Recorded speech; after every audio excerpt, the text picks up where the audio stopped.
Oh, hello there. Welcome to my Twitch setup. And also welcome to the PinkBlue episode on Stage 1 Recovery Logs. Now, I believe this is episode 29. If I'm wrong, there'll be a little note here. You know what? I think I'm right. Yeah. Oh god, what if I'm wrong? Hold on. Okay, I'm right, and I knew I was right the whole time. Welcome to episode 29 of PinkBlue. What you're about to see are based on recovery logs, little journal entries that I took during the entire process of stage 1 recovery. I took them high on morphine. I took them in the worst pain of my life. I took them throughout the entire process. I could only write with one hand during the writing of this. So some of them are a little unclear and I had to translate what Jesse was trying to say because autocorrect was doing some things and I'm typing with one hand and oh boy. And the picture that you will see during the logs where I've read them, current day Jesse has read past Jesse's work. You'll see, my view from the hospital. I think I can show it now. This was my view the entire stay, during my entire stay in the hospital. Now, before we start, I know I usually have the standard disclaimer at the beginning of these videos, but I wanted to go into more detail and specifically warn you about things because this is surgery recovery. I'm going to be talking about scars and blood and my dick gaining feeling and touching my equipment. I don't know how horny these logs get. I think they get kind of horny. Yeah, which makes sense. The PinkBlue episodes get hornier as time goes on, and I think it's because I'm becoming more comfortable with myself. And also, you're gaining a penis, so of course you're going to be talking about that kind of thing. And I also talk about any junk and technical terms for the different parts and stuff because I want to be as thorough as possible, and I understand if that's not something that you're comfortable hearing about. You can totally skip this one. This is going to be, it's 2 parts. I know that because it's a lot, and I'm not sure who these videos are going to be for. Science, I need to just I need to take note of all of this for history, and I don't know who's going to be watching these and who's going to be benefiting from them. You could be a doctor who wants to know more about the process. You could be a nurse, or maybe your cousin is trans, or maybe you're trans, or whatever is going on. Maybe you're just a cool fucking ally and you just want to sit through all this shit to know what trans men go through to get phalloplasty. And so props for you. I don't say that much about allies, but fucking, yeah, give you a fucking medal. Don't hit the mic, Jesse. Whoever's benefiting from this, I know someone will. Because there's just not enough information out there. When I first started, I don't know how much info there was, but I think you kind of hear about oh, it's a terrible thing and all these stuff and your results are really bad and guys can't come afterwards and all that stuff. And there's a lot of information that's spread by transphobes and stuff. So it took me seeing other trans men openly and honestly talking about the process and stuff and being no, it was a really good process and I went through this and yeah, it was hard, but it was definitely worth it, and here are all the risks and benefits and all that shit. It took that for me to be oh, maybe I should look into it, and I did, and technology has advanced to the point where I was yeah, this seems like something that I would be interested in to, there's not really you're at the end of your transition, but for me, it kind of has been feeling like that lately. Right now, I'm, what is it? It is July of 2022, so I am a couple weeks, exactly 2 weeks. Holy shit. Yeah, my stage 2 surgery is exactly 2 weeks from today, and just from this far in the process, it's absolutely worth it.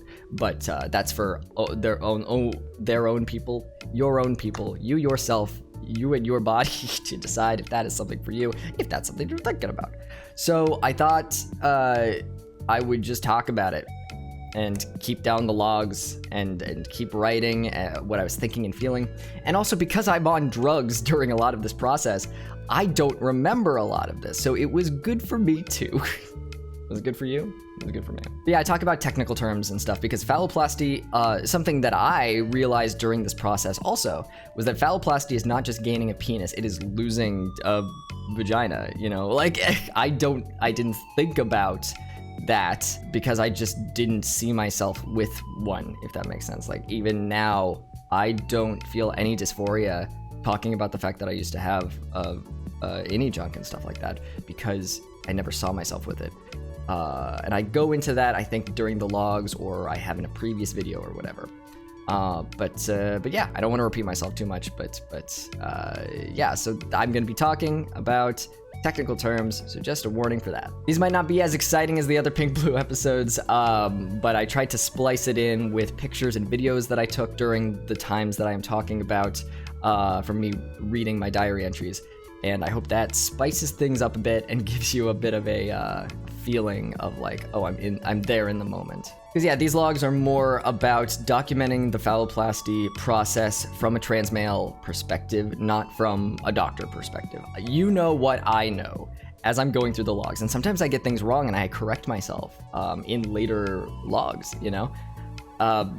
This is not from a science perspective. This is more from a this is what I went through perspective. I'm not an expert. I'm an expert on what's going on in my brain at the current time that I said something. But yeah, I'll be showing some pics and some videos with dried blood for educational purposes. So warning about that. You might see some dried blood. You might see some semi-dried blood. You might see a mixture of the two. And because of this, I was trying to figure out, like, I want to give you as much information and visuals as possible, but I can't exactly put pictures of my penis or my leg that is newly surgeryed on, and my arm in these videos on YouTube. I'm fully funded on Patreon, but I do put the videos publicly on YouTube just to have a public archive. But I you know, I can't exactly put everything that I want to on there, because also I don't know if y'all want to see that. So I was trying to think of, like, how do I show you what my body was going through at the start, so that you have an idea of it. But can I do that in a better way than just describing it?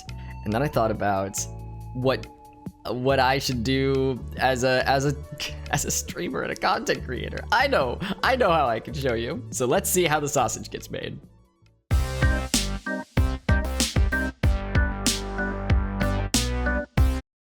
So I hope my Twitch audience does not mind me playing this game for a bit to film this video. I thought about streaming it and then was like, oh, I'm gonna be drawing all the things that happen to my body. Maybe not. So we will progress a little bit in the plot of this game, but I'm sure you're not really missing anything. And I was on drugs during this process, so I will be looking at pictures of my body. Because there are some things that I've seen pictures of that I just do not remember happening. Like my right hand got really puffy from the anesthesia, because that just like happens. Did not remember that, but I wrote it down in the log, and then I was like reading it for the recording and said, huh, I don't think that happened. And then I looked at pictures, and yep, it did. There's photographic evidence. So let's start with the left arm. What matches my skin tone? I've gotten a lot tanner. I'm very white in the pictures. That's not right. Maybe the peach family? I'm so bad. I don't see color, so I think we should just all get along. Why do you have to bring race into everything? And first we should go up here to see what canvas I should use, so I can at least pass this off as plot stuff. Dear sir, I'm Raelian. Stay free. I would love a painting from you. A king with your personal touch. Well, I am a Nowack. I know I can't. It's too cringy. I can't say it. Anyway, I would really like it on a big canvas. Is it a deal for? Yeah, fuck yeah. Let's do it. Okay. Oh, I drew a penis.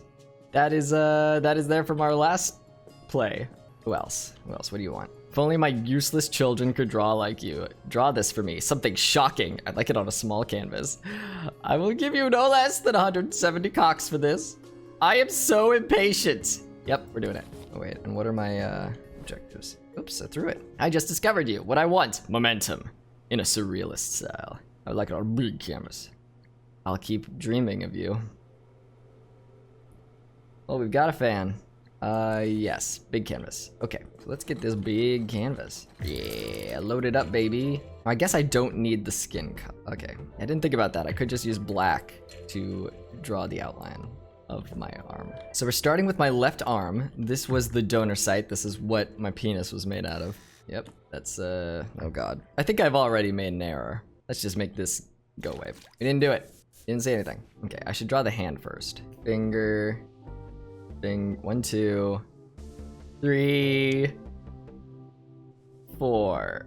Okay, and then down here, and then down here. Beautiful. That's a hand if I ever saw one. Got all 5 fingers. We're doing great. So I'm gonna draw the areas in blue that were affected because that seems like a nicer color to do than to do all this shit red. So a little scar there. So this was all wrapped up in the beginning. I was laying in the hospital and there's like a wrap put over your arm so that your arm can heal from the surgery. It's a full thickness graft and I will have to learn how to use my hand again. Now, if you'll remember, before I draw any of the scars on here, I got electrolysis done on this arm on the donor area. I did 18 hours of electrolysis over the course of 5 months.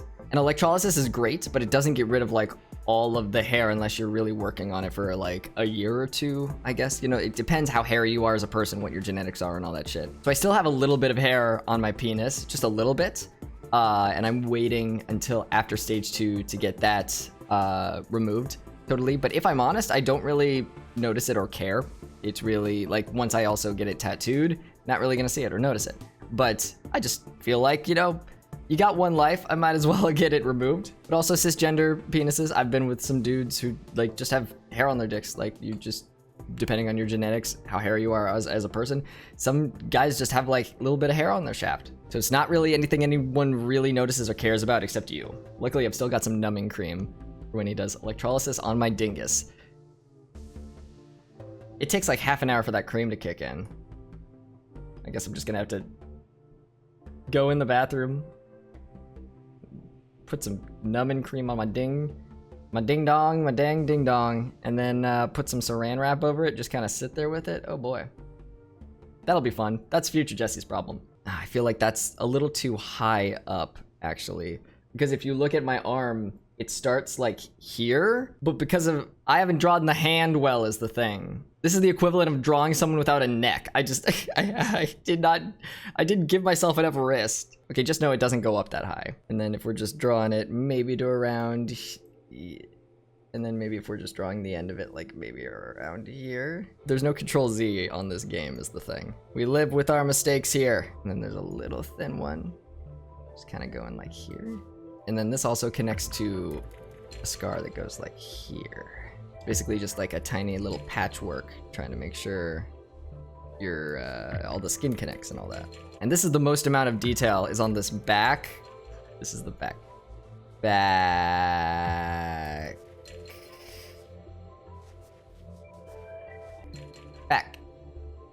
Whoop.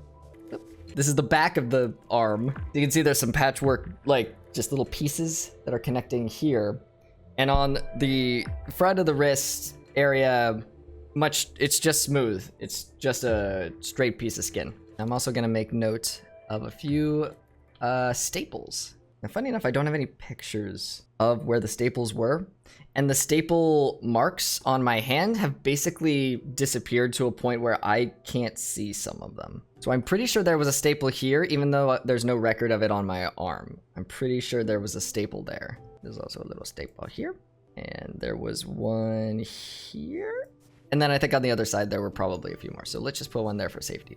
And there we go. That's what my hand looks like. Oh, right. And it's, I will make note of maybe in this peach color where my hand is a bit bloated from surgery because the anesthesia is working its way through your body. And so your feet and your hands kind of blow up a bit, but also just because that's going to be the recovery process for this this arm is because my hand is a bit inflated. You have less of a blood flow right now and it's trying to catch up.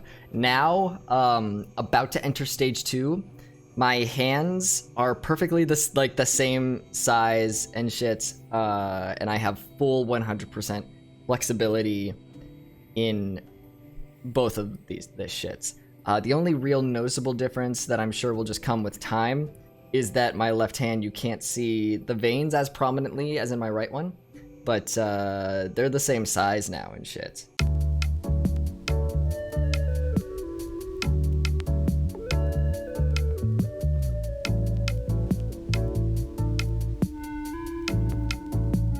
And if, oh God, if I can, 1, 2, 3, 4, okay. And with my right hand, it is the same thing, because also my right hand right now in the hospital, where we begin our journey in these logs, is hooked up with an IV and stuff like that, and a fall risk bracelet is right here. But honestly, this bloatedness in my right hand goes away within a day or two. So by the time that I'm released from the hospital, I didn't even know that it was bloated at all. There we go. A beautiful drawing for a beautiful client. I'm sure they're gonna love this. Enjoy your painting, Jaden. Mwah. Next. Yeah, my right arm is just bloated from surgery. We didn't do anything to it. It's just from anesthesia, just working its way through your body, and trauma. You know, it's just gonna happen. Okay, left leg. Let's draw my leggy. I'm going to draw the best painting you've ever did see. What is this? It's Bartok! It's Bartok from Anastasia! That is not what I was trying to do. Oh shit. Come on, I cannot work like this. My wife. Does Bartok get a wife? I feel like there's a girl bat in like the straight to DVD Anastasia sequel. Bartok have sex with a little bat penis. Good for him. He's a goofy little guy. So the left leg is also a donor site. It is a split thickness graft as opposed to the full thickness graft. The full thickness graft on my arm is, you know, they take more. There's different layers of skin. They take more in order to shape my dick. And then the leg, oh. Thank you. Someone appreciates the good art. I don't know what this accent is turning into. So they took skin from my arm to make my penis. Then they took skin from my leg to replace the skin that they took on my arm to make my penis. Oh, let's draw a leg, I guess. Okay, the only real thing you need to see is my thigh. So just imagine that this is a thigh. I'm looking at my real life leg just to make sure I get this shape right. That is the advantage of not streaming and just recording this, is I can stream in my underwear and I can take my shirt off if I wanted to. I'm gonna do it in green. Okay, so it's kind of this shape. Goes here. I feel like I'm on Blue's Clues right now. And then there's another piece. It's kind of like that. Yeah, kind of like that. And then you color it in like that. Now after surgery, this is covered with a cloth-like thing. I forget the name of the material, but they take the skin from you, and then they cover it in like a clothy kind of thing, and then the blood from underneath seeps through and kind of coats it. So it becomes hard and turtle-like, like a shell skin type thing. Skin. And that's kind of weird and uncomfortable to look at, but I didn't care because I was on drugs. And I think that is part of them giving you drugs, is like, yeah, it's pain relief for sure, but also I'm glad I was fucked up for a lot of this. You know, it's a little shocking to see skin taken from your body, and I was all for it. I was like, hell yeah, let's fucking do this. And just like the arm skin graft, there are little staples holding this in place. Was it Peach that I used for the staples? I think it was. But also, because of my, you know, recovery and stuff, I can't tell where the staples were. So I think there was one here. I think there's one here. Maybe one here. Maybe one here? I think one here. And then like here. There we go. That's my left leg. Enjoy your painting. I am sending you something shocking, and I hope that your useless children get as far away from you as possible, because I don't like how you're talking about them. Enjoy therapy. Next is my penis. Here we go. This is the lady who asked me to send her a picture of a king, and you know what? King cock coming right at you. I'm gonna make this one real pretty. Now I do have to draw like my legs, because I have to show the incision site. I am a great painter. I got to have my paints the right color. It's 5 in the morning when I'm recording this. And my neighbors, there's no way they can hear me. Sound does not travel like that in this place. But I just wonder. Leggy. Okay, we're gonna draw the dick now because I don't know how to connect these limbs to like a torso. There's my penis. So there is a little tube in my urethra that is keeping it open while it heals. I'm not peeing out of my dick right now while it learns to be a dick. I have a Superpubic Catheter in, which is a catheter that connects directly into where your bladder is and goes out to a bag. So this little buddy is gonna stay keeping my urethra open until, like, I think it's the day I am leaving the hospital that it is taken out. Don't quote me on that. Wait until you get to that part in the log. I could be wrong. I was on drugs. So many drugs. And the catheter stays in for 3 weeks while my dick heals. I don't pee out of my dick for 3 weeks total. And it does look like a little elephant trunk right now because I don't get the head of my dick until glandsplasty happens, which will be in stage 2, which I'm getting in a couple weeks. I'm excited. Excited to get the head of my dickaroony. Usually with skinnier guys, it's more difficult to do glandsplasty during the first stage. If you're a thick boy, usually you're able to do it. But for me, they were like, let's just wait. And it's a very easy process, and they're just gonna take a little bit of donor skin from one of my, I don't know what to call it. Like if you put your hands on your hips, then I dip, you tip, we tip. That's where the skin is gonna come from. And it's a nothing donor site. It's not gonna be anything like the process was healing from my other donor sites. You know what? I think it's more artistic if I don't draw the body. Okay, so there's some stitches here from where they attached my penis to my body. It looks like a condom. And then right here, to my right and to your left, if you were looking at the patient, there is a little incision, I'd say about here, where they removed the vagina. And I should note this entire area is shaved because they gotta do dang surgery on ya. Oh yeah, there's like a little, I had to see it until they removed the stick, but there's a little blue clip here, and I don't know the purpose of it. It's just like, this is the stick that goes into my urethra. And then there was like a little blue clippy boy. When you're on drugs and not able to like look down at your full body because you're just like laying in the hospital bed hooked up to shit, this is like a little flag that I could see the entire recovery process. I claim this dick in the name of Mars. Now, past Jesse in these logs will be able to tell you the name of this. I forget what it is, but there was a little light on my penis. A lovely little light that kept track of my heartbeats in my dick, making sure that it was getting blood flow. And someone had to come in once every hour at first, and then it became a couple hours after that or something like that, just to make sure everything was going right. And so that little light radiated, and it went down this way. A little wire connected it to somewhere over that way. So if you could just imagine, this was my view looking at my body. I could see, you know, my dick doing this. I could see my leg with the graft doing this. And there you go. That's my penis, and that's the other incision site. My beautiful lighthouse dick. When I come, it makes a foghorn sound. Warning passengers. Yarg, avoid collision. Best steer clear of the glow dick. I'd only heard of it in legends. Now, I can't draw this because of the angle of everything, but there is a little stitchy here attaching it to my dick, and there's also a stitch running downways on the underside of my penis where they, you know, connected the skin.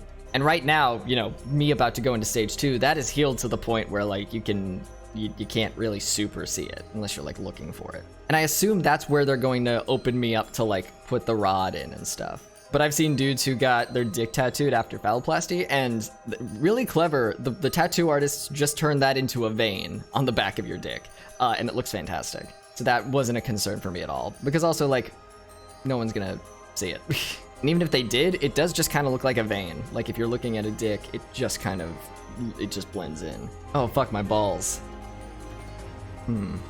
Okay, I'm gonna give you just a little view of my ball sack from this angle, and then I'm gonna draw it better for you. I forgot to draw my balls because from this angle, I didn't see my balls for a long time. You'll see in the logs that like when you're laying in a hospital bed healing, I'm at an angle where I just can't see my balls. So they were just this thing of legend. The doctors and everyone would tell me like, hey, your balls look great. And I'd be like, dope, I believe you, because I can't see them. Honestly, my balls look great. The scrotum really does just, it looks great. And my pubes do hide it quite a bit. And it just looks like a ball sack. Oh, hey, I made a little face. That's cute. That's his eyes. And then his like little smile. And then that's like an eyebrow, like he's like, hey, he's up to some mischief. These balls are planning some crimes. If we're going by cisgender standards of like what looks the most cisgender, quote unquote, it would be my balls, because it just looks like a ball sack. They're pretty indistinguishable. So this is not what they look like in the moment of the surgery, because again, everything had to be like shaved and shit.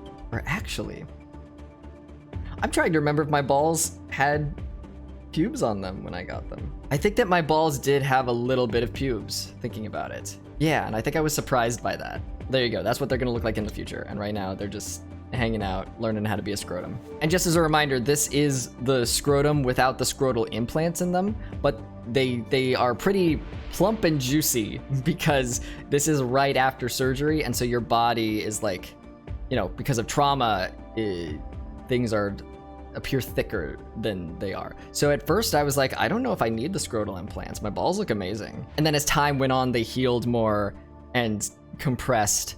And even now, I'm about to get the scrotal implants and everything is totally healed. But even now, I'm like, I don't think I need the scrotal implants. But I am going to get them because I am very curious. And also my insurance is covering them. And Texas is doing some fucky shit with trans people. So I'm like, let's get those nuts. Let's get my nut in while I can. Might as well. Yeah, so there are incision lines on the testicles, but honestly, I don't know if I can draw them because the pubes hide them so well, I don't know where they are. And that's the same thing for this incision line right here, where it attaches to my body. My pubes hide it. I searched through the other day to like take a look at my incision lines. This incision line is also like barely existent. Like there's barely any trace of it. That should be gone within like the next couple months. Or the year at least, because I'm like treating it with stuff. And even before I was treating it with stuff, it's just disappeared on its own completely 100%. I wasn't putting anything on it up until this point where I was like, maybe I should try working on it, you know? Rubbing some CBD salve in there and that kind of shit. But it's just healed on its own. And with this, the incision line I noticed it has healed quite a bit, but I don't even notice unless I'm really looking for it because there's pubes all around here, and so you don't see where my dick connects to my body. Another thing that's been interesting for me to learn as time has gone on is that I guess I wasn't concerned about my dick being a different color than the rest of my body, but it's even less stark than I thought it was gonna be. It depends what nationality and what your skin color looks like, but for me, the skin down there in my pubic region is pale anyway because I'm not out walking in the sun getting tan down there. I'm in Texas. The heat is a thing. I have Mexican blood, and so I got down here and turned shades of darker. I am darker now than I was living in Philadelphia. And so because the rest of my skin is darker and that region down there is not as dark because I haven't been tanning it, my penis kind of just blends in. This will vary person to person, but that is something that I wanted to make note of. And that won't even be a concern after I get my dick tattooed anyway. But it's cool to know that you can just kind of vibe and like do whatever you're comfortable with. Because like look at cisgender dudes if you want. Like look at their penises, and that's what I'm telling you to do. Look up men's penises. Look at pictures of dicks. But no, like look at a dude and then compare it to like what his penis like color looks like. If you look at cis men, and also, you know, non-binary people with penises, their dick is a different color than the rest of their skin a lot of the time. It varies from person to person, but like a lot of the dudes that I've been with have just their dick just looks like a dick. You don't question the color of it. I think a lot of things we don't think about until cisgender and transgender are brought into the conversation. I've never noticed or looked at men's nipples like at the rate that I did when I was thinking about top surgery and shit. Policing gender only like makes us all like really self-conscious about our bodies and shit. And once I threw that out the window, I was able to like just vibe and relax, and now nothing phases me anymore, and it's solely because of that. Cis dudes have big nipples. Cis dudes have small nipples. Cis dudes have dicks that are a certain color that blend in, they don't, they whatever. Let's just all vibe and stop, you know, don't make fun of cisgender people's bodies. It's rude. And also trans people's bodies, obviously, but like, you know, if we're holding transgender people to a certain standard, we're also holding cisgender people to a certain standard. And I've seen like a lot of cis men like get accused of being trans by transphobes because they're like, look how wide your hips are and look how like small your dick is, like whatever is happening with their body or like their nipples or whatever. And it's hurtful and weird. Why are you staring at guys' bodies? Why are you doing this? It's fucking weird, man. And it goes the same for cis women, you know, like there's a lot of cis women that like get harassed in bathrooms and stuff because they look too masculine or their hips aren't as wide or something like that, and they get accused of being trans women. And it's not a bad thing to be a trans woman, and it's not a bad thing to be a trans dude, but it's weird. You know what I'm realizing as I'm talking literally right now about body standards is my dick, I've made him look like Donald Duck. That certainly is just Donald Duck. Donald Dick.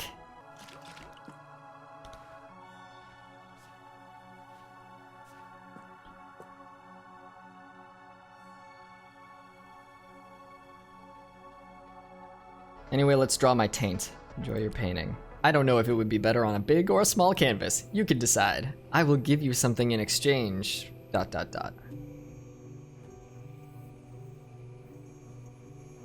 Is Kyle gonna suck my dick? I mean, hey, you look hot from your profile image. Or maybe I'm just horny. You know what? If I'm honest, I super just don't remember what my taint looks like. But it is sealed up. So, God, I should make an attempt to draw it. Because also, these customers require, they need my art.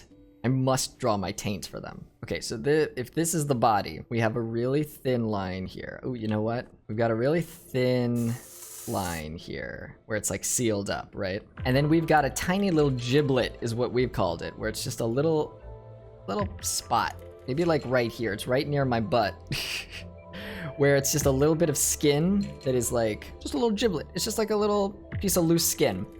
And throughout the story, you will see me talk about it and refer to it. And it has basically just disappeared by this point. My concern at the beginning was like, should we get this removed? I don't want to fuck with it because it's right near my asshole. So if I'm like wiping after a shit or something, I don't want to like hurt it.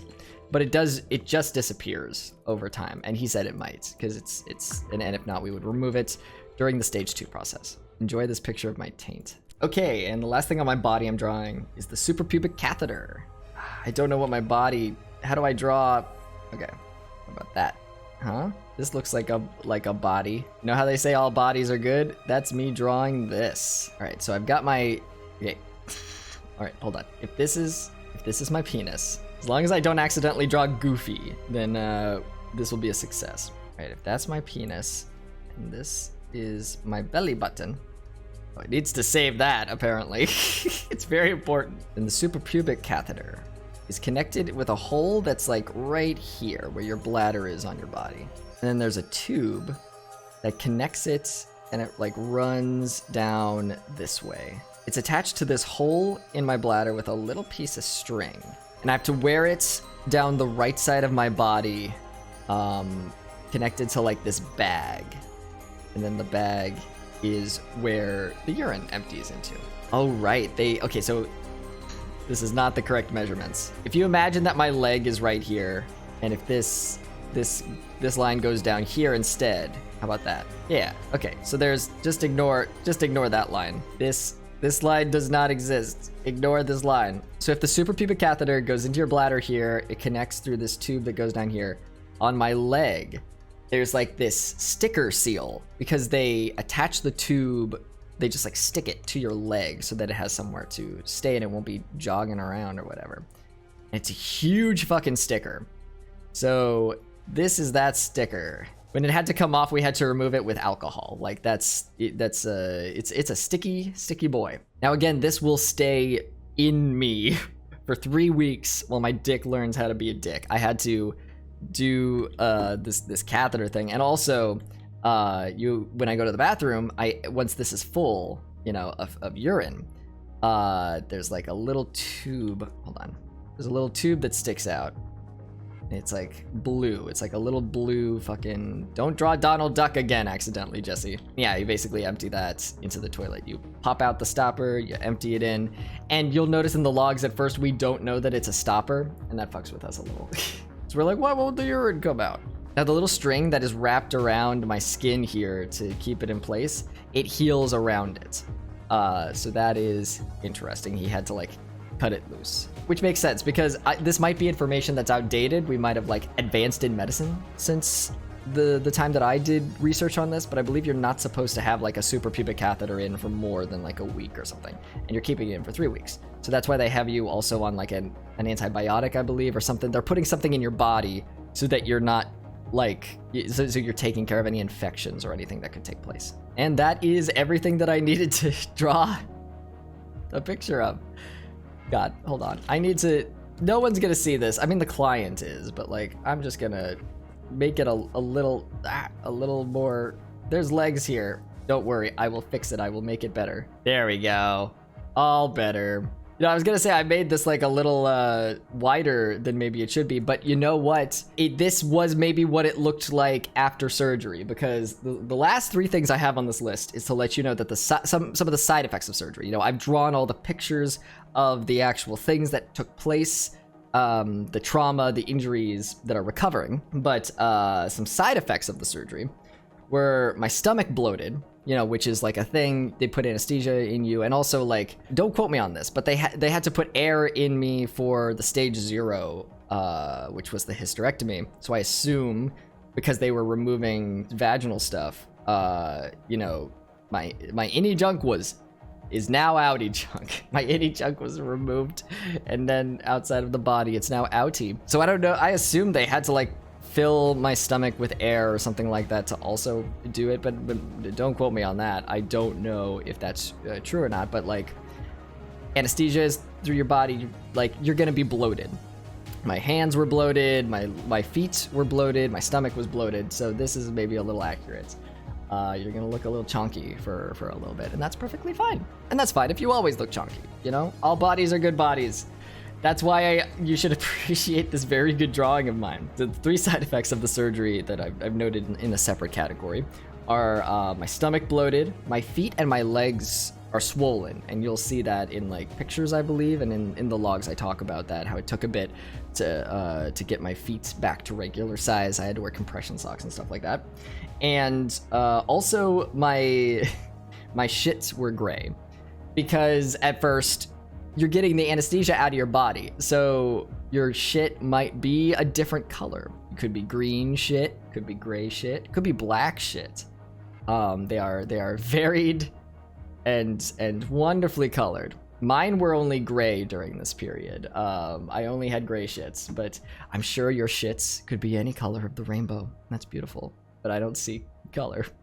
So anyway, I'm gonna send this painting to Cal, and I'm sure he's gonna fucking love it. I'm such a good artist, god damn it. And that concludes this portion of the video. Enjoy the recovery logs. Recovery day 1. A PA from the Crane Center comes in, super chill. I've never met him before, but he's very nice. He checks in on me, listens to my penis, and he takes my first dick pic. He says, "Ready for your first dick pic?" I'm like, hell yeah. He takes it himself, and then he gets me to hold it for the second one. And I hold my penis for the first time, and it makes him real happy, because he's like, I love, the second, I always get people to hold it the second one, because it gets smiles. It's like holding a baby for the first time. And I'm like, fuck yeah, dude, this fucking rules. Oh my God. It's there. He's there in my hand. It's so good. It's so good. They advance my diet so I can eat food and drink water. Thank fuck.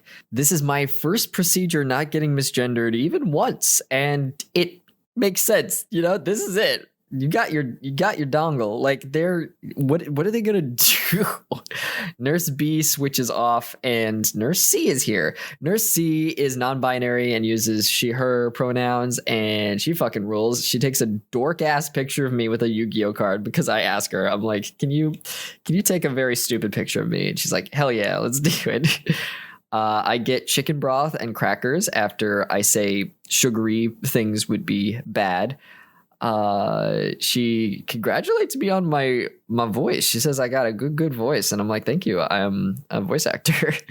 She also says I'm gonna get real good at eating on my back, and that's fair because I get the soup, and I'm like, oh boy, what is? I am on my back, and I have to consume this, and you know what? I manage. She gives me morphine and assorted drugs, and we talk about the Beatles documentary thing that had just come out. I'm very high, so it's very funny that I had to decipher a lot of these notes. I was like, what did I mean by this? She asks if her potty mouth is okay because she's swearing a lot. And I'm like, no, fuck yeah. This is like, yes, I swear a lot also. She says that she will come back and we'll keep talking about Beatles and stupid shit. And I'm like, hell yeah. And she does not return, but she's very cool for the brief time that I saw her. Lunch menu. It's my first time ordering lunch, and I have dietary things that I did not know because I sign up for chocolate cake, I think, because that's like one of the options for dessert. And they come back and they're like, hey, we're trying to, you should be avoiding chocolate and dark soda. And I was like, oh, fuck, I did not know. No one told me that. So I switched to a different dessert. I had also ordered Sprite, but I changed to milk just because, you know, soda probably isn't good for me at that point, which I did not know. I bruised my nuts because I was trying to avoid manspreading on my bed. I truly am a feminist icon. Give me a medal and a blowjob. Meal one is salmon. They show me this pneumonia machine. There's a name for it, but it's basically this breathing thing you got to hit. It's like a bong that doesn't get you high, but it's fine because you're on morphine. It's not like a bong at all. I'm stupid. Basically, you just got to breathe in this thing, and it helps you deep breathe, and you got to like breathe in for a certain amount of time, breathe out for a certain amount of time. And it balances like a little ball in the machine. It's basically to make sure that you're doing some deep breathing and to make sure you don't develop pneumonia while you're in the hospital, because that's a thing that happens. Meal two is chicken, and all this food is really good. Like, I cannot stress, like, I was not expecting good hospital food, but this food fucking ruled. And I was trying to figure out, like, am I high? Is that why this food is so good? But I think it also was just very good for hospital food. I wasn't expecting the quality of food that I got. So hell yeah. They give me some Ativan to relax. And Santucci visits. He says it's probably a douchey thing to say, but it's a really nice phallus. And I'm like, listen, I want a dick that my surgeon can brag about. You brag about your work all you want, because it's real nice. He said everything just went perfectly. Everything just worked out. All the materials they needed were just right there, and they didn't have to reach for anything. And I said, oh, so we got the 6 inches we were aiming for?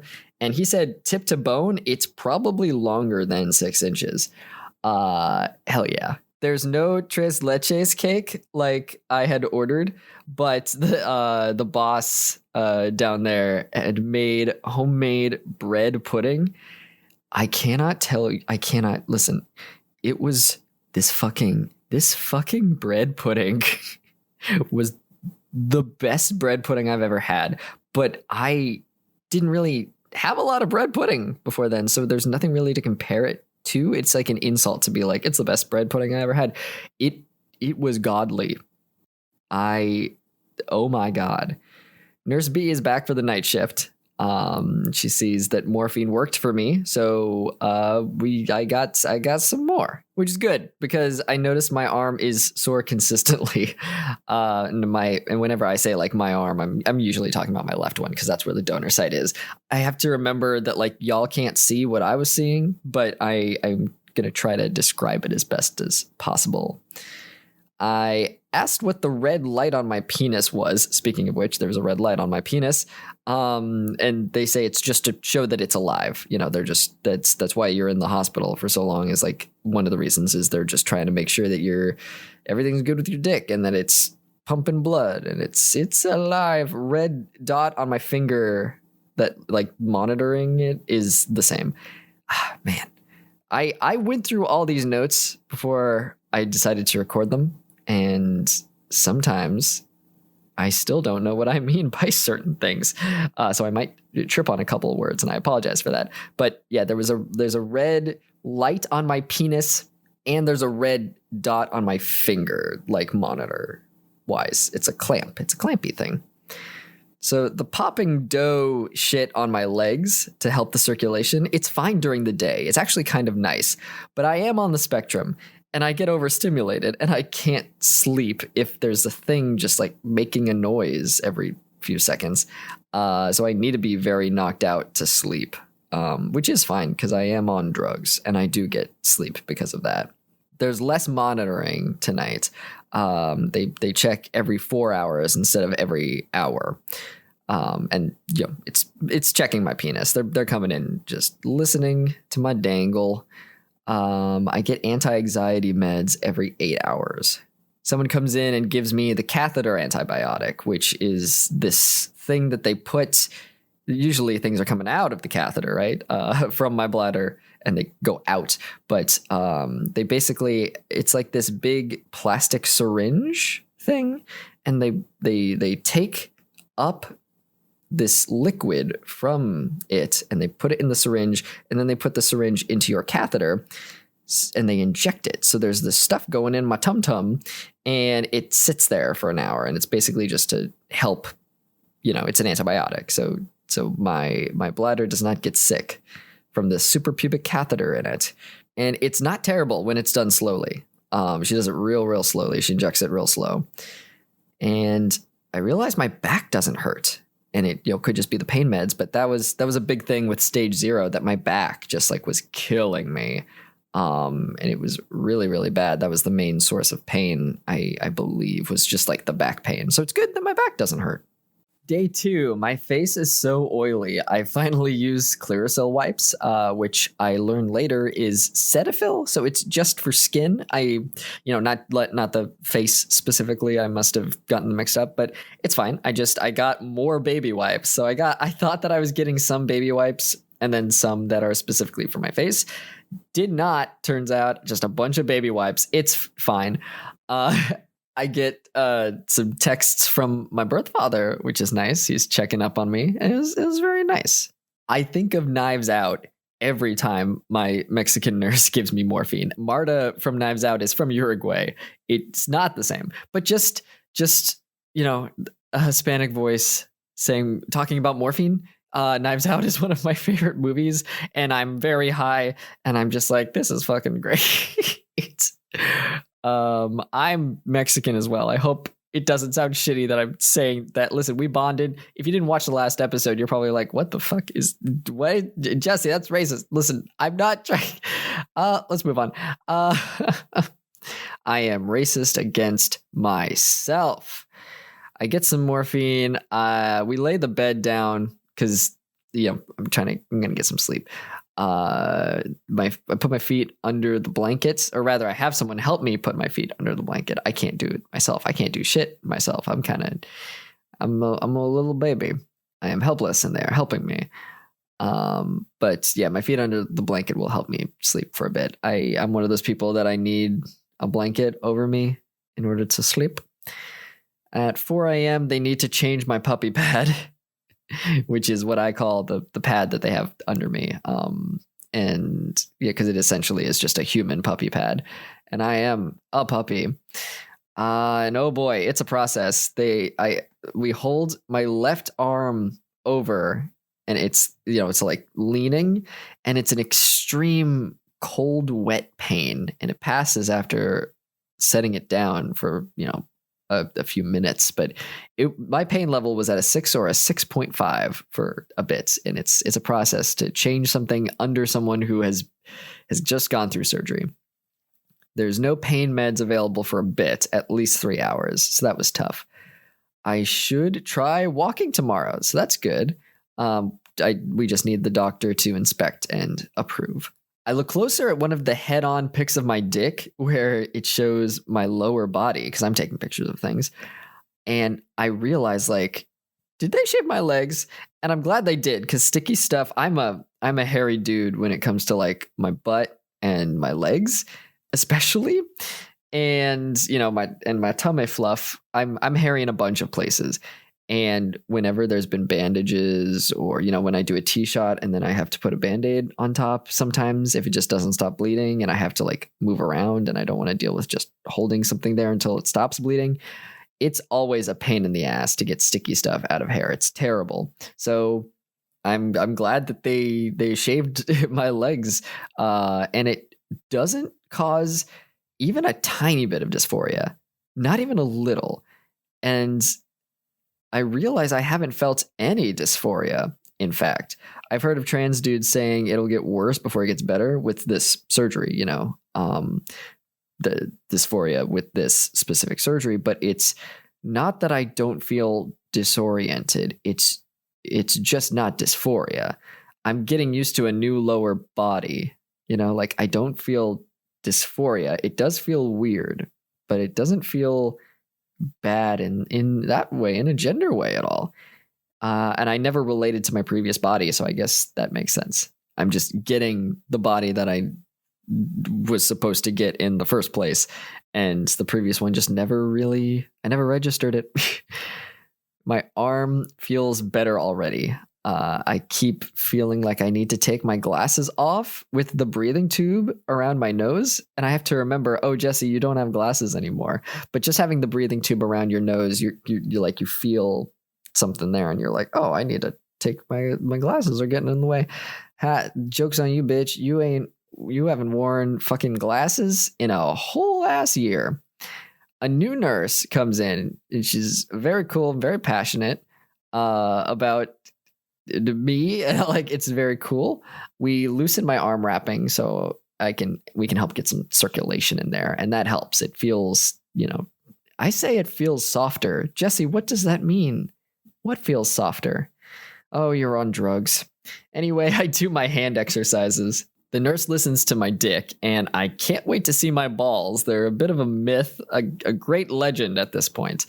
I've not seen them myself. She lets me record. What does that mean, Jesse? I wrote she lets me record. Oh, wow. I went into the files and she let me record her listening to my penis. So I'm going to censor this so you don't see my penis. But this is the process we went through that I was going through every hour. And then now I'm going through it every like 4 hours where they put a little thing on your penis and they give it a good listen and it sounds like a little heartbeat.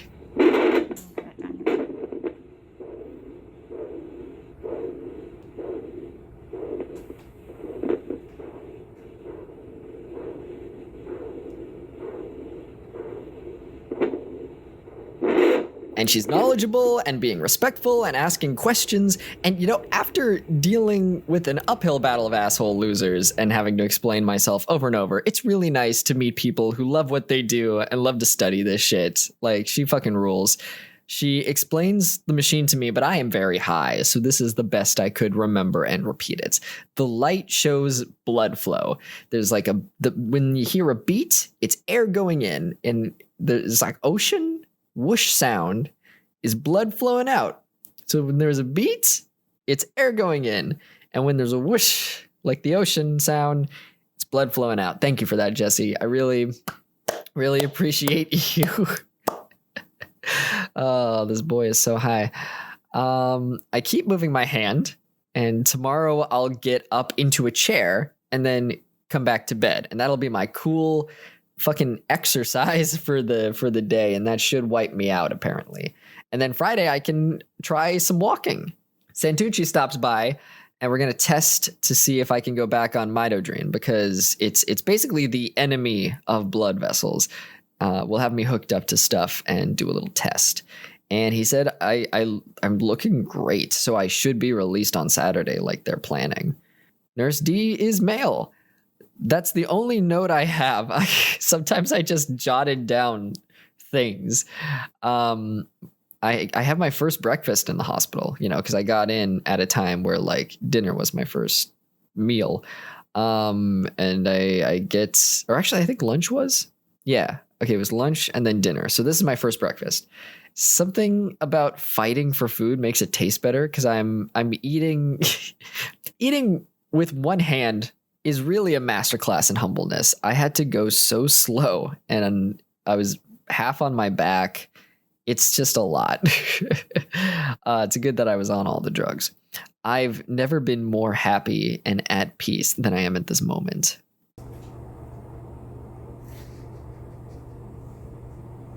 I'm so fucking happy, dude. He's beautiful. He's perfect. I'm so happy. I'm so happy. I'm so happy. Where is the button?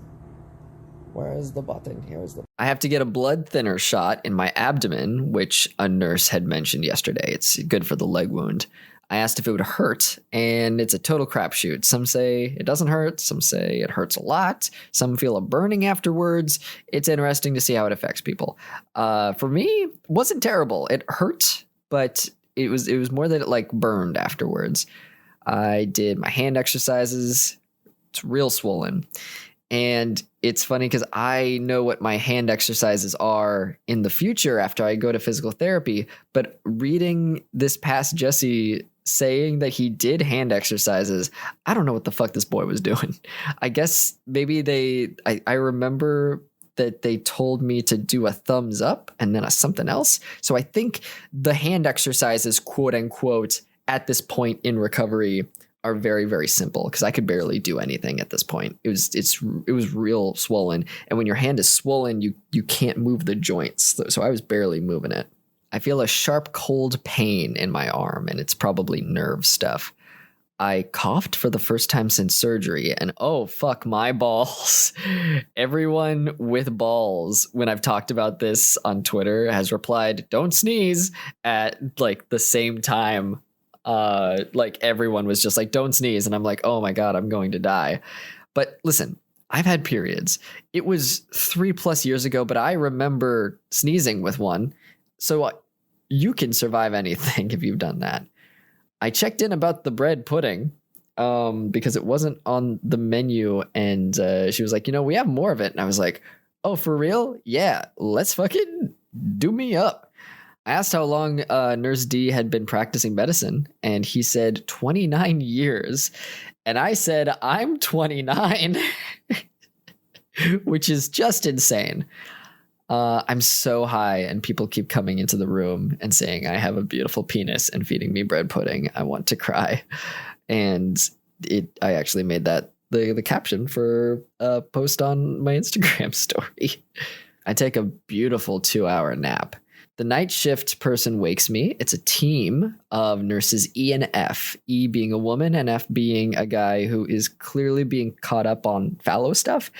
And I feel bad because I've just woken up and I'm anxious and I'm nitpicking that he took the blanket off my dick a little fast and was draining my catheter like at a little too fast. So I got a spasm and it made me nervous. Like I didn't say this part out loud, but I was like, I was nervous that like, is he not going to know how to check my penis correctly? And he apologized for half of it. And I could tell I was just getting stressed out. He seems very nice. And he just caught me in a vulnerable state.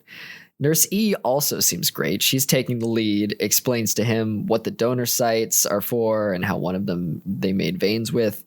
And she asks, can I call you Mr. Jesse? And it's not a trans thing. It's an age thing. Because when I say, yeah, she says, oh, because I thought and she looks at my chart. She's like, you're what, 29? You don't look 29. You look 17, 18. And I force a smile and say, yeah, I get that a lot. And she could tell that I get it a lot. Cause she's like, that's okay. She's trying to be nice. And I'm like, oh, bless you, Nurse F. I'm sorry. I think I'm just on edge from morphine sleep.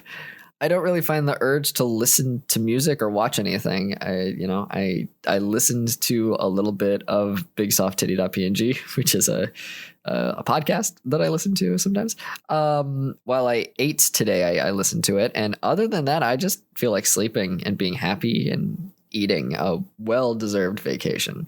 It's so hard to get me to fucking relax. Nurse E comes in, very animated and delightful. She calls my penis the baby, which obviously I don't like now, but at the time was delightful because it was a baby. You know, it was newborn. It was only a day old.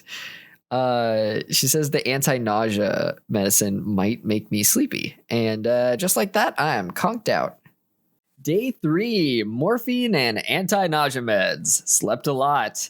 Nurse E came in many times and took measurements, just various measurements. Combined pain meds with bladder spasm, much better. Guess I was feeling shitty. Had to get some food down because I was taking, so many pills and stuff. They brought me some applesauce and Jell-O, and I said Jell-O would be too much sugar for me right now, but I scarfed down the applesauce right away. Doing breathing exercises with the machine and moving fingers and pumping my ankles when I can because they said that's good for the blood flow. They talked to me about how long to do the catheter flush at home. Not going to retain any of that information, but luckily it's written on the paper. It's easier than it looks, and having someone to help me will be great, apparently. I get another applesauce. I forget when, but at some point, one of the nurses was like, there's nighttime mode, right? On the ankle, leg, popping dough things. And oh my God, nighttime mode on the airbag booties was such a good switch. Like, they went from tiny bombs going off to lovely slow motion explosions that Quicksilver saves you from. It's not like a grabbing motion anymore with an explosion. It's a soft little massage. I'm still so weirded out that I'm not taking my Midodrine. Like, it's a consistent thing that I take every 5 hours, of my life. I've taken it every 5 hours for the last 6 or 7 years. And I have a note in my phone that I use to keep track of my pills. And I keep seeing when I said to take it next on my schedule, and it's been blank the last few days. And I get this tiny wave of panic, like I missed something, like, oh, I've massively fucked up. When did I take my Midodrine last? It's cool. You're getting other stuff. It's through your IV, bud. I can't believe how quickly everything is happening. I'm so happy. I've never been so happy and at peace than I am at this moment. And I also said that about last night.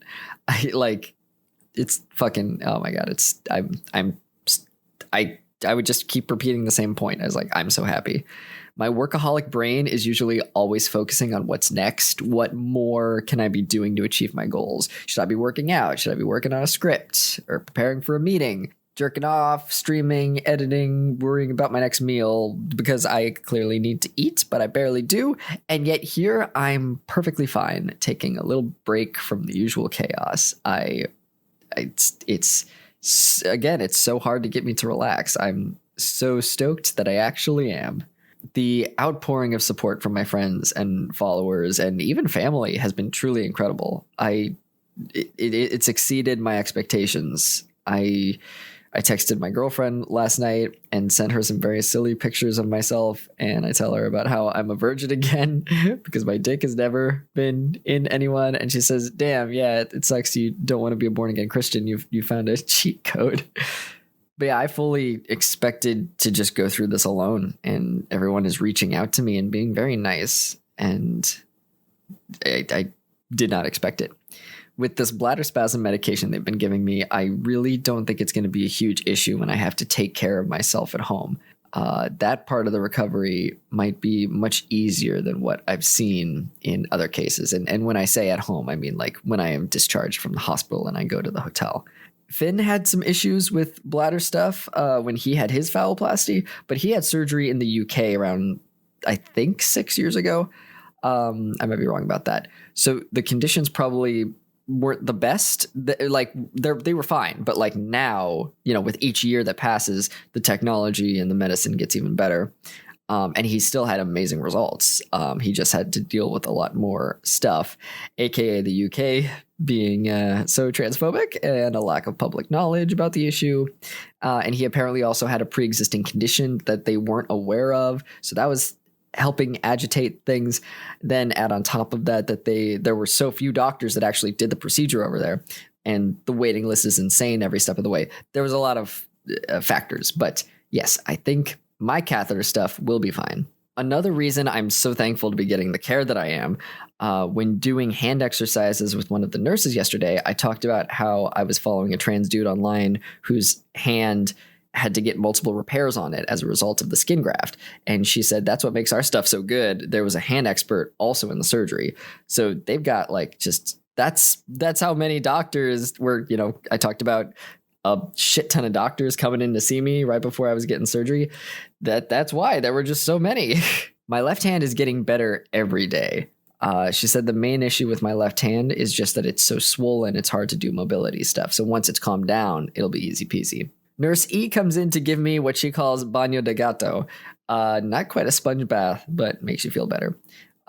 She's Puerto Rican and she calls me Poppy, and it's real great.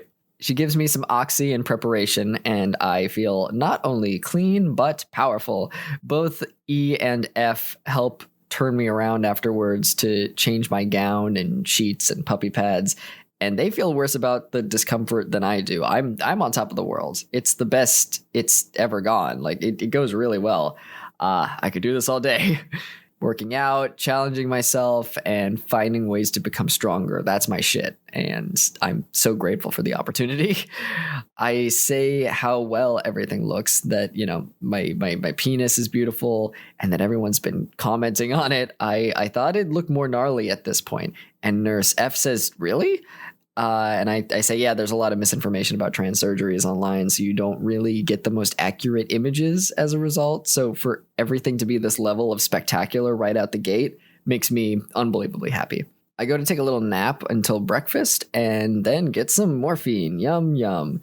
Today might be the day I get to stand up in a chair, and it'd be nice to be less stressed about it. Also, I'm apparently being switched to an upgraded room once everything improves enough. Present Jesse here, who is technically future Jesse, to say the upgraded room does not happen. I don't know why or how, but I'm reading this note and I'm like, oh yeah, that didn't end up happening. I don't know why. Okay, back to the notes. Still can't have chocolate yet, but I've got all my other drugs, so I don't mind one bit. Pain on arm can now be warm and sudden rather than cold. Okay, Jesse. I'm trying to figure out what he meant by this. Okay, the pain is, I guess I'm just saying that the pain is warm and sudden rather than like the cold pain. Okay, thank you, Jesse. I can't describe to you what it's like being taken care of by someone who is from or adjacent to my culture. Like, it was a whole part of my life that I had ignored due to ignorance or just being too distracted by not knowing who I was, that like, of course, I couldn't introduce other outside factors. I had enough to deal with being in the wrong body. Like, I was like, I'm trans. I don't also have to deal with the fact that I'm Mexican. Maybe I can just ignore it. Like, ethnicity isn't a big deal or whatever the fuck. I was a stupid piece of shit, and I'm still a stupid piece of shit, but I'm trying, I'm trying my best. The longer I've been physically transitioned, the more Hispanic I look. Like, the more I resemble my birth father. And the more other Hispanic people recognize me as one of their own. It's weird. It got me feeling like I have to prove something to them. I don't know. But it's nice. It's in a camaraderie way. It's not in a like antagonistic way. It's so very nice to see who I was meant to be all along. I did more hand exercises. Right hand is basically all better. Left is just a bit too swollen to do everything we want. Oh, okay. I'm remembering now. I think my right hand was, I didn't have surgery on my right hand, but my hands were both injured in some way. Or is injured the correct way of saying that? Just stiff and bad. That's how much it affected me, though, is that I literally cannot remember my right hand ever being not good. So it's good that I took notes on that, right? I wouldn't even know. My left hand being swollen is totally normal. Nothing to worry about. I just need to keep working on it. She said yesterday I could do 15-minute exercises 3 times a day, and I totally didn't absorb that information because drug. I'm going to keep working on it today. Idly moving it and using my right hand to assist. Ab shot number 2. Not terrible at all. I will get them every day that I'm here in the hospital. I asked why you should let alcohol dry on you because I think they were doing something and I was like, hey, I have to do that for my shots. And I wonder why I see some people when they do T shots in videos, they wave with their hand the after they do the alcohol wipe to dry it. And I wonder why. And they say it might sting if you don't let it dry. And also when it dries is when it does the most disinfecting. So that's fun to learn 3 years into doing my shots where I'm like, hey, should I be doing this thing? Yeah, probably. I tell her I have a new appreciation for people who have accessibility needs, doing everything with one hand. It's even my dominant one. But doing everything with it is just more difficult than I thought it would be. I tried to prepare for it as best I could, but I still have crumbs on my chest from eating the croissants on it this morning. And I've spilled salsa and butter and Gatorade on myself. I am the baby and my dick is the baby. Speaking of, I get to see him more often lately. It's very nice. They had to shave exactly where I thought they would. Looking at it, and I'm so fucking happy. I'm so fucking happy. I've been having light hallucinations the last 2 days. I chalked it up to me having gone through surgery, but I'm pretty damn certain now that it's morphine. Just kind of weird things like hearing voices, feeling like I'm being transported to another place, like I'm in media res in the middle of conversation in a food court from the 90s that I've never been to. You know, that specific feeling. Someone says my name and I snap out of it. And I wasn't sure if it was, it was my synchronicity ghost bullshit or not. And yeah, it's remembering now. It's very interesting to remember what I was going through. I'm so tired, but the hallucinations have made it too difficult to sleep. They're all very random, just like channel surfing, a mixed bag of distractions. Okay, 2 hours later, morphine definitely makes you hallucinate. I think people are in the room. I think I've had conversations with them that I have not. I've been woken up and been like, oh, I did not talk to you like I thought I did. Not only is everyone so nice here, but this is genuinely the best hospital experience I've ever had. Everyone really gives a shit, and it shows. They talk to me like I'm a human and a man and a patient. I don't have to wait for an awkward phrasing of something or a flinch of any kind. They're all so chill. I realize there's blood in my nose, and I ask for tissues. I clean up, and they say it's normal since your nose dries out. An additional person comes in to help me sit in the chair since fainting is possible. And it's really lovely to be taken seriously because my fainting condition was not taken seriously in the past. And maybe, you know what? I was about to say maybe they wouldn't have taken my fainting condition seriously if I hadn't fainted that first day in the hospital. But no, they were taking it seriously ever since I told them about it. So you know what? Props to you. Fucking really appreciate it, bud. So that leg is going to bite you when you get up. It's going to crack and bleed. That's okay. Okay. You're going to see cry bleeding and dripping. It's no big deal. I love barbecue. Mm-hmm. Sitting in the chair is really not as terrible as I think it's going to be. I'm a tough motherfucker. I once fainted in church because they made us pray the entire rosary doing that kneeling, sitting, standing combo. If you're not Catholic, this is going to sound insane to you. But they have this thing where we go through a million fucking prayers. There's a rosary, and when you do I forget what it's called. I went to Catholic school for so long and I forget what it's called. The something of the rosary. I don't know. They make you pray on all these fucking beads. And we were kids in this church and it was hot and they were making you stand and say a prayer and then sit and say a prayer and you kneel and say a prayer. And you do it, and you just keep switching from these various positions. And I fainted because you can't do that to children. But yeah, I'm a tough motherfucker. I did that. I survived that. I stabbed myself with a needle in my stomach once a week. I can handle this. Started from the bottom, now we're here.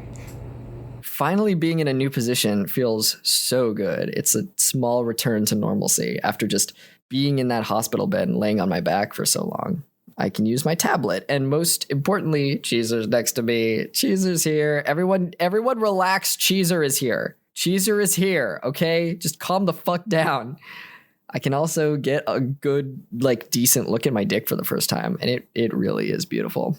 Neither of my partners really use social media, so I update them through my shenanigans through text. Oh, I see here. Okay, my note says, bloated right hand looking a lot better today. Okay, so I guess my hand was bloated on the right hand side too.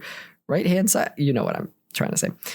Let's see. Just trying to do constant exercises on the other one. Just want to make sure I'm not doing harm. As long as I'm not doing harm, I'll just keep doing these exercises.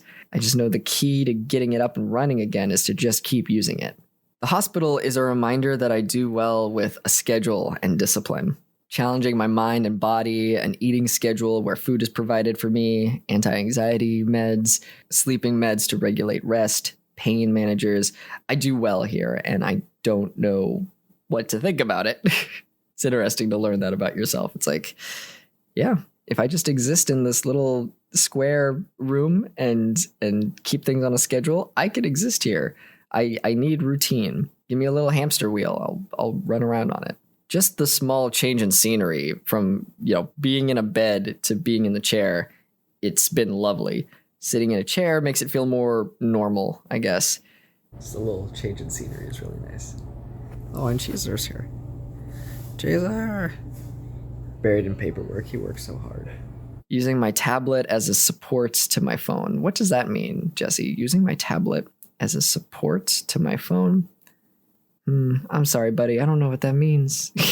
Some of the confusion might also be from mistranslating things, because sometimes I was writing with one hand. So sometimes my phone might autocorrect things and I don't realize until later. But maybe we'll never know what using my tablet as a support to my phone means, because also this sentence ends in a comma. It says using my tablet as a support to my phone, comma, and then there's nothing, and then the next bullet point happens.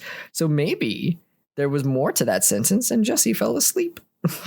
Speaking of which, oh my God, the next note says, fell asleep sitting in chair. I was so comfy and happy. Yeah, so you know what? I think I was trying to say something and I fell asleep. Oh, that's really funny. Fell asleep sitting in chair. I was so comfy and happy, but that means my arm dropped and caused a bunch of pain. Oh, right, I remember this. So my hand was propped up. My left arm, was propped up, and then I fell asleep, and it just fell, and that hurt. 800 milligrams of ibuprofen for a bit, since I'm technically not due for more pain meds until later. This will be good for swelling. The tiny fall and doing so many hand exercises, it's no wonder it's hurting a bit. Other than that, I'm literally fine. Gonna wait to eat and then sleep. Almost fell asleep at the desk again, desperately trying to stay awake. Listen to Tick Tick Boom, do arm exercises, then breathing exercises. I'm still so fucking happy. Desensitized to everything. Even my leg is great. Yeah, I'm supposed to get the HVAC off today. I'm very tired. I keep falling asleep, which is good because I need rest. But yeah, this guy's gonna come off and there will be some delicious barbecue underneath. At least that's what I assume it's going to look at from seeing the results from other guys. And I'm fine with it. I took a long time to do research and see what each part of the process is going to look like. And hopefully I'm articulating correctly. I'm just so tired. In a good way. I'm very happy. But yeah, they asked my mom to come to see them take this thing off and teach her how to put the Band-Aids on. And that's very exciting. I go home today. And also, I had the best peanut butter cookie I've ever had in my life. And I only get 2 more of them because I need to learn. I need to learn to try new things because I did. And holy shit, it's the best fucking cookie. And Cheezer's here. Hello, Cheezer. He's just vibing. Sometimes you just gotta stare, you gotta stare at a wall and vibe. You're doing great, buddy. Or maybe we're both a little tired. This has been the most rewarding week of my life, and I am so grateful that I get to be here to share it with you. I get to exist at a part in history where, this is possible, that I can talk to a camera to a million people on the internet and you actually see it and it affects your life in some way. In olden times, there'd be journals and shit we would find. And what a fucking cool thing that we get to see videos of people existing in the world. Thank you for being here. I'm so grateful for everything, that I get to experience it, that I get to share it with you, and that I get to create something of a legacy with my brief time on this planet. And also that I get to make dick jokes that will be heard decades from now. That's very cool and very powerful. Thank you. So desperate not to fall asleep, retyping every sentence by hand 7 times, even when I'm sure it's correct. Santucci takes a look at my dick, says I'm doing great. He thinks I'm just going to keep getting better. He says I'm doing so well. I see my nuts for the first time, and they look like burnt ends because of all the dried blood. I'm going to make sure my leg graft doesn't stick to my pillow. That shit hurts to unstick, because the leg graft right now is made of drying blood. I don't know what the actual thing is called, but like they do the leg graft and then there's like a sheet of something on it and it protects it, and then your leg is going to naturally bleed for a bit, so it comes up from the paper and then it all dries and it creates this like texture over it. So when you see me censor pictures of my leg and stuff, it's not because it's bad. It's just because it looks worse than it is. And I didn't want people feeling bad for me because it looks a lot worse than it actually is. And eventually, spoiler alert, but eventually that paper thing or whatever the fuck, the material comes off and then you get, the bright red skin graft underneath. So in case you're wondering about that, that's why it's censored in some pictures, because it's a shield essentially made of dried blood. And I was like, oh, it looks really bad, but it's just dried blood. Should I censor this? I don't want to gross people out. So I ended up censoring it in a bunch of pictures. I fall asleep in the chair and my arm accidentally pushes the call button. So the nurse is like, hey, can I help you? I'm like, oh, nope, we're good. A nurse comes in afterwards and I say I'd like to go back to the bed, but being out of the chair is very good for me. So we agree to wait until dinner. I struggle to stay awake. Eventually, 2 nurses come to help me get back into bed, and they both have the same name. One says that they're the good one. I go through so much shit that would have made me faint in the past, and I'm so excited it doesn't. But oh boy, is it painful getting me back into that bed. And they say, here, hold your dick, it'll make it easier. And all of a sudden I'm holding my penis and it's mine, and there it is. And nothing hurts anymore. I can't think of a single other thing that exists on this planet besides me and my dick. The world slows down and it's just the 2 of us. I am full of food, full of joy, full of morphine. Time for some lovely sleep at 6:30 p.m. Nurse E is back, confused why D gave me so many meds at once. And it makes sense. I was in a lot of pain. A lot was happening. She gives the 30 minutes of medicine in my catheter and checks on the baby. The medicine is making me extremely sleepy and tired and thirsty, and I'm drinking all I can handle.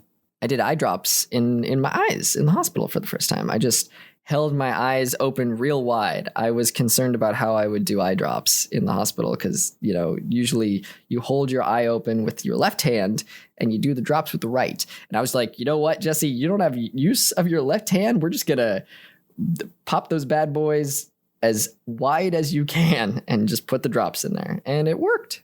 Day 4, I sleep for 4 hours. She comes in, checks on the baby. We talk about voice acting and Encanto, which I haven't seen yet. Coco, which I have seen and both of us have seen. Getting pills in ahead of time. So, making sure that the pain stuff is in my body so that when I need it, I have it. And endometriosis. We talk about endometriosis.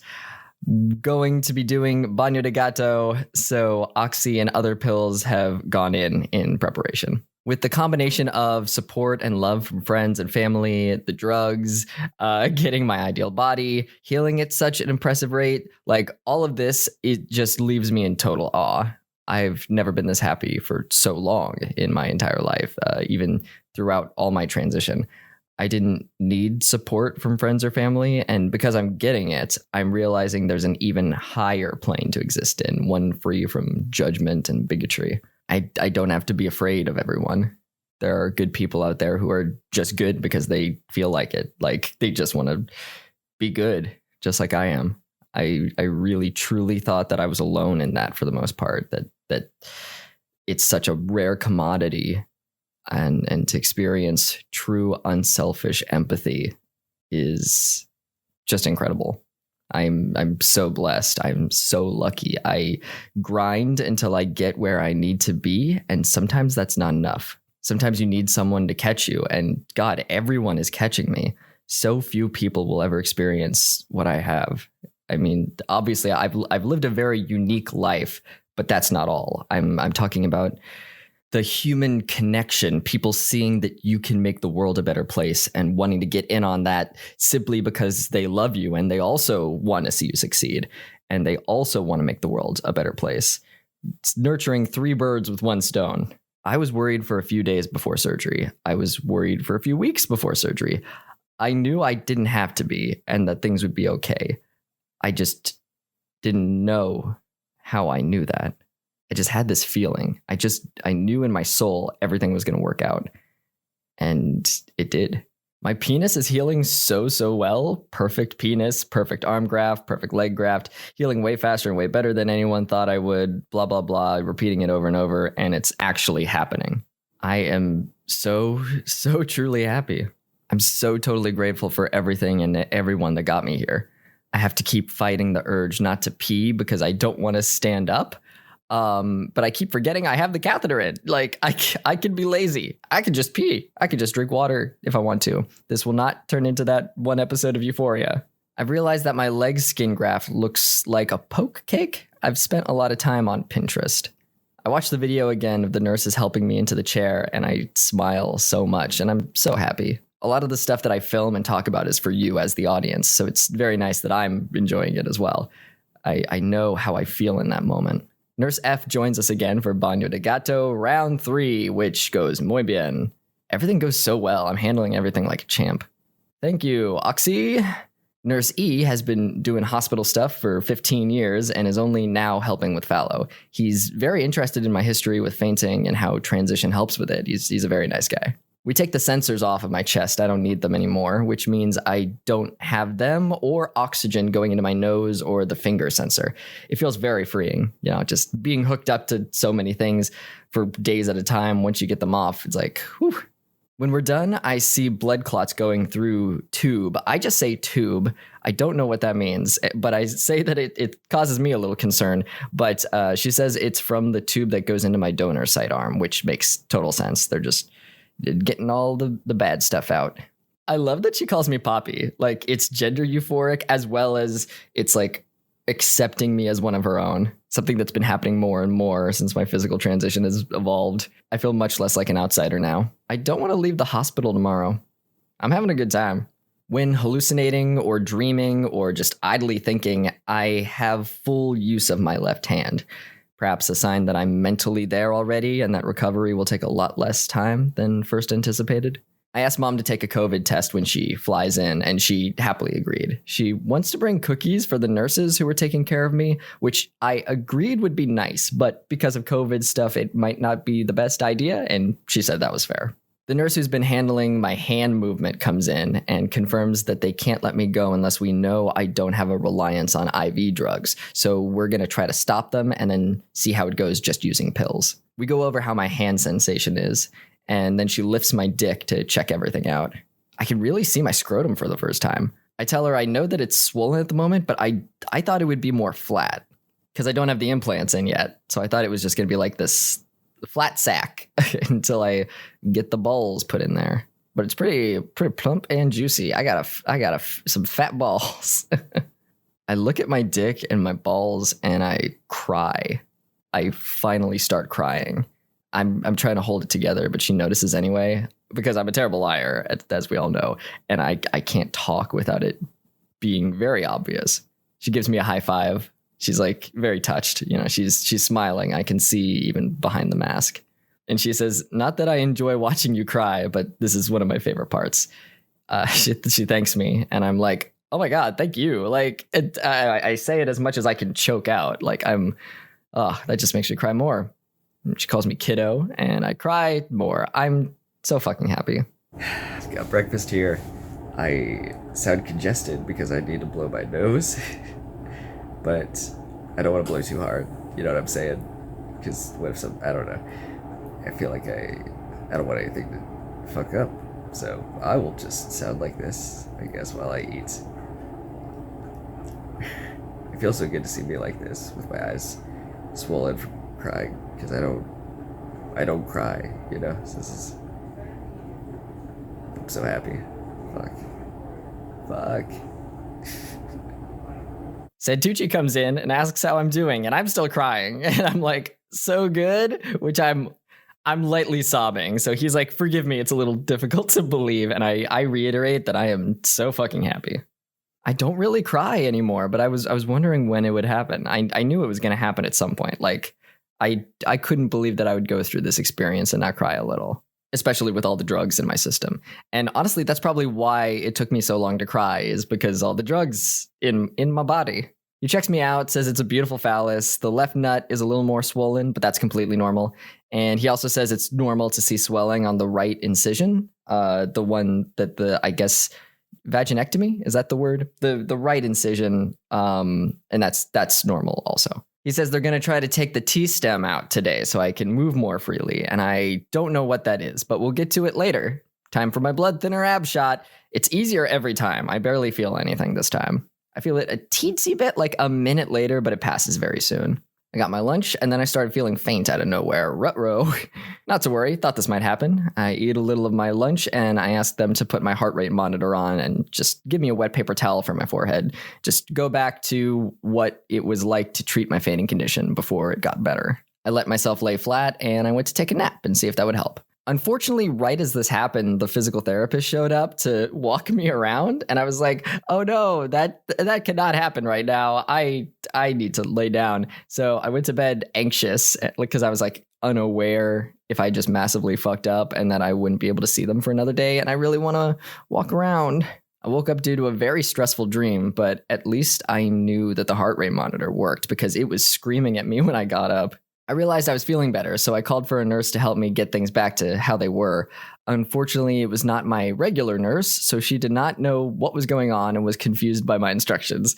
I got my food, though, but as soon as she left, I realized that I was in an incredible amount of pain and that my scrubs and the dressing beneath me was stuck to my leg wound. I hate that. I pushed the call button again to see if my nurse would pick up so that I could see when I could get some pain pills next, but unfortunately it was still the first nurse, and she said that my regular nurse would be able to do that, but didn't give me an estimation as to when that might be or what else I could do in the meantime. So I just I set a timer for 15 to 20 minutes because that's, I think, when they were going to come back, but I did get some food down. Unfortunately, now I'm scared to press the call button because I don't want to just keep annoying the same nurse.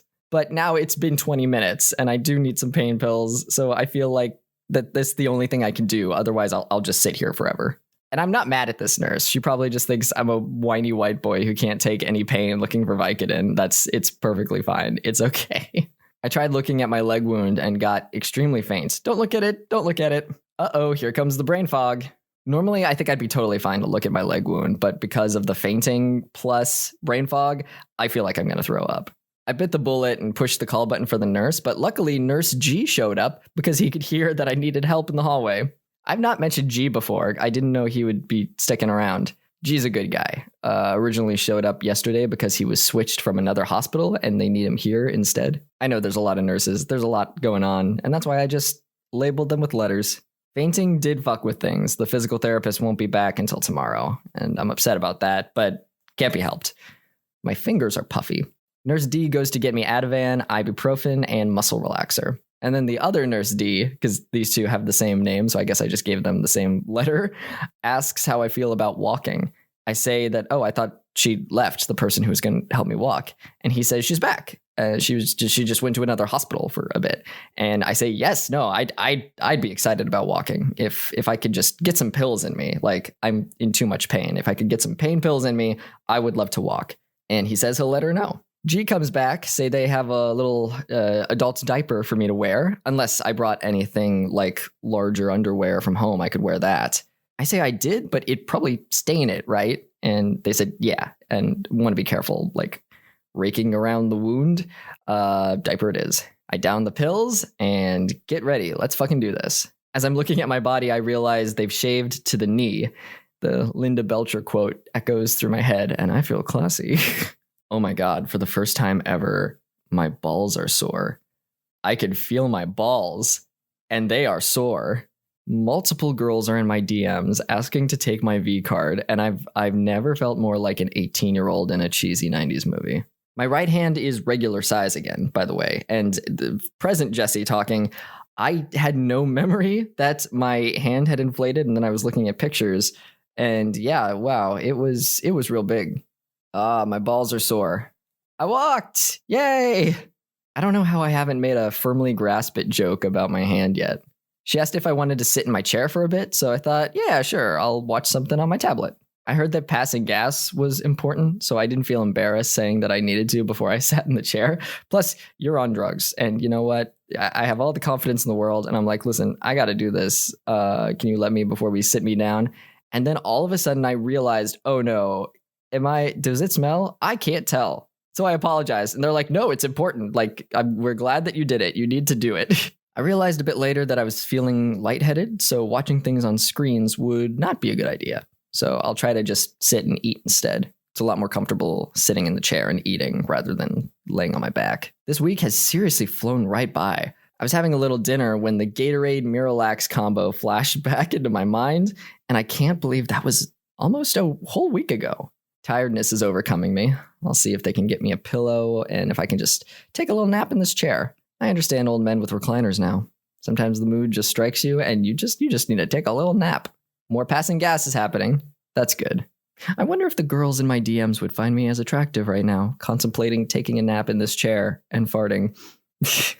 I asked Nurse D when I'm getting out tomorrow because I got, the menus. Usually they have you order breakfast, lunch, and dinner. And I was wondering, should I order dinner? Am I going to be around for that? He said, probably not dinner, but I should order lunch.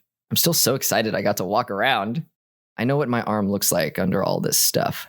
I'm going to look like a nice toasty s'more, Anakin before he got his neat suit, but I'm excited to see it anyway. It's hard, which makes it beautiful. The healing process is here to teach us lessons, and I can't wait to get started on a new one. I am so sleepy. I would love to take a little snooze. I don't know what to do with my head, which keeps wanting to fall backwards, but my sex is marked as M, and everything is okay. I have a penis. My balls are sore. I am attractive. Oh my God. I ate some dinner and had a half-an-hour call with Mom in the time it's taken Nurse D to come help. I'm at a 7.5 on the pain scale with my arm. I'm so bad at following up. I don't want to bother anyone. It's not about asking for what I need. I've so greatly improved in that. It's just the follow-up that fucks me up.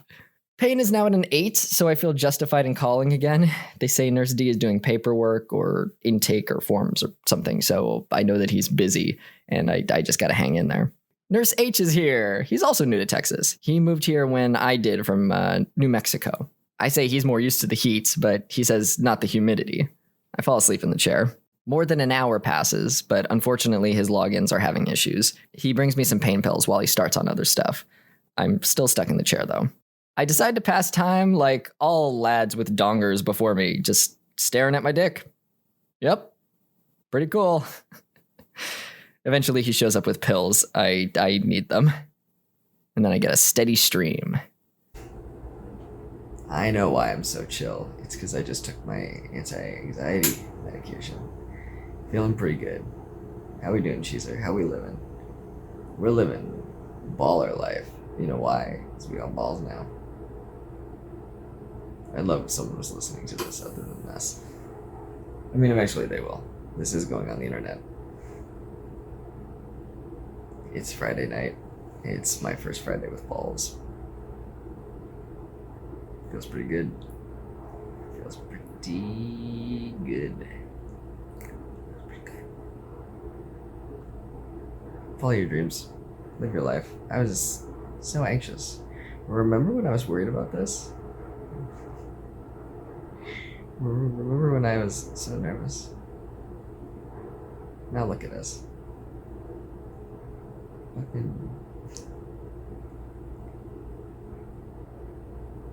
This is what life is about. I'll figure out what that means later. But you probably already know.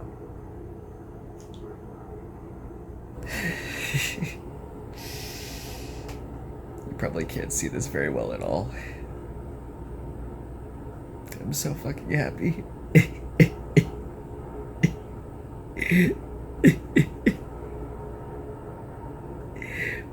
I'm so fucking happy.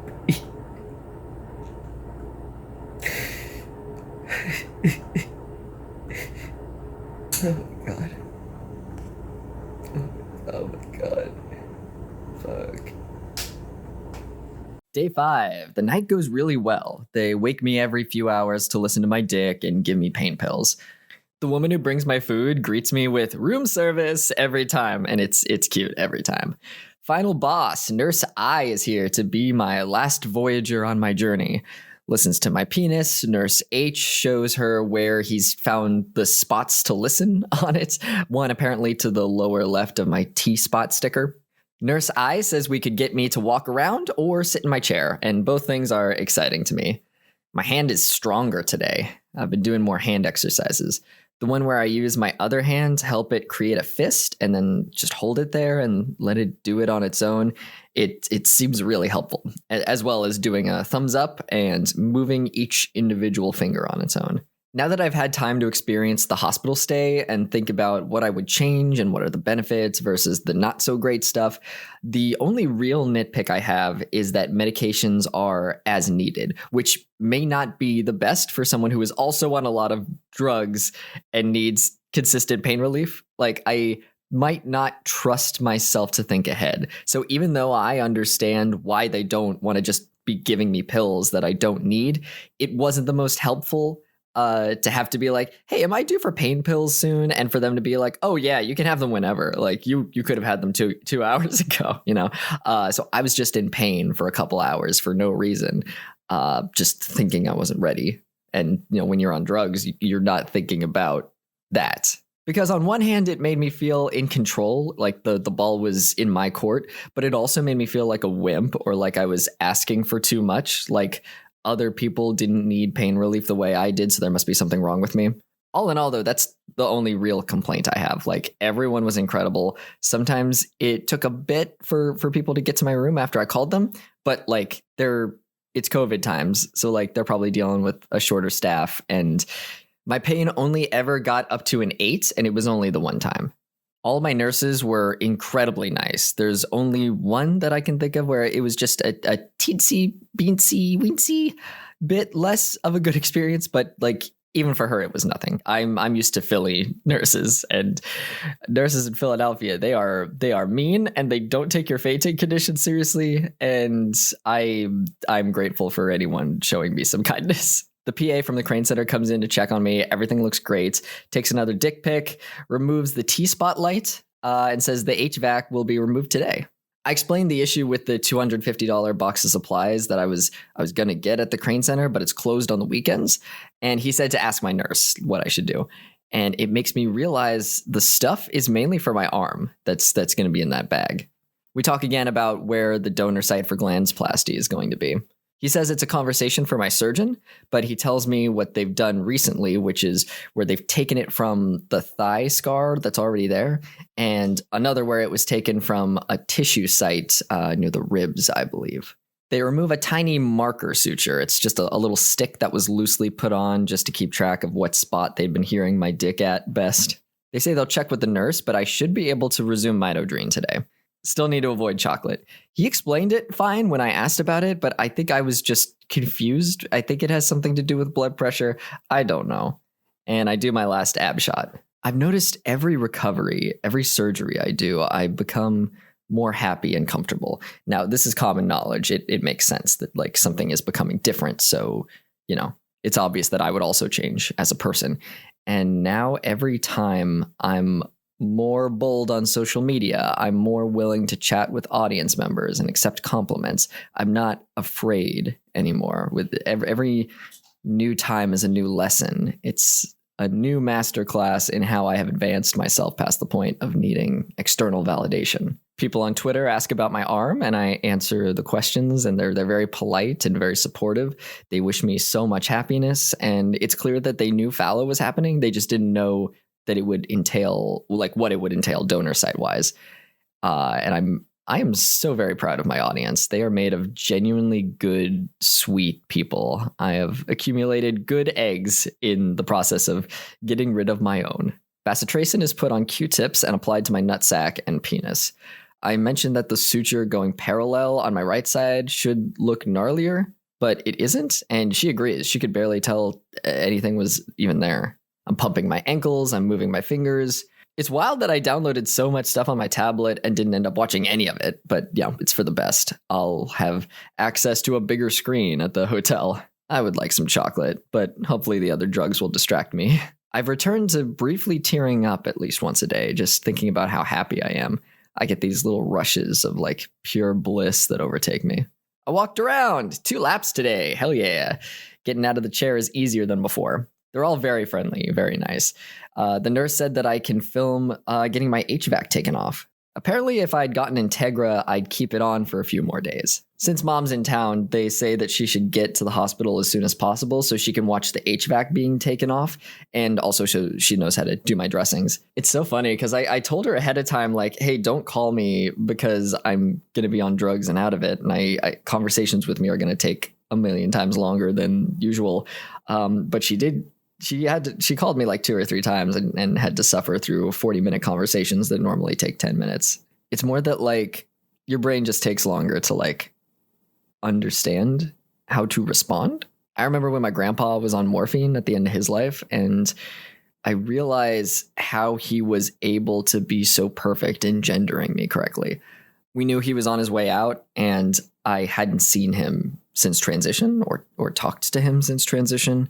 Family isn't really important to me, and I've been kind of the opinion that I'm just going to like, you know, let some people go, you know, like I don't want bad memories of you to be the last things that I experience. So that's just what I was going to do. And I was like, I don't really want to talk to him before he goes, because I don't want to fuck it up.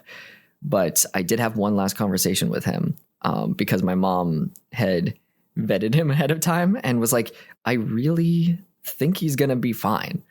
And I was like, okay, if you have that much faith, we can do it. And I had one more conversation with him and everything was perfect. And now me being on morphine, I understand why. Everything is so chill. Everything is so slowed down. You have plenty of time to be in this beautiful state of bliss where you know exactly who everyone is and what they want from you. And you can just really see them. Of course, he was able to see me as my actual self. The man was so sweet and so giving. He didn't even have to try. He just knew who I was in that moment. I wish I'd learned my lesson about trying new things, because I have the most amazing peanut butter cookie from the hospital on my last day. And I'm like, oh, I could have been having these all this whole time. Fuck. It was truly the best peanut butter cookie I've ever had. Hello, it is Saturday, December 4th. And I'm about to get out of the hospital. Cheeser is here. Do not worry. He's been here the whole time. This is the best peanut butter cookie I've ever had in my life, and I have only just experienced it for one day, and I'm sad about it. But I'm getting another one at dinner, so we're gonna have to live Moss while we can. I'm about to get the HVAC off my hand. Flexibility is just infinitely better than it was Monday. I can do thumbs up. I can move my fingers. Everything's all good, and I should be getting out of here around 6 p.m. before the night shift begins. Mom has just flown in, and we're about to go to the hotel, and I still can't have chocolate, but we'll see when I can. We've switched me over to Mito Dream, and fingers crossed, it looks like I'll just be able to get back on my Mitodrine, my blood pressure raising medicine as soon as possible. And, I think that's all for now. Finally, the doctor comes in to take the HVAC because my mom is here. And I haven't given this doctor a nickname or a label, but just know that she rules and she's one of my favorites. I was sitting in the chair and it's tough to get me to the bed. But then when the HVAC starts coming off, I do so well. I do so well. Everyone is amazed. Like, I'm just smiley and excited. It feels like I'm a butterfly breaking from a cocoon, which fits because I'm looking at the butterflies on the wall of my room. Wow. Yeah. They didn't have to take as much as I thought. Yeah. Did you think it was going to be more than that? Yeah. Oh, okay. We had us doing hair removal all the way down to like here. Oh, okay. Well, I guess that's sometimes just to kind of give them a little extra wiggle room if they need to. Everything's a lot better underneath than I pictured. I thought it was going to look worse. Mom records it and it takes a sec to breathe because it's a lot, with the masks. I used to have more sensitive of a stomach, and going through all this, you learn not to. My hand feels very stiff, but at least now it's like I can see it, and I don't think it's because of this. You can wiggle it. Yeah, and then once all this comes off, and you have that continuous suction of compressing things. It will go too. The swelling will start to go down. Yeah. Yeah, well. Okay, so first thing, just disconnect this thing so we can flush it. And the doctor's talking to her and is like, "You did great," and then looks at me and says, "He did great. Probably the best I've ever had." It feels good. Okay, good.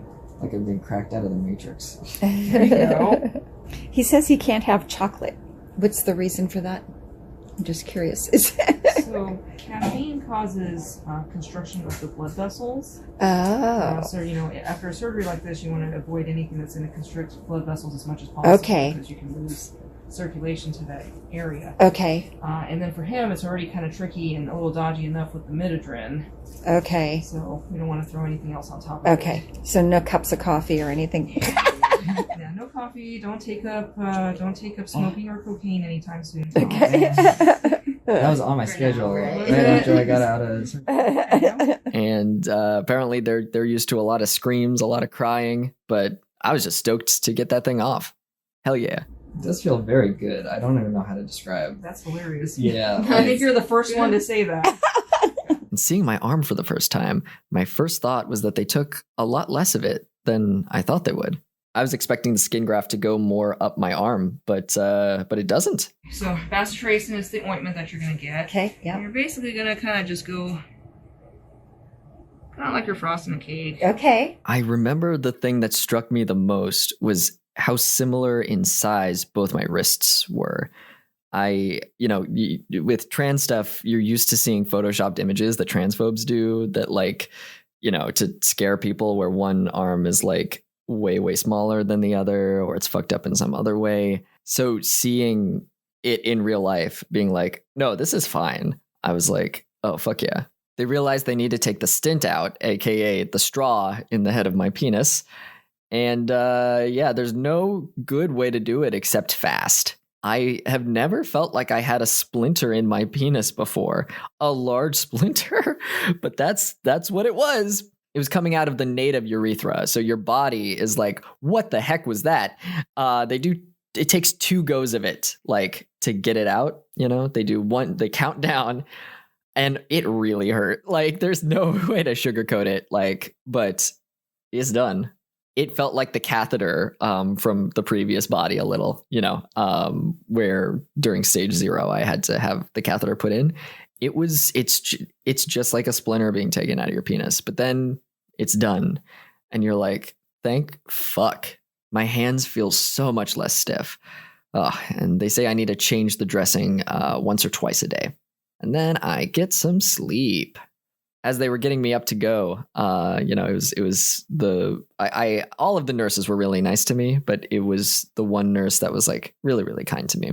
And I cried, and I was just honest with her, and I told her how difficult it is to have such a nice experience at a hospital I feel safe in. And she was really touched and said she was glad that everyone treated me so well. Then she taught my mom and I how to do the catheter. The flip switch is a lot easier than we thought it was going to be. I had no idea what to expect. I'll basically have to use an overnight catheter at our leisure, one that, I'm just laying down and the pee just kind of goes into a bag and then you empty the bag.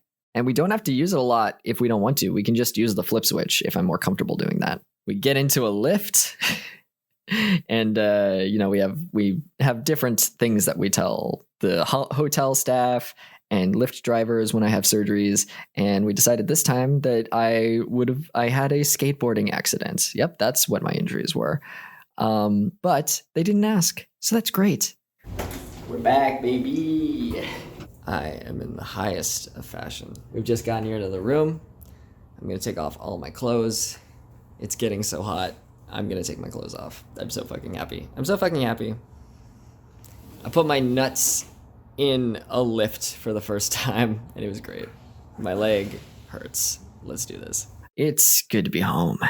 Getting into bed is not as difficult as I initially thought. There's lots of things in bags at Andrew's house, including the straws and the tray table, so I don't have those things at the moment. Mom will basically need to give me drugs whenever I need them, as opening bottles isn't a possibility right now for me, and standing up isn't ideal. I'm just hanging out with my dick out. The paper says that it's good for letting it breathe and to just do it whenever possible. Mom went to go get some ice cream, bless her heart. Turns out all the Ben & Jerry flavors have chocolate in them. Just all of them. I'm not allowed to have chocolate yet. And I looked up Ben & Jerry flavors with chocolate, and it's all of them. Just vanilla is the only one that doesn't. But I will be having one of the best peanut butter cookies I've ever had, warmed up with that ice cream, and it's gonna taste amazing. Dude, I'm lying in a hotel with my cock and balls out, just vibing. This is amazing. I got my little guy. We're just vibing. This is, I don't know. I'm having trouble processing it. Like a week ago, my life was so different. I feel like I had all this preparation for this surgery, and then I just stayed in this cryo chamber fucking Goku style motherfucking thing where I learn how to power up and do a special ball attack. and I'm on drugs during it, and now I'm out and my life is so different. Like, I had all this preparation, and then apparently the surgery happened, and now I'm here and I'm just laying in a hotel with my cock and balls out. This fucking rules. I was in this exact hotel 4 months ago, and I did not have cock and balls. I had a penne, and that was fine. I was fine with my dick size. But now it's like, it's a size. It's bigger. And it's so funny because I want to share a quote with you, because it's like, we share everything here. It's just very funny that it's a quote from my mom, because like this, she has to take care of me, and it's not weird at all to me that my mom gets to like see me naked while she's helping me take medicine and put bacitracin on my balls, sutures and shit. So I didn't think of it as anything odd. And then the closer it got to her getting here, the more I was like, oh, I guess this is a thing that's gonna happen. She's gonna have to see me. She's gonna have to see my dick.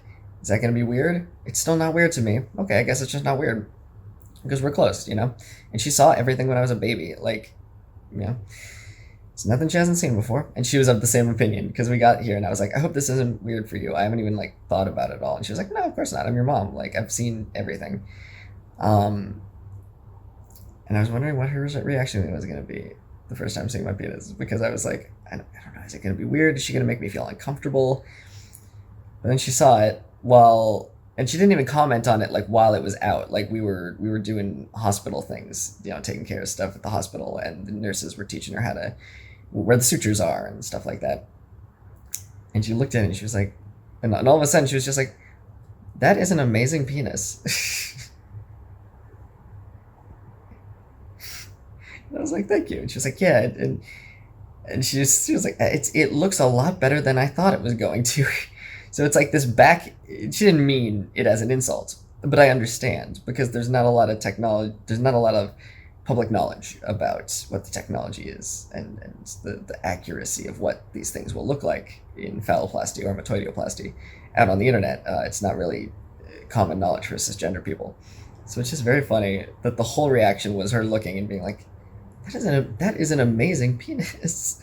It looks a lot better than I thought it was going to. Where it's this insult and this compliment all wrapped into one, where I'm like, you know what? I'll take it. I don't like to insult other people, but, and their penises are great. But I have a really amazing penis. It feels so good. There's a light breeze coming in, and I'm just laying on my bed, lightly draped fabric underwear over my cock and balls. It feels great. And I feel my balls for the first time, and I feel my cock for the first time. It feels real good. It's like this week just whizzed by. And now I'm back to vlogging. I took a lot of notes. You're going to see a lot of notes from me where I read things off because in my drugged up stupor, I wanted to make sure that I was taking as many notes as possible. And I did. So I'll be doing kind of that style where in the PinkBlue episode that's about stage 0, you'll see some of that.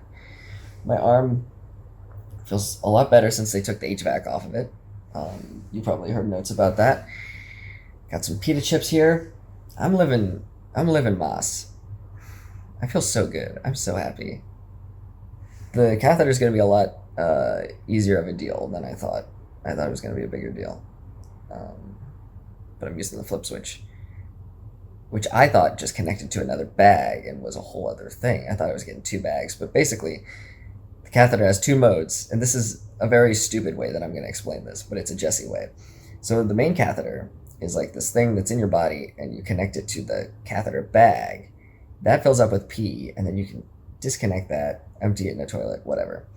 Then there is a flip switch where basically if you have to pee, you just tell your body, oh, I have to pee. So you get up out of bed and you go over to the toilet and you flip the switch and pee comes out of that valve, and then you shut the switch and you go back to bed. Easy peasy. And you can rely on the bag if you want to, but I kind of want to just get back to my life. So I have to learn how to use this flippy switch. And thought it'd be weird that there was a balloon catheter inside my body, but it's not. I barely feel it. And I have medicine for bladder spasms, so I don't really feel it. Feels good. Everything's going really well. I'm so happy. My life was so different a week ago. This is insane. This is insane. I just feel like it happened all so fast, but it didn't. I spent the last week suffering through leg hurty and arm hurty, and scrot hurty, and now I'm good. I thought getting this bed was gonna be tougher, and it wasn't. I didn't have to put down any puppy pads. I'm not gonna bleed on here. I put down a towel, but I think getting out of bed is gonna be the worst part. I hope you're having a lovely night. I am. I so am. I had some light snacks, part of the peanut butter cookie that I took home, ice cream that doesn't have chocolate in it, popcorn, pita chips. I attempted to use the flip switch for the first time. Getting out of bed was like a baby goat learning how to walk. My one arm is stiff. The other arm is incapacitated. My penis is sensitive. But I try to use the flip switch and it's not working. There's just no pee coming out. We're flipping the switch and there's no pee coming out. Mom helped me brush my teeth, and then we thought we'd give the flip switch another go. Still no luck. Okay, well, back to bed. Day 6. I wake up from a dream and remember my cast is on my arm. I really feel it. And I really need to pee. I wake up Mom to let her know. We turn on the lights and go in the bathroom and open the flip flow, and nothing happens. My body is strong but weak. I can take lots of pain, but peeing while in pain. I wonder if that's why I'm not peeing, because I'm in pain. My body can't focus on it. Am I getting oversensitized? My body is vulnerable. So, my penis is wet with something. I asked if I can try going to the bathroom in the shower. That might be easier. And even there, the flip flow does nothing. We flip it on and off. We're trying everything. We get rid of the adult fabric underwear, and there is a liquid in it that isn't pee, that we assume it's just general liquid, which they said would happen. We wipe off my balls and decide to just do the actual catheter, just letting it fill into the bag. So we go to bed, switch the catheters, and pee is coming out of the tube immediately, which means I did have to pee. So we're using the catheter bag, which is fine because I've had trouble with catheters in the past, and so has my mom. Once our bladders get going, it's no problem. It's just getting it started. Mom has a lot of trouble trying to empty the catheter bag and asked me to take a look, but upon showing me, it's immediately figured out what we need to do. And that's how it works sometimes. Sometimes just asking someone else to take a look at a thing, you can figure it out immediately. Rubber duck debugging. We're doing a real good job, all things considered. Again, this is kind of us on our own, just trying to figure it out. This is not a common surgery. There's not a lot of info on it that's accurate. And it changes. The technology and the medicine and everything gets better and better every year and different every year. So we're just free falling, seeing how we do. Mom accidentally hits my wrist, the bad one, the left one, while trying to cover the rest of my body in blankets and covers. Make sure you're keeping an eye on all the rowdy children or pets who might be around you when you're going through this. I am totally famished. My stomach is rumbling. So Mom makes me a little snack now that my body actually wants to eat food. I really regret not putting the straws in, the bag that would be here. They're in the bag that's at Andrew's. I thought we'd have all the bags by this point. So make sure you consolidate for absolutely everything you need the first night in your hotel or Airbnb. We have a couple lamps that look like Demogorgon flowers. I take a blurry picture of them. I'm awake, discharged from the hospital. Here comes the real challenge. I wake around 6:30 in the morning in a lot of pain. I'm suddenly very nervous that my penis is hanging off the side in a way that doesn't seem good. I checked. It's fine. It's probably just me being paranoid. I check 10 minutes later, feeling the same thing. It's fine. I look a third time and it's hanging off to the side in a way that probably isn't good. But what do I know? It's not like there's a guide to this. Is this going to be what the experience is the whole time? Me looking at my penis and being like, I don't know if that's normal. My anxiety on a day-to-day basis is usually bad. Now it's like, oh, there might be an actual reason to be worried and I'll never know. I lay there nervously holding my penis propped up on some gauze, just anxious about where I will exist for the day. I think about the couch. Should I sit on the couch? There's a chair. The whole room with the angular furniture and slick proportions that might be appealing to the higher class, but inconvenient for recovering from surgery. So I just lay there, nervously holding my dick, too scared to use my phone. I move my hand as best I can, exercising it. Mom eventually wakes up at 7 a.m. and tells me it's time to take my pills, to which I replied that I have been up. We open the blinds and she starts the slow process of giving me all my pills, which in the hospital used to take 3 minutes max. Our process is taking more than 20. My mom is great, but she is old. She's getting up there. She's somewhere in her early 60s. And, things take time and she can't read everything real good. And I can't super help. I'm on drugs and have one hand and my body hurts. Oh, I'm in an incredible amount of pain. I would love to just get my pain pills, please. I ask her to check the catheter bag since I can't see the status of it. It's too far to my right. And, takes 10 more minutes, but then she goes over to the side of the bed to give me food and sees that the catheter bag has been left slightly open and it leaked pee onto the bed. She said she'll hang it next time. I experienced a lot of bladder spasms as a result of her touching the bag since my medications hadn't kicked in yet. Whenever the bag moves, it'll fuck with the catheter that's inside of you. I have a little bit of graham cracker so that I can get some ibuprofen in me. but it's making me sick, so we try some English muffin. I had some anti-anxiety in all of the pills that I took, and I'm finally starting to feel it. Hell yeah. I was freaking out a second ago. I figured I would, not knowing where to go or what I'd be doing or what position I should be in, all the unknown factors. There's nowhere in this room that I could sit that would be comfortable for all of my body parts, so I just have to just pick one. The couch is in front of the TV, and it has a back, but it isn't tall enough. So stylish looking, not great for recovery. I don't know how I'm going to eat or drink properly. I've just been suffering through it, laying on my back. We decide to give me a little shower, Mom thinking it'll make me feel better. I catch my reflection in the mirror. It's me, just a little discombobulated. No dysphoria, just a bit bloated from a week of surgery. Everything except for my face belongs to another man. My face is distinctly my own. It's still my handsome face, and I know things will be okay. It's just going to take a sec. A very slow shower commences, Mom helping splash water onto me while I'm just standing in it. It does feel very nice afterwards. I'm clean for the first time in a while. We try to figure out what I should put on while housekeeping comes in to change the pee sheets. I tell her about the Seprotec underwear, and we agree to put it on me. Now, here comes the miscommunication. I am strong and forthright and of the opinion we just need to get through it, and then the pain will stop eventually. My mom has a caring nature and doesn't want to hurt people, so she will pause to give them time to catch up. Neither of us communicate that to each other as we get half the underwear on, and I start screaming because my flesh is searing into underwear that is pressing into fabric. I swear at her a lot, and I feel terrible.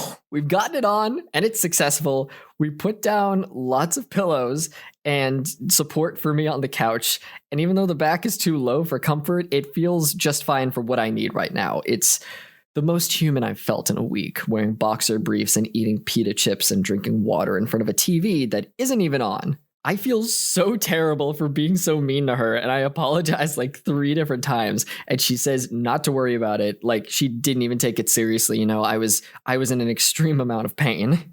I think I had this preconceived notion that my dick would always have to be at an upright angle in order for it to heal properly, but it's here in my underwear in the way cis men wear their penis, and it's perfectly fine and comfortable. I'll be able to get pain pills this way, and I'll be able to relax and feel a little bit more human.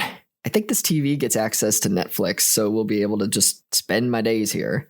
By the end of this, all of my pills and everything will just be run like clockwork. Right now, we're figuring things out. We will get a routine going. Hello, lovelies. He has returned from the dead. So, you've probably... I don't know how I'm going to splice these things together. But this is me. I got my arm. I'm chilling. What? Underwear?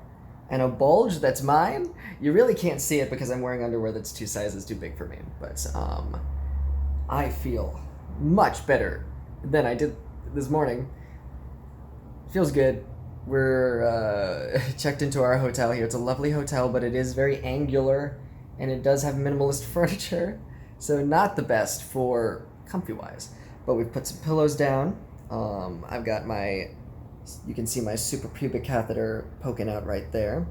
And then I've also got my leg wound that you can't see too much of, but I do look like a jerky man, which will be me after I'm able to masturbate. Anyway, I look great. I feel great. I can't believe I'm up and about. You should have seen me like an hour ago. I was like, ugh.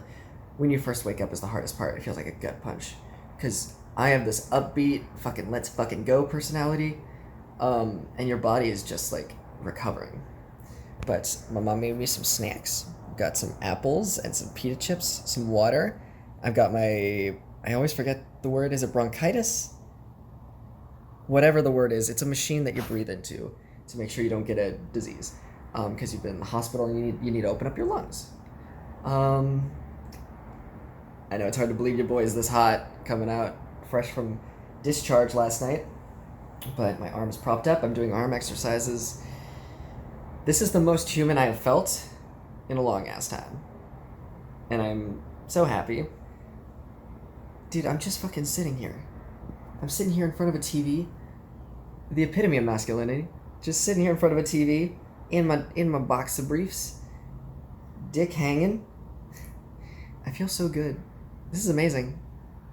I really do. I think I pointed out earlier, but I really feel like I went in a hyperbolic time chamber. And now I've skipped to the good part, and here I am. This is going to be such a rewarding, wonderful recovery, and I really feel those action heroes that get the shit beat out of them. And it really felt like an AMV in there, where I was just like standing in the shower, you know? Just feeling it. I feel so strong and so powerful, and I'm just really excited for what this is teaching me. Hope you're all having a lovely morning. I will record when I can. I'm doing a lot of pressing and recording audio, and I have to... You know how accurate those things are. They're not the most accurate. What a nice breeze. I feel like I'm on vacation, and yet I'm healing from getting an anime-sized beating.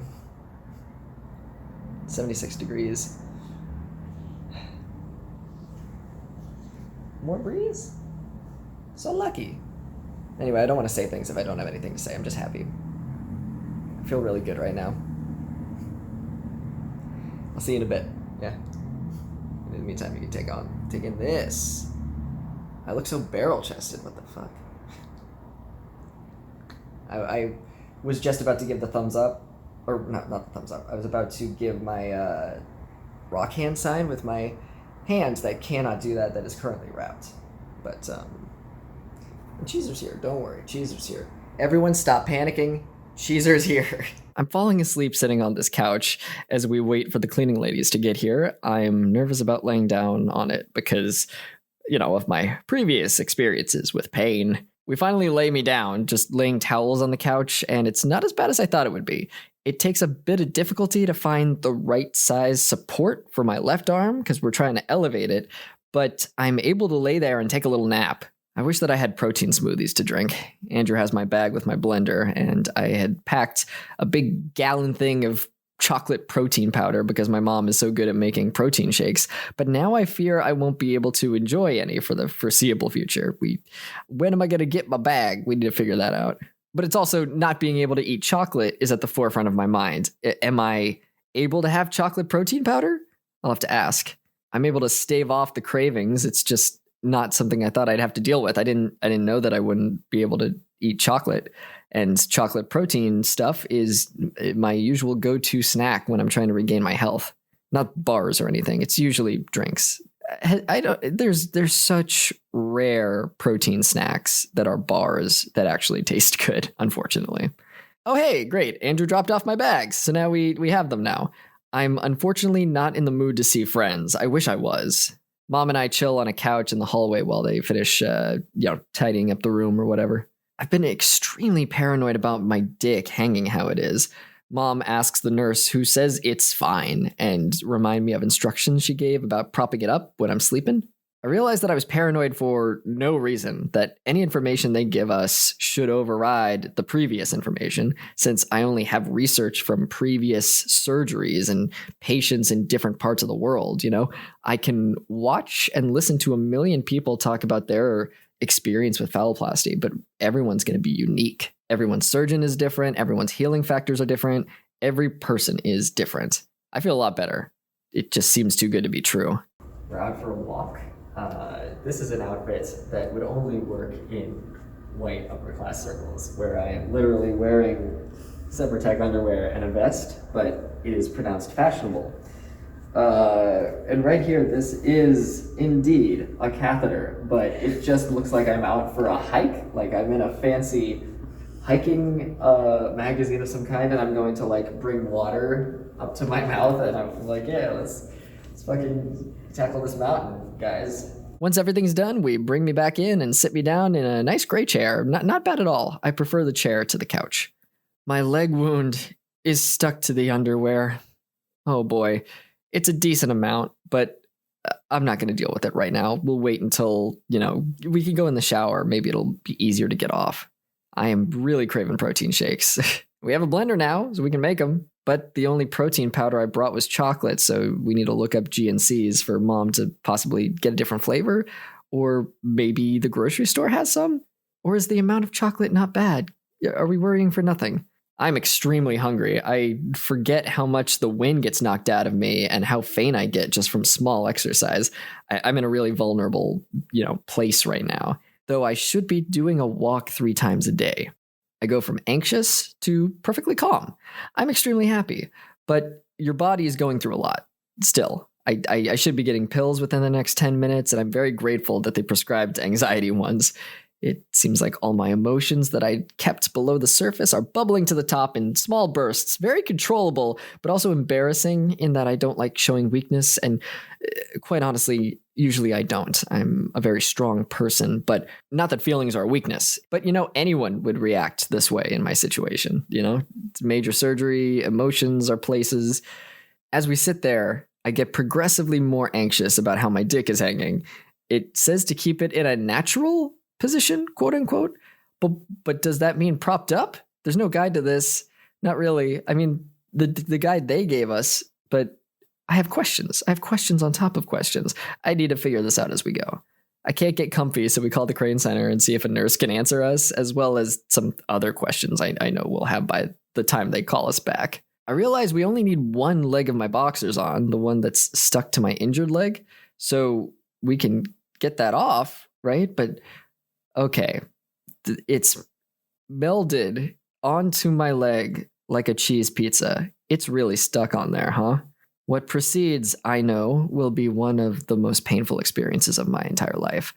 Slowly, very slowly, I must release the flesh from the boxer briefs. Because, remember, this skin graft, the paper stuff, it's made of dried blood. But the injury is still fresh, so it's pushing on it and there's still blood coming out. So it has fused with the underwear. 15 minutes later, we managed to release my right leg, but the left one is still trapped. The skin is hot. The only way out is through, and I know it well. It takes a total of half an hour wiggling slowly back and forth. I make it a little dance. I make it a little challenge. It's not a race. There's no use in rushing. I've got nowhere to go, and I'm mentally stronger than a piece of fabric. Finally, it's released, and I feel so fucking good. A smile spreads across my face. I've done it. When you've accomplished one of the hardest things you've ever done inside of one of the hardest things you'll ever have to do, it does something to your brain that tells you, fuck yeah, and you're fucking unstoppable, aren't you? The nurse from the Crane Center called back, and we got lots of really good information. Mom is getting a bit overwhelmed with how to flush the catheter, and we got to go to the center anyway to pick up the $250 bag anyway, so they agree that someone can show her how to do it. I tell her it's totally normal, that none of us know what we're doing right now, and to not feel embarrassed that she can't take care of her son. Feeling overwhelmed is totally justified. The skin on my leg is still warm, not in an infectious way, just in an I'm alive way. I tried to use the catheter, but to no avail. I only have use of one of my arms, and with the left one, it feels like I'm holding 8 pounds, whatever I'm trying to do, so it's difficult to relax. The cast around my left arm really doesn't weigh that much, but it feels like 1,000,000 pounds. I'm probably not even holding a whole pound, but I'm in such a weakened state that I might as well be. It's very humbling. Mom goes to pick up dinner. The grocery store next to us isn't the best one, apparently, and doesn't have all the things we need, but she's going to a chicken place near us, where we got our dinners during stage 0. And then we'll get some sides that are easily heated up in a bowl in the microwave from the grocery store, and I am so fucking happy. I just keep coming back to it. I'm just so happy. All my friends are being so sweet, sending me messages and checking up on me, even some that I didn't think would. It makes me remember what a big deal this surgery is, and that I'm not going through it alone. With the underwear kerfuffle, we decide not to take any walks outside for a bit. Might just need a few days for everything to dry out, because if I can't put on underwear, then... But I could do some laps around the hotel room. I chill on the chair with my cock and balls out, and it's very nice. Again, that's the best thing for it. You need to let everything dry out. Like putting clothes on, not a good idea. And now we know. The clothes that I'm wearing today, it's a choice. It makes me look like I'm cosplaying an anime protagonist of some kind. I don't know who they are, but they seem pretty damn cool. It was stressful having Mom change my arm dressing for the first time. It's way too loose, and we forgot to put the splints in the first time, but we managed to get it closed. But it stresses me out. If it's not tight enough, it can cause keloids. I think that's how it's... I've only seen it written down. I haven't said it out loud. Keloids, which are holes somewhere. I don't know, but it sounds bad. But we're going to the Crane Center anyway tomorrow, so we'll just have to ask about it. I'm stressed out and hoping we can do it better next time. So I took a stress nap, and I woke up many hours later covered in towels, which Mom put on me to keep me from getting cold. Mom wants to dump my catheter into the toilet. I down a bunch of pills, which is good because I'm sure due for some. I get up, extremely painfully, of course. My leg bleeds again. I wonder when that'll stop. I limp to the toilet, hungry and in pain. We dump the catheter, and Mom prepares dinner, which has already been set up in the microwave. It feels a lot more human to be sitting in the gray chair. At least I'm not eating on my back again. It'll do things to your self-esteem. My balls are black and hard, and my dick is soft and pink, and that's enough to make you discombobulated. Chicken, mashed potatoes, corn, water. I'm so grateful for every meal I'm able to consume sitting up. I know I'll be grateful for so much more once the pain shuts down, because even now, in extreme pain all the time, I barely even notice it. I'm a fucking champion, man. Fuck yeah. My pain is finally managed. The worst of it is my leg when I've woken up from a nap. This whole subject has got me thinking about fatherhood a lot more. Bringing a life into the world, getting responsible, making sure it's healthy and taken care of. I remembered earlier when Mom handled things slower in a more caring way. And it made me realize, even though I can barrel through pain, not everyone's like that. Everyone needs love and care. I don't need to be a father to be nice to people. So I gave Mom a pep talk, because this is hard. It's hard to see your son in pain. And I told her how she's a pioneer when it comes to parenting trans folks. And although many have done it before her, they might not have had the resources to document everything, and that we have a unique opportunity to share our knowledge with future generations. That's something to be excited about. That's something to be honored by. She feels a lot better after that. Day 7, Mom gets a call at 7:30 in the morning about a dog sitter back in Connecticut trying to get into our house to take care of Dolly, which is, I've talked about her before, but that's my mom's dog. She's a puppy right now. She's a yellow lab. They must have left a message before from my mom, and Mom had trouble getting back to her because I heard her say, "Yeah, it was just tough getting Jesse all his pills last night." Both puppies need our meds, Dolly and I. Mom gives me a pill, then attempts to go back to sleep, but I sit there for 5 minutes wondering why my bladder spasms are continuing to happen. She realizes she has more pills to give me. I'm laying down, but you know what? Let's do it. So she puts the pills in my mouth one at a time between sips of water that she also helps me get. And then we get a bit of English muffin, banana, and peanut butter. We've got this down. There's no mess. I think I've gotten the hang of eating on my back. I can take pills on my back. I can drink on my back. We're doing it. All right. Turtles fucking make it look easy. Our turtles, I don't think they're supposed to be on their backs. Whatever. I feel like a turtle, and not like a cool turtle that eats pizza and does karate. I feel like a turtle that doesn't know how to exist yet. A turtle with a new penis. I'm being so nice to Mom, but I remember how last night I'd been in so much pain, and I'd been stern with her because she hurt me accidentally as a result of her not listening to me. There's a disconnect now, when I was a baby, it was up to her to give me my medicine and help bathe me and know when to give me food. And now as a grown adult, you also need that care. And she might think she knows better than me. She thinks that she should override what I say. If I'm like, hey, do this because this will happen, she sometimes doesn't listen to me. And this happened 4 more times where she disobeyed instruction from me and got me hurt. And this needs to be a teamwork thing. Needs to be a teamwork effort. We need to work together despite the drugs that I'm on. I need to make an effort to advocate for myself, or I'm to blame if something goes wrong. That's the difference between me getting on my feet as a baby and me now. Mom isn't a baby, but sometimes humans need to be treated like little kids. Like I said, need a nap, need a juice box. You need to speak to them gently. So I talked with her about it. She was like, yeah, that sucks. I'm sorry. Initially, before, when I had apologized and she said not to worry, that she hadn't taken it personally, it made me realize that maybe we deal with stress in similar ways.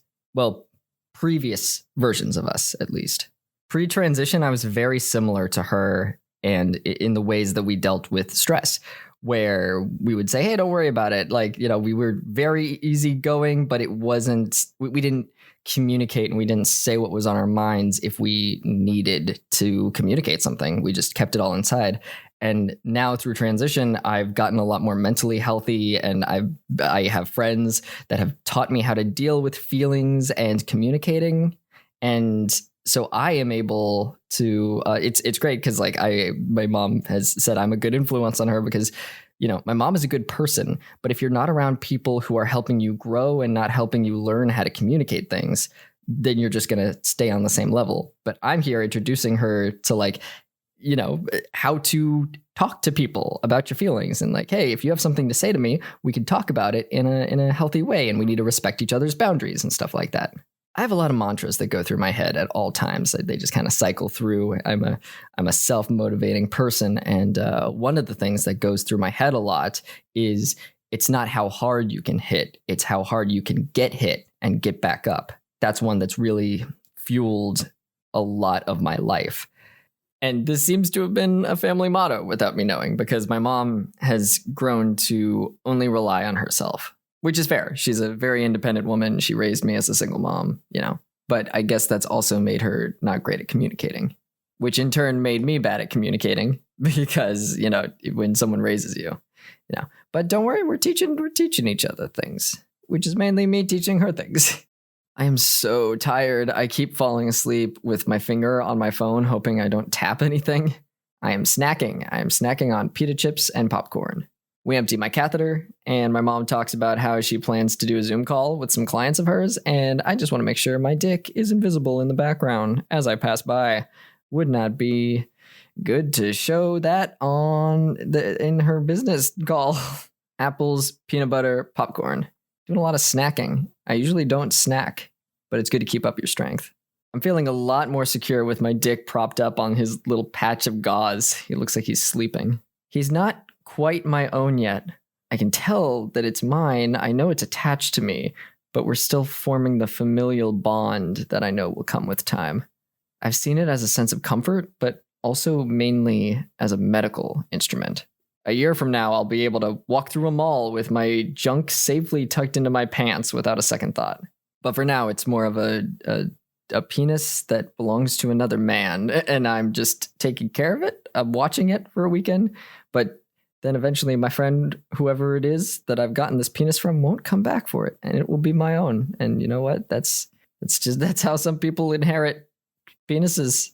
We get to go to the Crane Center today. I'm compiling my list of questions, such as how to properly wrap my arm, when I can use Sika sheets, and when I can wear the Sika sheet on my arm at night with a compression glove, and when can I eat chocolate. There's a sort of charming nostalgia when it comes to daytime TV. I'm transported back to 2006, and my nose is runny, and I begged my mom to keep me home from school. I watch The Price is Right and eat saltines and drink ginger ale, and I feel like shit, but at least I'm not at school where everyone thinks I'm stupid. Growing up on the spectrum does that to you. You're meant to learn things a certain way, especially when you're a trans boy who doesn't know he's trans. All of the subjects are just so hard, and no matter how hard you try, you still fail. You're never the one everyone is proud of unless you use your superpowers to be really good at acting or sports, which I was fortunate enough to do, but for some others, there was nothing like that. The political ads during daytime television have way more meaning now. I used to just ignore them as a kid, and now I'm like, oh boy, everything has so much more meaning. The pain is a lot more manageable. My right arm is so tired. It's the only one I can use, so that makes sense. If I'm using it for everything, it's gonna be a little tuckered out. My dick is a little prince, just sitting there vibing. Perfect. Flawless.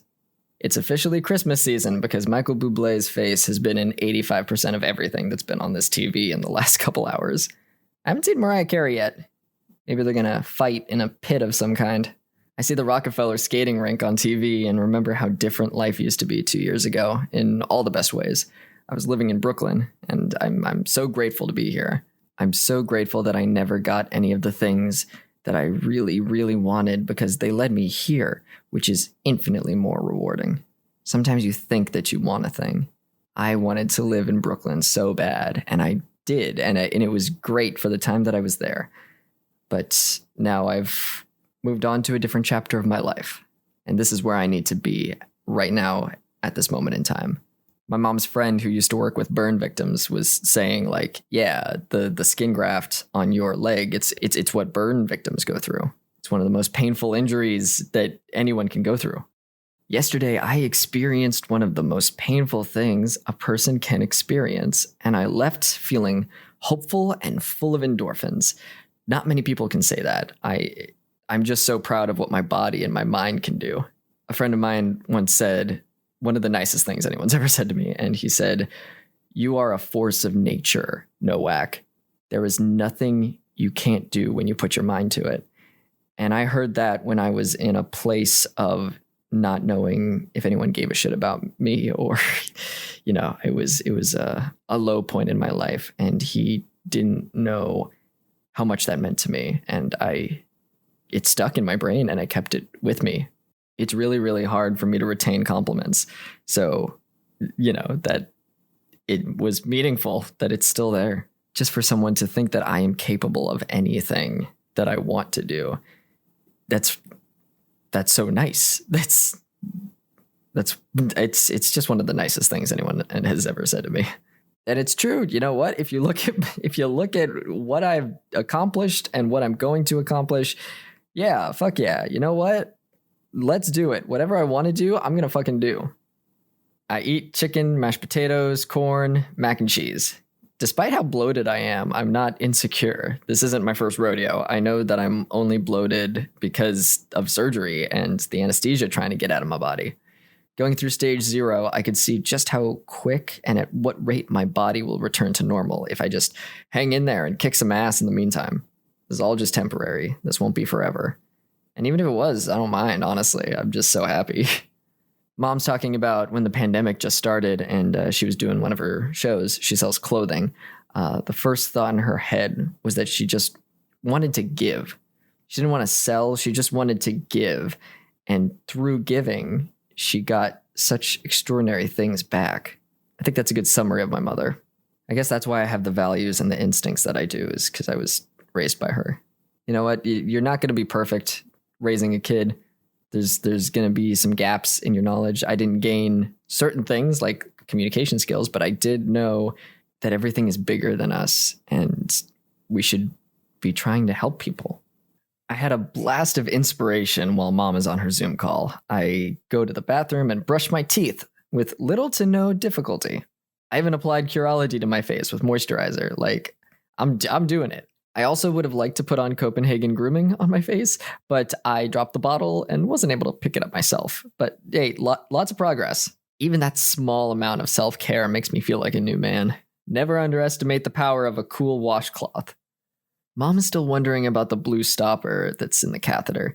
It doesn't appear like liquid can escape from it, but there are no instructions about the blue stopper in any way on any of the papers we received.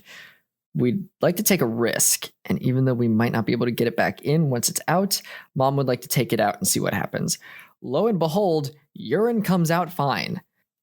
That was what was stopping it this whole time. It is frustrating and confusing that none of the paperwork mentioned these little blue parts. It's not even once. We'll take it though. You know what? Fuck it. We know now. Yeah, it turns out the blue stopper was stopping the urine. When the whole thing is one piece, you don't want to fuck with it. In our defense, she's old and I'm on drugs. If the blue thing is there, it looks like it's a part of the thing. We didn't know that it could even move. And just like that, it's time to go over to the Crane Center to see how to flush the catheter. I remember the big sweatpants that are one size larger than I should be wearing, and it's meant for crotch room. But that might come in handy right now with my leg injury. We try putting them on, and hey, they fit great. And they don't stick to my leg. We'll see if that lasts. This is the part of the oxy that I wish I could just enjoy, but I'm mostly in pain. I would love to just be high. I climb up into the lift. You know, it's a tall lift. Some of the cars get tall, and I'm very nervous about my dick hanging like it does when I sit. Should I be elevating it? Should I be? What can I do? Because I can't. I'm in a stranger's car. I'm not gonna like. I can't see it. It's tied up in my pants, and I have one hand. I'm not gonna be. It's fine. We'll just sit there. It just is what it is. They teach my mom how to flush the catheter, and I got my arm wrapped better by the first woman there that I had met at the Crane Center when I was lost and confused. She says to hold my dick when I walk around, so I do.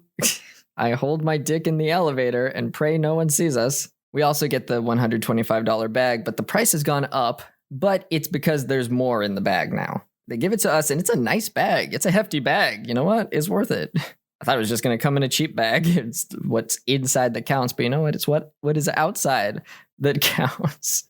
They say not to judge a bag by its bag, but you know what? I will judge this bag by its bag because it's a nice bag. Once we're down at the main floor, we're waiting for our lift to get there, and Santucci says hi because he wasn't supposed to be there, but he was, you know, he happened to be out for a lunch break and came back and saw us. He asks how I'm doing and says I'm a really good case, and that feels fantastic. I am on drugs. I tried to get in the wrong car, and I'm very out of it.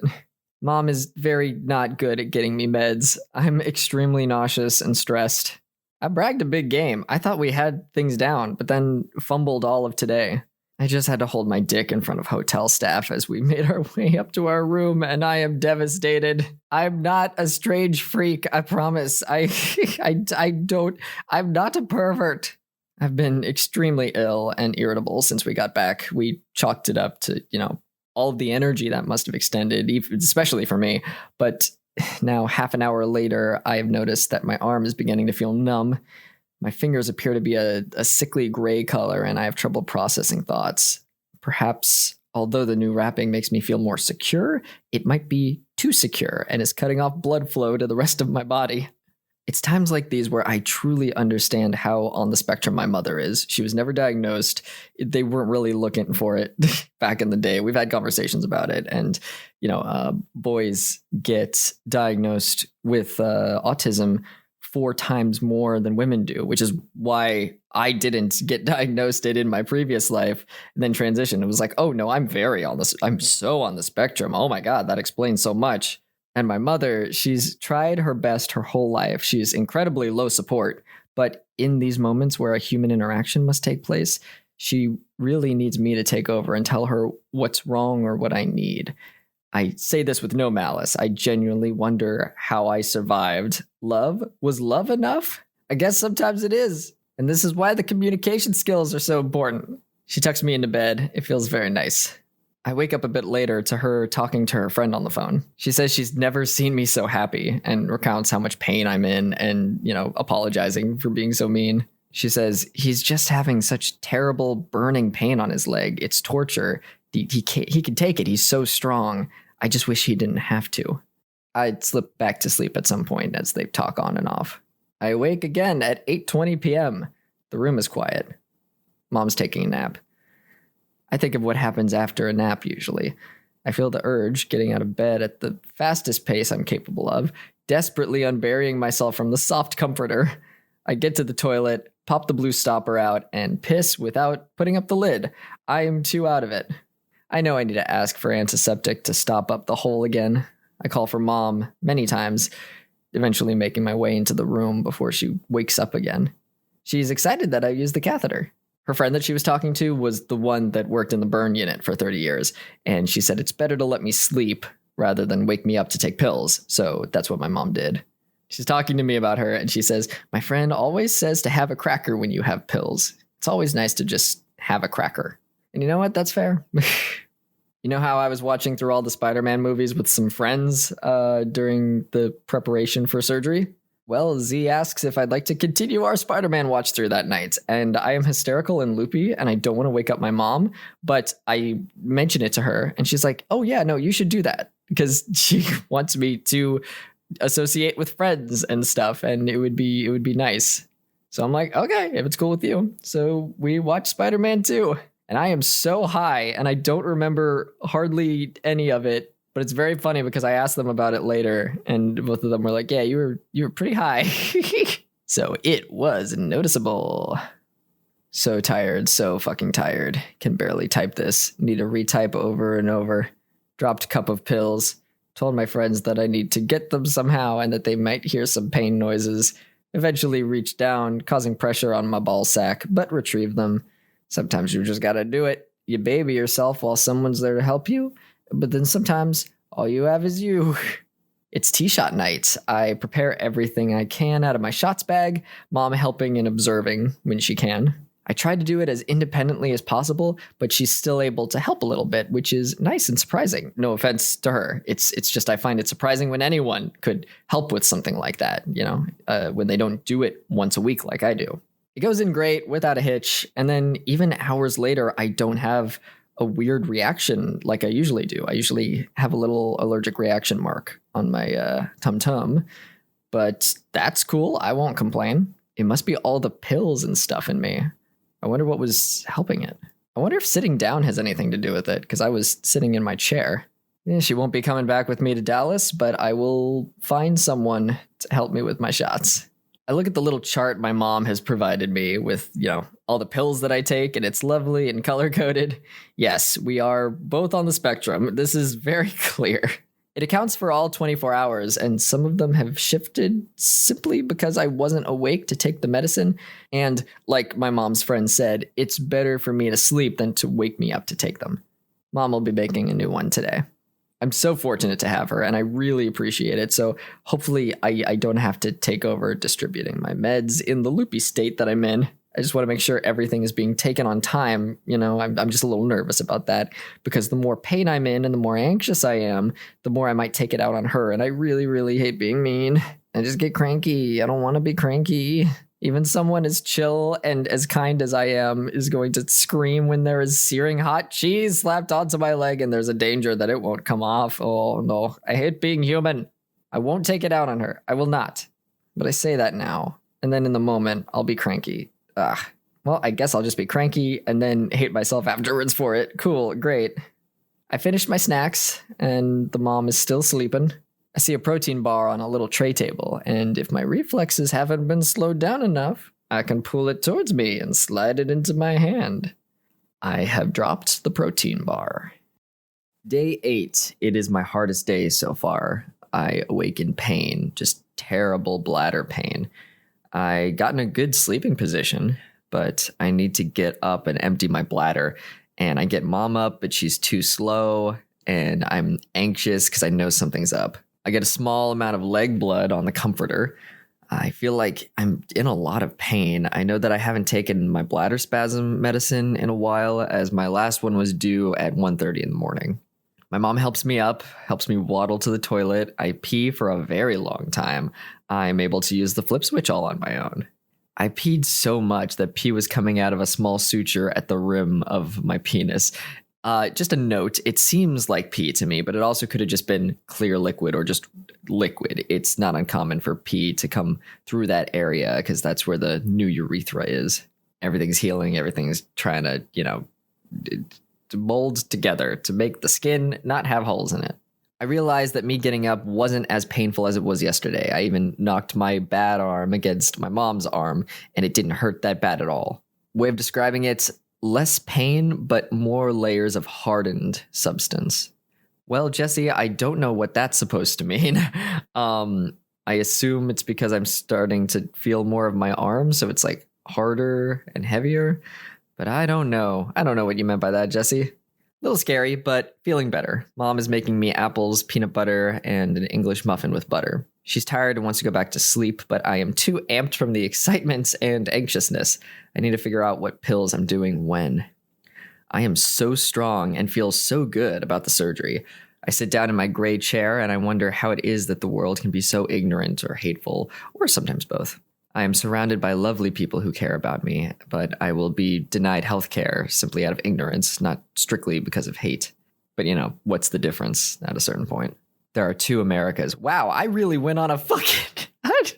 I guess the drugs that I was on and just I wrote an essay, just the drugs that I was on, and also just feeling so confident from surgery. Here we go. Here's a small essay by Drugged Up Jesse. There are two Americas. There's one for the straight white cis white. I say white twice, buddy. You're doing great. There is one for the There is one for the straight white cis white soldier our country tries to pump out with promises of freedom and military care, and there are the rest of us who have to deal with the first half telling us how great America is while we starve in the streets and are denied the ability to marry who we want and get laughed at by the rest of the world. Disabled people are still not able to marry who they love, or they'll lose their health benefits. There are still sundown states widely known and famous in the US. I could get trans health care because I'm so lucky, but even with me, only the actual surgery is covered and not the procedures leading up to it. And then from there, I just say, wearing a vest. Man, post-surgery Drugged Up Jesse was on some other shit. I mean, he fucking rules. I want to be friends with this guy. Oxy is starting to kick in. Oh, really? You think, Jesse? Apples, peanut butter, English muffin with butter. Everything is so much better. Wouldn't be surprised if by Friday everything is totally different. I am still so happy. Isn't that funny? The happiest and most fulfilled I've ever been in my life, and there's cheese pizza stuck to my leg, and my arm is in a wrap, and my dick is beautiful, and I'm slowly bonding with it, but it doesn't quite feel like my own yet. I love him so much. It's everything I could want. I keep thinking back to Dr. Santucci's words. He had a really good case, he told my mom after. She said he'd done such a good job and thanked him outside the center when we'd gone there to figure out how to change the catheter. And I believe him. It's not just something he's saying because he's my doctor. Other fallow penises are wonderful and great, but when I saw mine for the first time, I knew it was special. I just need to remember that whenever I have my doubts as a creator or of my place in the world. I create really good stuff. I make really important stuff. Why should my penis be any different? Apples never tasted so good. I'm chewing as quietly as possible because I don't want to choke while mom's taking a nap. I have a specific instance from when I was a child and was eating a piece of toast on a stool, and I bit my tongue and sucked the bread back into my esophagus. Apparently, my mom saw me fall off the stool and was running around the apartment to the different buildings trying to figure out if someone could help because I was turning blue. And eventually she looked inside my mouth and found the bread and took it out. And I lived to do the weird bullshit I do today. That's always a memory that stuck with me. I don't remember the actual time that it happened, but I remember my mom telling me that a few times in my life. There are so many things that tried to kill me. I should not be alive, and I am, so it has to be for a reason. I love myself so much, and I'm glad I'm finally acting like it. William Dafoe was Ryuk in the live-action Death Note Netflix movie. I just remembered that randomly. Probably because we're watching through all the Spider-Man movies, which have a charm of their own. God, apples never tasted so good. I can't help but be happy. So tired. Someone left a comment on my Instagram post talking about how I was discharged from the hospital, and they said, for someone to feel something so strongly they'd go through this makes me wonder how bigots even exist, at least the ones who know/believe in the medical science that brings such miracles. It's a good point. It's really bonkers. You ask people to believe in science, you show them the science, and they still refuse. You can't help people like that, in my opinion, but people are free to try. I'm glad others are able to. It just seems like talking to a toddler to me, which makes me uncomfortable because I don't like kids. If someone else wants to do the work, they totally can, but it's going to be a lot of disappointment. You're going to realize people aren't as smart as you think they are, even when presented with clear facts and evidence and results. They want to believe what they want to believe, and they will mold the truth to suit it no matter what. And that person's totally right, though, that I would go through all of this just to be happy, and I do it all again. Even in this state, I am so blessed and happy for the support that I have. A lot of people don't. So let's go through my list of pain meds, and I'm going to try to pronounce these things. Oxycodone. Okay, that's an easy one. Poison pill. 1 to 2 every 4 hours. Makes you high. Ibuprofen. Pain pill every 8 hours. Lorazepam. Anxiety every 8 hours. Amoxicillin. Antibiotic every 12 hours. Methocarbamol. Muzzle relaxer every 8 hours. Ondansetron. Nausea every 8 hours. Mitodrine, that's, mine, raises blood pressure every 5 hours. Docusate, stool softener every 12 hours. And oxybutinin,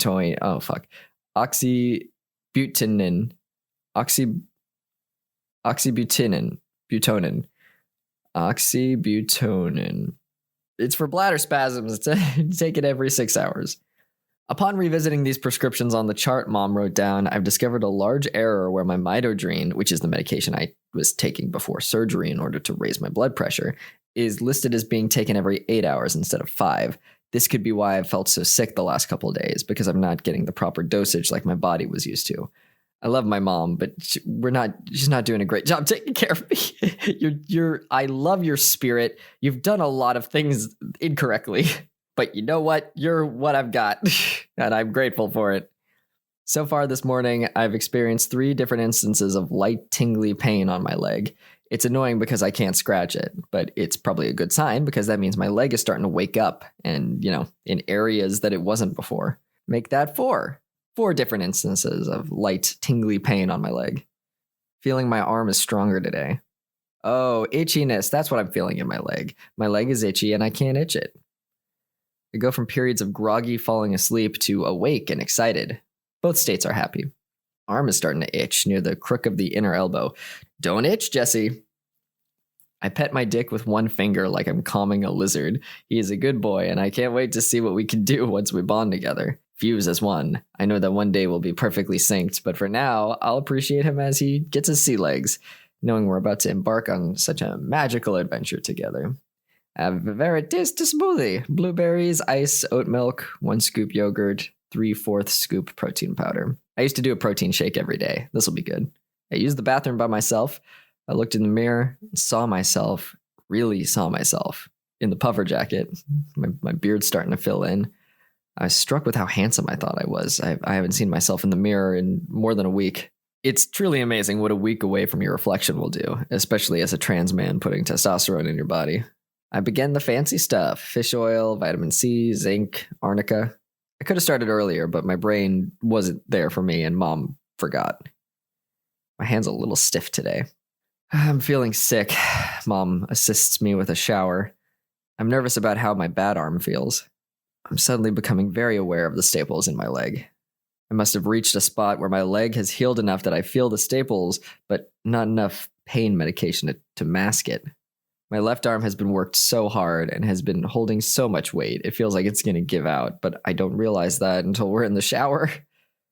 I am constipated. My leg hurts so bad. When I'm finally out of the shower, I just get in bed. I feel nauseous, like I'm going to throw up.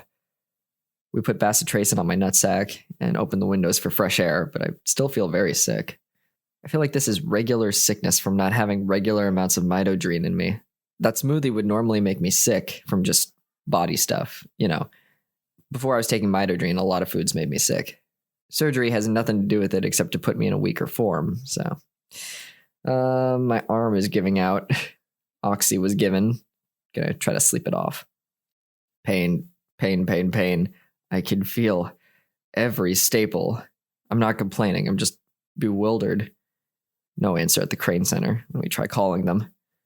I do an extra Oxy. We add Tylenol. I'm in so much pain.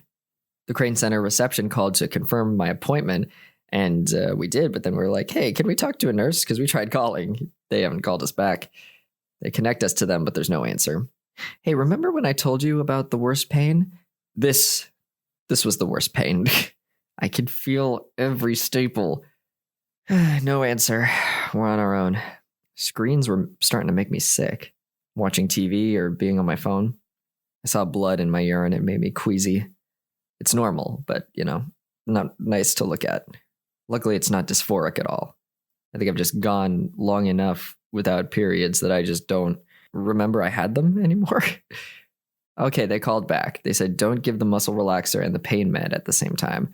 They also said this will be the worst week. Not seeing my injury helps. I cover it up with a towel and I feel better. I slow down, appreciate my food. I listen to instrumentals of music instead of music with lyrics. Dealing with too much stimuli, I just gotta dissect everything, make everything basic. I have a weak stomach sometimes. Even though I wanted this bad enough and I've done enough research, it doesn't suddenly make me okay with seeing gore. I do feel a bit like Frankenstein's monster. You know, the comparison's impossible not to make when you're looking at your arm. I know it's used to, what's the word? I don't feel bad from it, so it's tough for me to put words to it, but transphobes try to use it to like make us feel bad about ourselves. I don't know how. Apparently it's supposed to make us feel bad, and maybe it does make some people feel bad, but it doesn't to me. So I just think it's neat. Walking around with my arms stapled together, and you know, it feels cool. And I'm an English major, so I have a soft spot for Frankenstein. I'm not going to say the English major thing. Yeah, and you know I want to. I will not. My mom said we need to put those little things they put on horses on you. She means blinders, you know, so that I don't look at my injuries. I haven't shit yet. We're going to try drinking some Miralax and some milk of magnesia. I'm scared. I've never taken a shit with a penis before, let alone a penis that isn't hooked up yet. Will I explode? Milk of magnesia is not bad. It tastes like cherries. I've never had it before. It's so funny to think now that I was scared of the catheter. It's been the easiest part of everything so far. I have a conversation with my mom about being born cis male and how some of her language and thinking isn't correct. I don't know how to describe it. Basically, she was just feeling bad seeing me in all this pain. And she was like, I wish that, like, you know, I wish you were born in a cis male body so you wouldn't have to go through all this pain. I don't know if I did something. And the way she was phrasing it, I was like, hey, maybe reframe how you're thinking about it, because how is that supposed to make me feel? You know, I love being trans. If I wasn't trans, I'd be a huge piece of shit. Like, I know my personality. And if I had come out the womb looking like this, I definitely would have gotten at least 2 girls pregnant. I would not be smart. I wouldn't be funny. I'd be kind of a piece of shit. I fundamentally would not be the same person. And that I would have wasted my life. I'm really glad that I wasn't born cis. I'm glad to be trans. Now I get to actually do something with my life. I get to help other people. And if I was just born cis male, I would have just gone off and done whatever dumb shit my brain was going to make me do. I might even be contributing to the problem. I don't know how transphobic or homophobic I'd be. I'd definitely be racially insensitive. Like, I would not have the smarts or the friend group to like come out of this a good person. And I knew it'd be an easier comparison to help her with this because I told her, like, how would you talk to like gay friends like that? Or if your son was gay? And I you know, I'm queer, but like, you know, like gayness is something she can relate to more because she was raised, you know, or not raised, but she went to live in California with her gay uncle shortly before the AIDS epidemic and all that. Like she went to live in San Francisco. And I was like, would you talk to your gay son like that? To be like, oh, I don't know if I did something like to make you gay. And she was like, yeah, I never thought of it that way. Thank you for educating me and helping me in this way. And that's where my mom gets it, you know, where like, if you talk to her about something that's important to you, I think in the past, she still wouldn't get it. But nowadays, I think she's understanding, like, hey, if I talk to you about something, it's because it's important and I want to have this conversation with you. If I didn't give a shit, then I wouldn't talk to you about it. And I would just like break off contact with you and not think that you're capable of change. But because I'm talking to you about it, that means that I want to keep a relationship with you. So she was really grateful for it and really appreciated it. I have a trans cousin, and so my Auntie Annie has a trans kid, and my mom and her want to open a house where trans people can go to get care after surgeries, you know, like pipe dream stuff. You know, if you really make it, that's what they want to do. And that fucking rules. And it would be great because there's just, you know, way more people should have access to this care. And if they did, they need someone to help them afterwards who will hopefully put the right dosage of mitogen on the schedule and be more knowledgeable about how to care for them. And it makes sense, you know, because my mom is going through all of this, and my Auntie Annie went through all of this on the opposite end for, you know, the making of a vagina rather than the making of a penis. And they're learning all this stuff for the first time, and they're taking care of their kids, and then it will be over, you know? But if one person learns how to take care of people after a surgery and then just keeps caring for the people, that makes more sense. It would be more useful, you know? The people in the hospital knew what to do with me because they'd done it before. They knew how to take care of me, and they knew what to look out for if infection was a thing and all that shit. But yeah, a house where people could go to get care after trans surgeries. That sounds fantastic. And I wish them luck in winning the lottery and pursuing this dream. Day 9, I awaken from back pain. It's just too bad. I need to alternate and sleep on my side. I can't stand it anymore. I'm no longer on oxy. I feel less sick. I wake up Mom and we empty my catheter. I wish I could fall asleep in the gray chair. I'm on stop being a wuss mode and trying to ignore my back pain, but Mom makes me a heat buddy, which is nice. My right arm is sore and hurts. I was doing everything with it, so it makes sense. I was afraid of getting up because the leg pain would start, but there's none so far. We'll see how much better I do with screens now that I'm off oxy.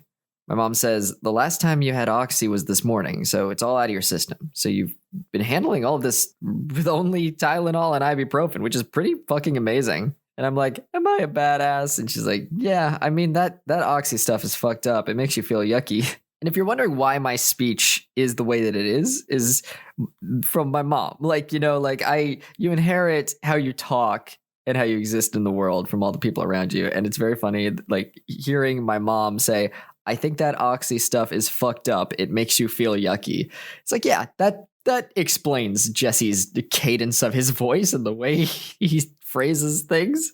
She heats me up some beef fried rice and gives me Tylenol and ibuprofen. I can feel something going on in my butt. Is it shit time? Is it time for shits? I had a dream where I was free from everything weighing me down. Like my body was I just had a penis and I was able to walk around. And I didn't have the cast on my arm or the catheter or anything. Just totally free. I woke up, tried to shift to the side without closing off anything, and I was able to. It makes me nervous sleeping on my side because I don't want my penis to like be just dangling off. And I also don't want to close it between my legs. So I've been putting a pillow between my legs when I sleep on my side to like make a little wiggle room. I felt competent enough to get up, so I got out of bed and emptied my catheter on my own. Here I am. I think this is the first footage that I've shot of me in the healing process at the hotel. I'm holding my dick because, you know, they want me to hold it at a straight angle so that it's easier on the sutures. I'm off of oxy now. It was making me way too sick. I might get back on it at some point, I don't know. But yesterday was the hardest day yet. It was really hard. There's a lot of pain in my left donor leg. And it's just because these staples just are itching to get out. Like they are barely, they're digging in, they're red. You know, they just want to leave. And I would like them to leave also. I would prefer that. But I woke up this morning feeling okay. And it's really cheesy that like it's always darkest before the storm, but it really does. It's really true, you know. Yesterday was the hardest day yet, and I was full of so much pain, and I was dealing with the hardest day yet. And then I woke up this morning and I felt okay. And I was able to get up on my own. And I went and emptied my catheter on my own and sanitized it on my own and flushed the toilet. I even I put the seat up and I didn't put it down. But I guess that's programmed into my brain now. I'm not allowed to put the seat down. I've lost the ability to do that as a man.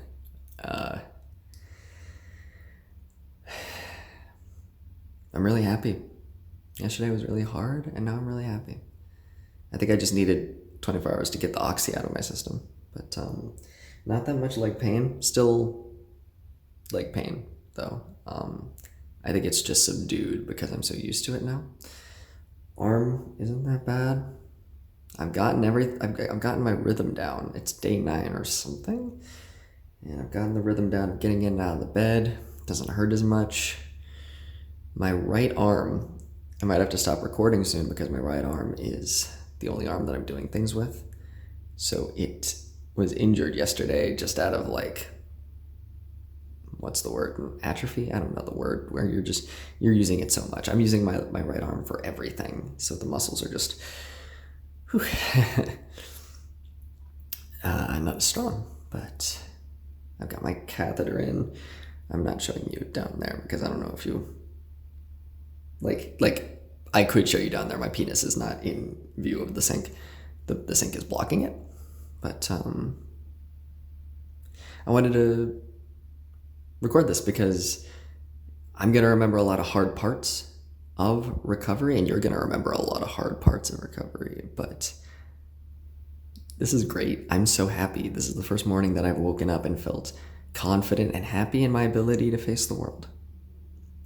My balls are still hard. I wish they were softer, and I'm sure that just comes with time. We'll see. We have our first post-op today. I'm praying that maybe they will help take out some staples. I don't know. It seems painful, but honestly, hurt me, daddy. You know, get the fucking staples out of me. I'm fine with just getting the staples out of me. It's so funny looking back and thinking that I was so nervous about the catheter, because the catheter is like fucking nothing compared to everything else. Catheter's fine. I'm emptying it fine. Everything's fine. But yeah, I just wanted to check in and say hello.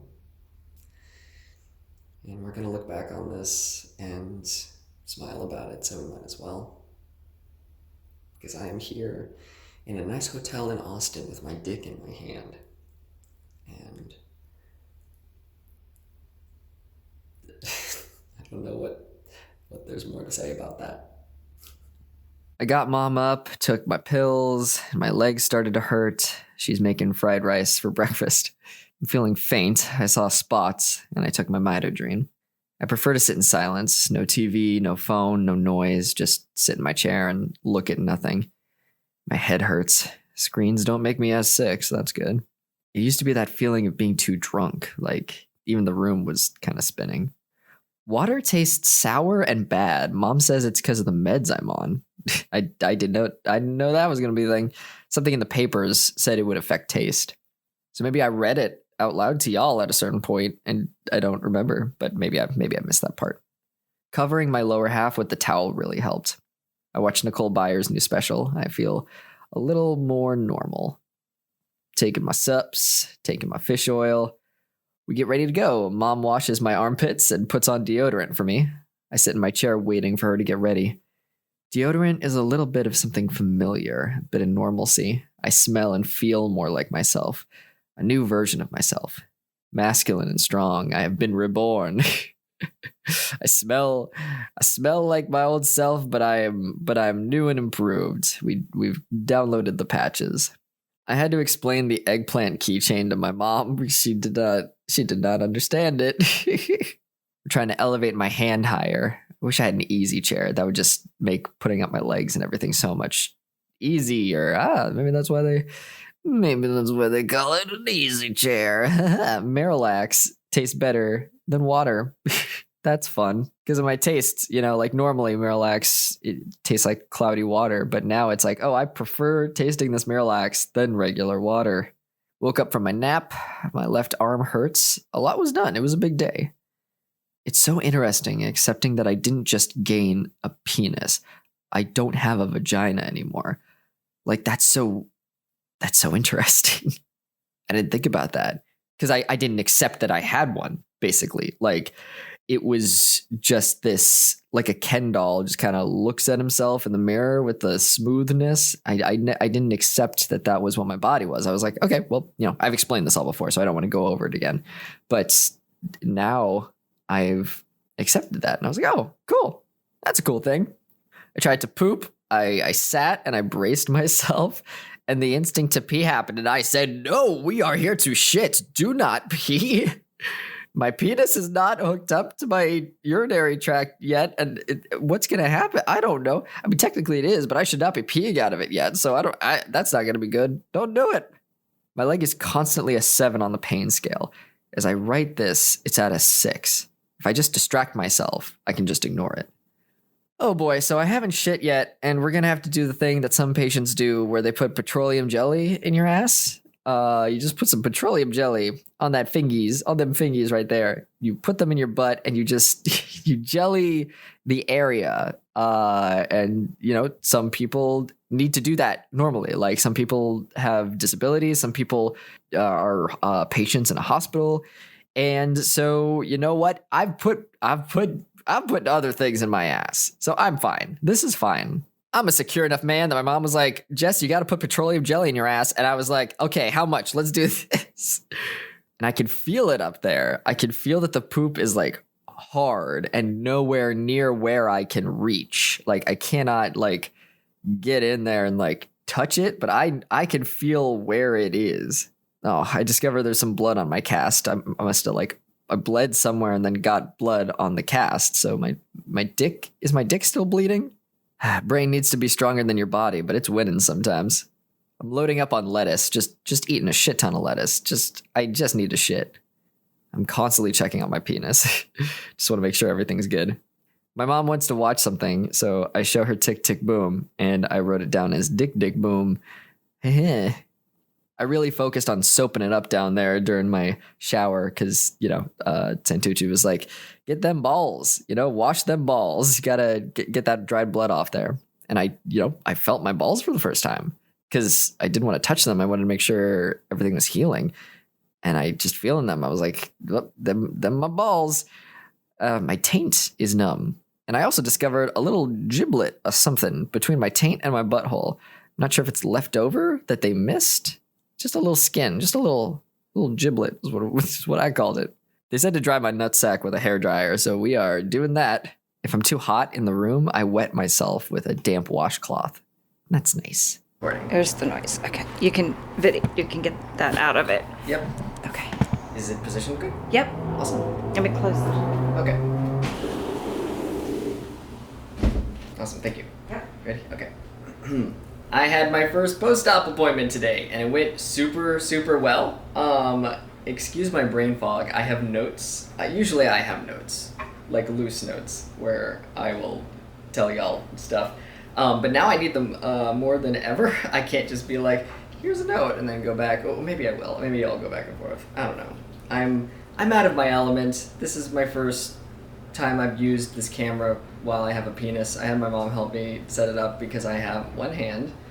And wow, if you've love my mom, but if you have a parent and you've tried to teach them how to use any technology, I'm sure you know what I've gone through the last 10 minutes. But we're doing it. It's working. Everything's fine. It's a big outing. I didn't realize how much of an outing it is when you are... By the way, yes, I'm chilling in a towel.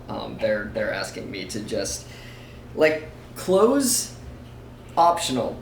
Why clothes? If it's appropriate and it's okay for you to just fucking freeball it, do it. Because, like I described earlier, there was some adhesion that happened with my leg and some boxers that I had tried on, and those boxers were a size larger than I usually wear.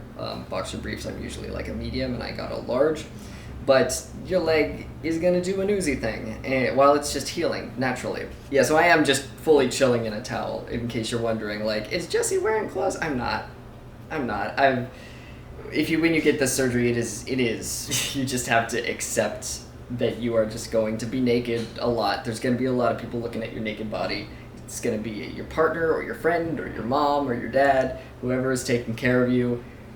All modesty is out the window. Everyone's going to be looking at your penis. In the hospital, I was just people were in and out listening to my penis and saying good penis and giving me a cookie. But it's a large outing. It takes a lot out of you when your body is in this vulnerable state to go out.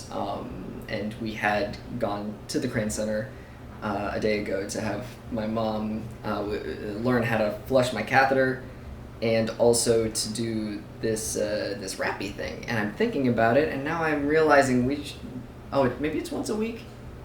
We need to do my catheter flush maybe again. I don't remember. We'll have to check on that. Check on that, future Jesse. But we got there, and I'm so nervous. We're getting lifts because we don't have a car here, and because we're getting lifts, we need it to be a nice car. We can't just be in like a random car that's gonna jet me around. So we're getting like the lifts XL or whatever they are, and they're always like, you have to step up into the car. So I'm basically pole vaulting myself into a vehicle with my sore nuts and my penis, me grabbing it, trying to support it and make sure it is supported, because the poor boy needs support. And I'm just holding it, and I'm just holding it. I'm holding it in a stranger's car, and I'm praying that they're not looking at me. Just trying to make sure there's support for it. So I'm really stressed out just because of that. And I'm just a nervous wreck the whole time that we're in a car. But we get there, and I make my way out, and because the drivers don't know what the fuck is going on. I've got a cast. I'm wearing a loose vest, a puffer vest, and sweatpants. And they can see if they couldn't see my bulge through the sweatpants, they can now, because I'm literally holding my dick in my hands through the sweatpants. They're probably like, that's a weird dynamic son and mom dynamic they got going there, but I'm gonna go about my day. I'm not gonna ask questions about what the fuck is happening and where I drop these people off at. So I get there, we get to the center, and they haven't seen us right away, and I realize, like, oh, maybe I should change my catheter, because I've been a nervous wreck and I haven't been focused on if I actually have to pee or not, and my bladder right now is training itself to, like, tell myself when I need to use the bathroom. So I go to use the bathroom on my own, and every experience of a trans person using a public restroom is, like, it's a nightmare. And, obviously this one is a nightmare in itself, but I would much rather do this than any other experience pre-penis. Because pre-penis, you're going in and you're just praying no one is listening to the sound of what your urine is making, or you're gonna get your head kicked in a public restroom, and you will, maybe that's the last anyone will see of you. And luckily, I don't have to deal with that feeling anymore. I was able to, but also a little bit, you know what I mean? My pee isn't routed through my penis yet. I could still get in trouble. So I was nervous, but I went in on my own. And the way it's been working is we've been getting these larger than I need sweatpants over my legs, and it hasn't been sticking to my leg at all, which has been lovely. But I still only have one arm, and I keep forgetting that. So I'm opening all the doors with my right hand, but I also have to hold my dick with my right hand. So I'm basically, like, I'm holding my dick going to the front door of the restroom, and then I switch off to open that door, and then I hold my penis again, and then I go to the stall, and then I switch to open that door, and then I hold my penis again. And I've pretty much got it down to unplugging the catheter, doing the flip switch, and holding my dick while it is emptying in the toilet. But, there's a lot going on, and I'm stressed, and I'm like, what if someone else comes in, and I had to lock the door? And it was stressful, and I couldn't, but basically I got out of the restroom, I used it fine, I couldn't really get the toilet paper, it was lower than I needed, and I was trying to, like a lawnmower, just fucking yank it so that it stopped, and it ripped off. It wasn't working. But finally I was like, you know what, one time, hopefully I won't get a bladder infection from just, you're supposed to sanitize it every time that you put the blue stopper back in. And I was like, okay, hopefully this one time will not make a difference, because I don't have anything to sanitize this with. So I do the thing, and I'm like, you know what, I'll just wash my hands and everything will be fine. Unlock the stall door, go to the sink, and it's one of those silver soap containers where you pump it, and then there's a stick, and then it gives you the soap out of the stick. But my hand wasn't fast enough, so I just kept pumping and rushing to catch the soap, and I wasn't fast enough because I have one hand. And that was very frustrating. And this would have been like, I think I would have handled it better and less anxious if I hadn't just sat in a car gripping my dick being like, please be supported enough. Is it supported enough? Am I a bad father? Eventually I was fast enough to catch some soap, and I just like washed my one hand with the water, managed to get out of the restroom, and it was a fucking thing. But got in the office after that. Oh, and I couldn't pull up my pants by myself. I was really struggling to like, because the pants are too big, and I just very loose. It was loose sweatpants. So I felt even weirder just walking around with loose sweatpants. But finally got into the Crane Center, and they were ready for us at that point. And we get in there, and I was about to take my pants off anyway, because we go in. And they're like, okay, take everything off from the waist down, and then sit on this chair with these puppy pads on it, and cover yourself with this thing, and we'll be in a second. And I did, and I'm feeling vulnerable, but 2 PAs come in. I assume that's what you call them, physicians, assistants. But they came in, and they were both super chill and very cool. And, they're looking at things, and one of them is going to my arm, and the other is going to my penis, and they're both working simultaneously, like a pit stop, like it's like we're in NASCAR, like a Lightning McQueen. You think Lightning McQueen has a penis? I know there's a whole like Cars canon. There's probably autonomy charts that I could look up. Disney probably accounted for that, but let's not get into that right now because we have a lot to talk about. But it will haunt my every thought until I find out. Dr. Santucci gets in and looks over everything, and before he even got in, the other two were like, everything looks really good. And normally, I'm not good at taking compliments. I'm not good at accepting when a situation is good. I'm anxious all the time. But they were like, they kept reiterating like every single piece that they took like apart to see, like the leg, and looking at my scrotum and all that, and they took apart the bandages on my arm, and they kept just being like, that looks really good. And eventually I was like, maybe they are right. Like, I don't know, maybe this is a good thing. But Santucci came in and looked at everything and was like, everything looks really good. No one looks better than you do at this stage. Like, A+s all around. This is top notch. Good job. So I was right in that I thought that my heel factor would give me a boost. Good job with that. And then he turned to a PA and was like, nice size phallus too, and winked. And I don't know how my ego fit out the door after that. I think that small interaction is going to be fueling my entire rest of my life. So they took out some staples from both my arm and my leg, which was such a relief, and it was painless. Like, I was dreading it. I thought that, like, how we think staples work in school. You have staples, you staple paper, and then you have a staple remover, which is that thing where you just get these fucking teeth and then you just yank it out, and then that's how a staple works.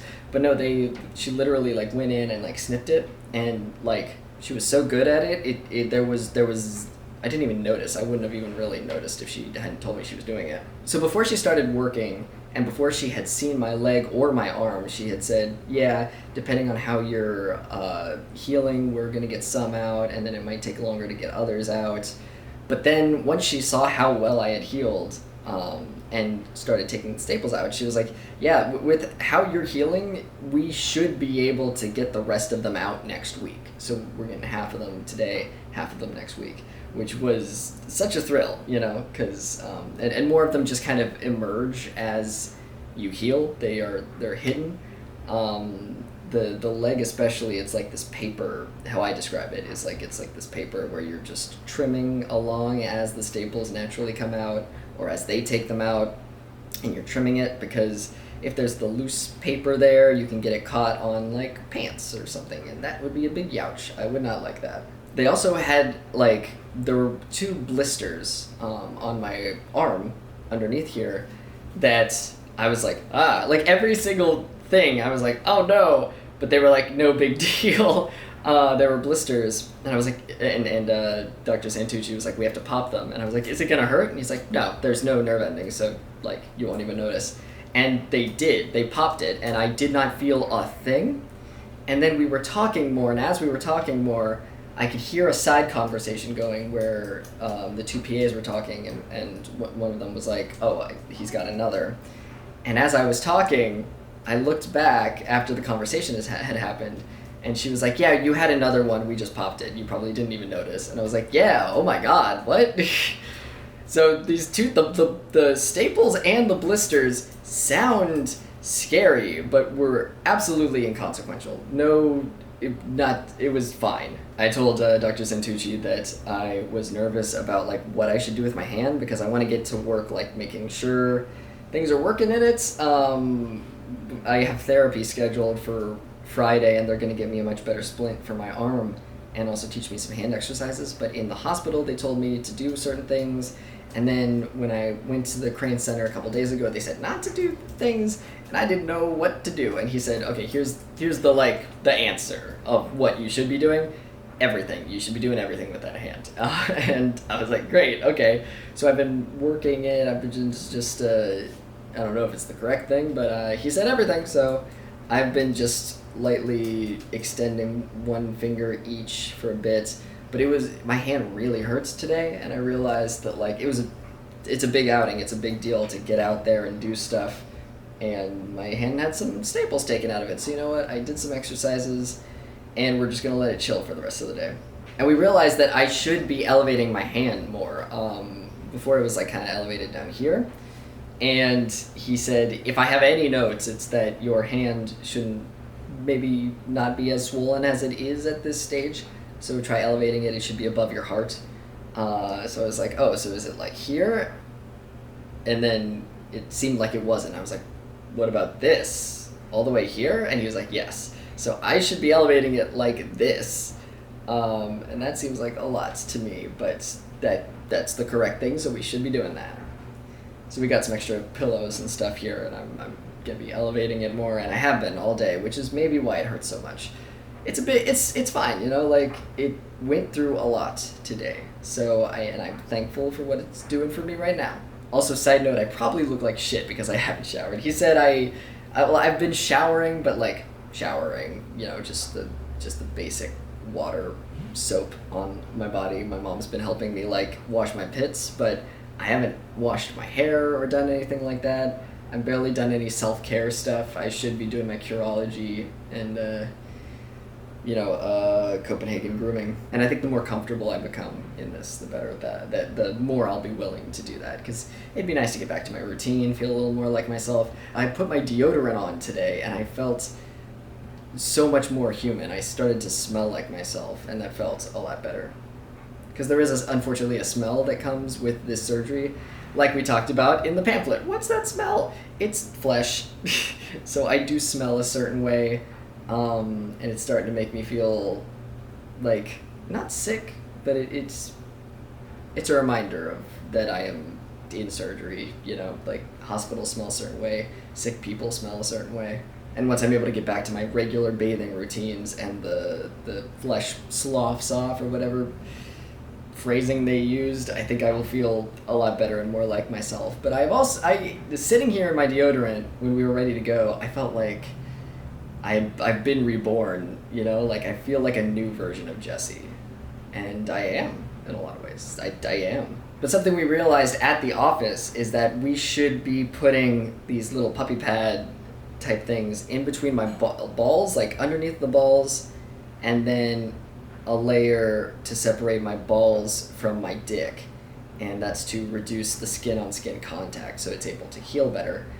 We hadn't been doing that. We had been propping my dick up with a roll of gauze when I have been sitting or when I have been sleeping, so that's good. But my balls were, a little, they could have been treated nicer, and I feel bad for my balls that I did not, that we must have missed that part in the pamphlet.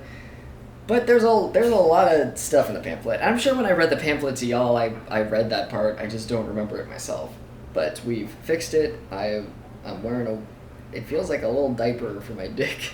And it's funny, when they were doing it, I was talking to Dr. Santucci about my arm, and he was explaining things to me, and I couldn't focus because they were just putting my balls in a sling. Like, they were going for it.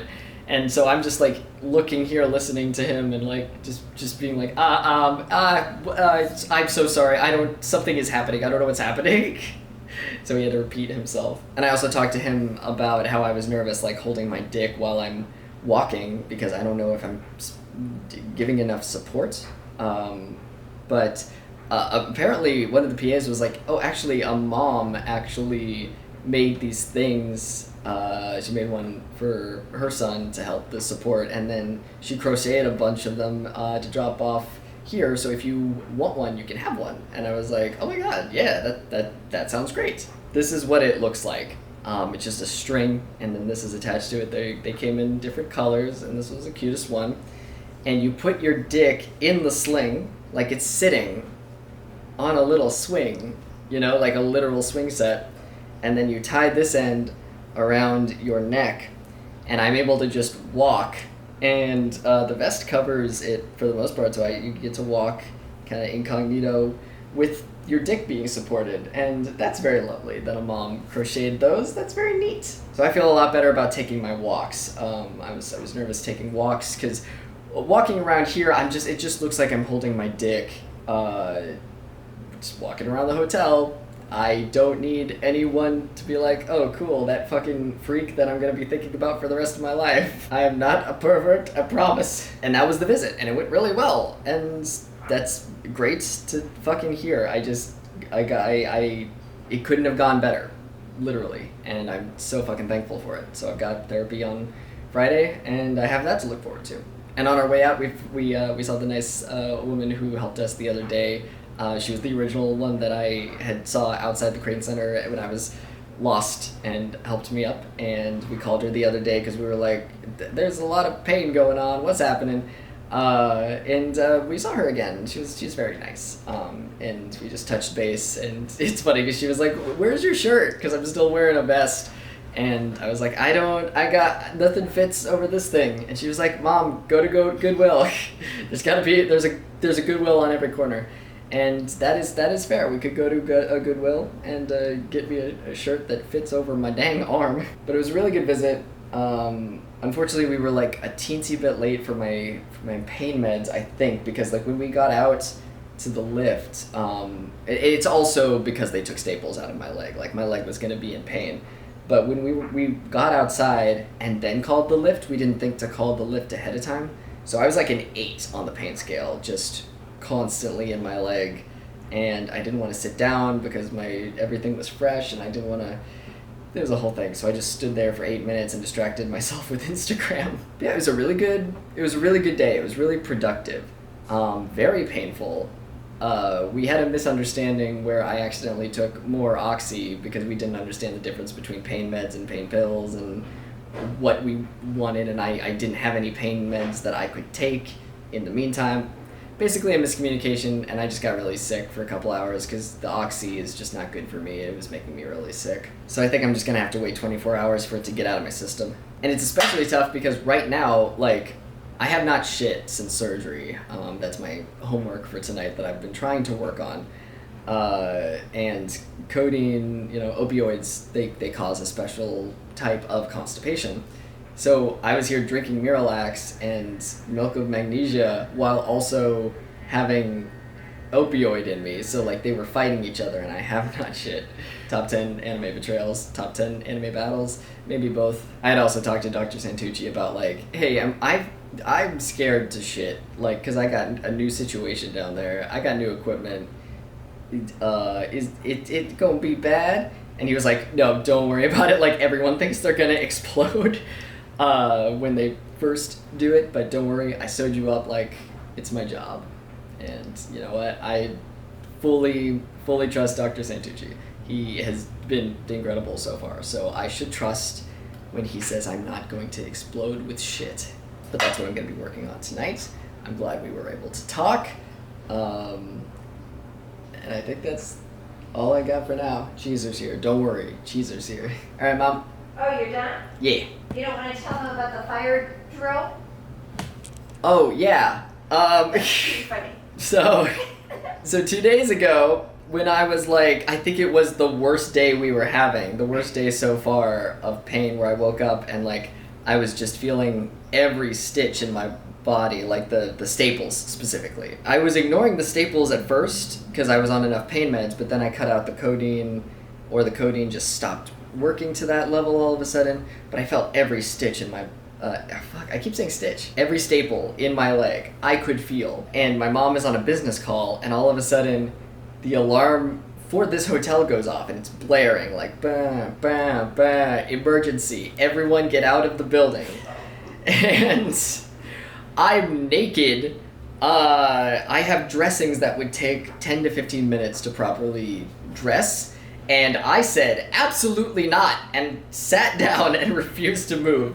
And my mom was like running around, like trying to get my vest, and was like, come on, we gotta put clothes on. And I'm like, no, it's probably a drill, but also, fuck no. No. Because it would suck so fucking hard for me to like painfully get all these clothes on and then leave and then them be like, just a prank, bro. So I said, Mom, you go see if this is real, and I will stay here and maybe catch on fire in the meantime. So she stuck her head out and was like, is this real? And they were like, it's just a drill. And she was like, because like I have such an appreciation now for people that are in wheelchairs or need extra help with getting dressed or something like that. It's a lot. It's a lot to consider. Like, we're on a third floor. What's gonna happen if I gotta jump? Like, it's really scary to think about in the moment. But in that moment, luckily, I just got penis surgery, so I have the dumbness of a man. And I was like, I'm not moving. It's a very man move to just be like, no. And you know what? We didn't die, so I was right. When they install your penis, they also make you stubborn and bad at directions. I also forget where the clitoris is. I'm gonna turn this camera off.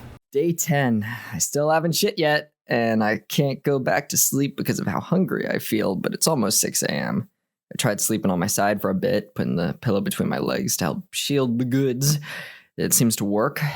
Heard of a guy doing that, but I wasn't sure what stage it was in. I woke up with bearable pain.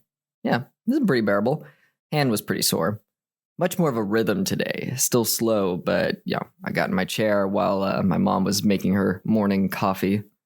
The towel is good. It is hiding the smell and the sight. My mom brings me some Honeycrisp apple slices. I have resigned myself to letting people do things for me. I always need to be helping. I was the kid who had to carry the most chairs at the school function. I am a protector. I hurt so that others don't have to. And it really makes me uncomfortable for people to do things for me, but I guess that is what I'm doing. You know, it's what I'm doing. I'm helping people on a higher scale, and I need people to help me so I can help people. So it's okay. It's just a bigger meal cooked in a grander pot, which takes more time and more hands to make happen. I must allow someone to provide me with comfort while I'm stuck in uncomfortability. We see what happens when I don't. I hurt myself, I accidentally I fuck up something because I'm trying to do everything by myself. It's okay. Let's relax, Jesse. It's also healthy to let people help us. Superpubic Catheter is not that bad. I don't even notice it anymore. Oxy makes my vision blurry. I haven't been off it even 24 hours. I've been trying to read a book, but we'll see how it goes. I've been gently petting the scales, quote unquote, on my leg. It's been interesting to study the texture of all the body parts. Finally, a little bit of relief. I sit on the toilet. I brace myself. 4 balls of poop come out. Hell yeah. Oval shaped, varying from 2 to 3 inches. Grayish, which is normal. You're processing anesthesia, so your poop is gonna look weird. and poop normally looks weird. So if this is weird for poop, it's gonna be a little weird. Even getting the tiniest amount of you just makes a huge difference. Oh my god, I feel so much better. I'm feeling good right now. I mean, even before the shit, getting my body back. I'm getting up earlier the last 3 days. It's 8:30 a.m. as I type this, and absolutely insane time for a human to be up, in my opinion. I'm very biased, my nocturnal ass. But why people up in the morning? Why can't we just do everything at night? Loaded up my dick and balls with bacitracin like a loaded potato. What a good sentence you've typed, Jesse. I needed help. It made my hand sticky, but I got it. Dick was still bleeding from the tip today, so we put it all around the balls, the suture under the penis, the dick head, the taint, the weird giblet. I pooped 3 more ovals. I'm trying to work my left hand. Slow, gentle, consistent movements. I'm used to it from working out. It's what I do to gain muscle. I don't know shit about fuck, but if I just keep working, the results will happen eventually, right? It's never steered me wrong. The hotel's quarantine policy of no housekeeping unless requested was so good for my anxiety, and it's especially nice for surgery stuff. Don't need to worry about them barging in while my fully moisturized dick and balls are busy just out and vibing. Woke from my nap, really had to pee very badly. I empty the catheter, and Mom gets back from working out. 3 more ovals, hell yeah. My leg is a 6 to a 7 on the pain scale, but no pain pills for a while, so I'll just have to chill. I feel like dog shit. Arm is a 7 to 8 on the pain scale. Leg jumps around a 7. It's itchy. It's itchy. My arm looks like a fruitcake. It's like different bits of different colors are on it. It's all I can think about when I see it, just the brightly colored cherry jewels. I've never had fruitcake, but when you see it in cartoons, that's what it looks like. I like how my hair looks grown out. It's getting shaggy. It's cute. Normally I have to have it cut or I will feel dysphoric, but man, every surgery that I've gotten, I just feel better about my face and my body and everything. And I think I'm at the point where I'm like, I just love myself. I can have shaggy hair. I can have short hair. I could probably grow out my hair and I'd still be feeling like $1 million. We put a wet cloth on my face and body. I just feel like shit. It's frustrating. When I eat more, I feel better. That's how my fainting condition works. So I'm eating more. I'm eating so much, but I'm not feeling better. I want to cry even though I'm not capable of it. 1 p.m. just sitting, just moaning in pain, just so much pain. I feel like shit. It hurts so bad. I can't listen to music or watch TV or anything. I have no motivation to eat anymore. Oh no, depression is here. That's what's happened. That was fast for post-surgery stuff, but it makes sense because before I could actually do things. Right now I feel too sick to. We thought we should go for a walk. We had to pick up towels anyway at the front desk. Before we left, I did 2 poops that were larger than the last oval ones and more brown in color. We're making progress. Getting that anesthesia out of my body. Get out. I thought I was being paranoid because the last days that I've been here in the hotel, I thought that my calves have gotten bigger. I thought it was because of working out, that I put on muscle and I just didn't notice. But Mom pointed out that my feet are a little swollen. So both of these things are probably just the anesthesia still in my system. I'm hoping walking will help. I keep on my ball gauze and my penis sling gauze, and I put my crocheted penis sling on, or my swing, penis swing. Either word works. And then we put my sweatpants on and we go for a walk. Felt very comfortable. I do feel like I'm going to a folk concert of some kind. Yeah, we'll see how this works. I feel a lot more comfortable and confident walking like this. I am going to have to wear a vest because it's the only thing that will fit over this. But as it is right now, I do look like I listen to bands that you have never heard of. It's called Fashion Sweetie. Ow, my arm. I'm feeling much better since the walk and the shit. My dick is still bleeding from the tip. I took a picture of my undercarriage. There's a little nub in there. I can see it. I can see the little giblet. Did my bandage change on my arm. I had a little moment where I was freaking out a little bit because my mom was saying that she didn't know how much work this was going to be. And she didn't mean it in a mean way, but she said that. And I feel like a burden now, because one of my worst fucking anxieties right now that I'm handling is people helping me. And I'm like, oh no, she didn't know how much work this was going to be. I'm a bad person. She shouldn't be here. She shouldn't be helping me. I need to do this on my own. I need to get rid of her. How do I get rid of her? No, she has to be here. I can't do any of this on my own. I can't do my bandage change. I can't take care of myself. So she's stuck here until I'm done being taken care of. Fuck, I'm a terrible person. But we talked through it. And of course she wants to be here for me because that's what she said. We were talking about it. She was like, no, I want to be here. You're good. Mom helps me with a shower. It's the smoothest one yet. We empty the catheter flush in the shower. The thing where you put the stuff in the catheter and you let it sit for an hour. We wait until we're going to go in the shower and then I just empty it there. It's easier. My feet are so swollen, they couldn't fit in shoes even if I wanted to. They look like balloons. Mom puts them up on a chair. I can't get my arm comfortable. It's like my main source of pain is my arm. It is December 9th, and I thought I'd do a little update about how much I can move my fingers. I can move all of them individually. Well, as much as these two were hard even before surgery. But I can give a thumbs up, and I've just been slowly doing this, opening and closing them, and hoping that's some progress. I have my first hand therapy session tomorrow, and I'm hoping they can teach me some better things to do. My hands are still achy. I'm sure that my hand is still swollen underneath these bandages. I can only really tell that they're swollen when that happens, when we're able to see the beautiful skin within. And just want to give a little hand update. It's feeling good. I want to, he said that I should be doing everything with them. So I'm just, even though it hurts, I'm trying to work to get them back up to speed. Been elevating them a little better so that they're up here, they're above my heart. But right now they are below my heart because I don't have enough towels to support them, but we're working on it. Also, I'm sorry, my nails and this cast are probably disgusting. But tomorrow we are getting a new, what's it called? Splint? Yeah, so that'll be nice. No more pap smears. I just remembered no more pap smears. Holy shit. Yes. Okay. Yeah. Goodbye, fucker. Closed for business. Oh, fuck yeah. Hell yeah. I think I already realized it, but just remembering it again, so good. And that's the fun thing about drugs and morphine. This is such a terrible message to be spreading, but that's the fun thing is you're rediscovering things and remembering things and realizing things that maybe you already realized. And now you get to feel the joy of remembering and realizing them all over again. I had a very good day all in all, which is interesting. Present Jesse reading this. It's like I was just talking about how you don't remember things. I guess I just thought it was overall a good day. That's fine. I'm happy for you, past Jesse. Glad you felt that way, because reading over these notes, it didn't seem like a good day. I felt an itch on the inside of my junk. I don't know how that is.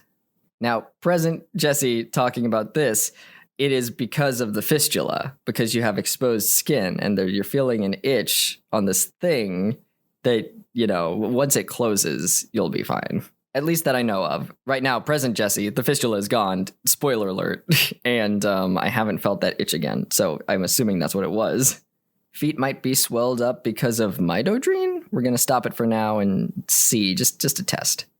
Going to bed at 8:48 p.m. We'll wake up probably around 10:40 p.m. when my pills are ready. Auntie Annie is an occupational therapist, and she says massaging my feet would be good for them. Get that swollenness out. My leg won't stop itching. It's absolutely unbearable. I didn't think something could be worse than it hurting. I didn't think anything could be worse than pain. The itching is so bad. I can't take it.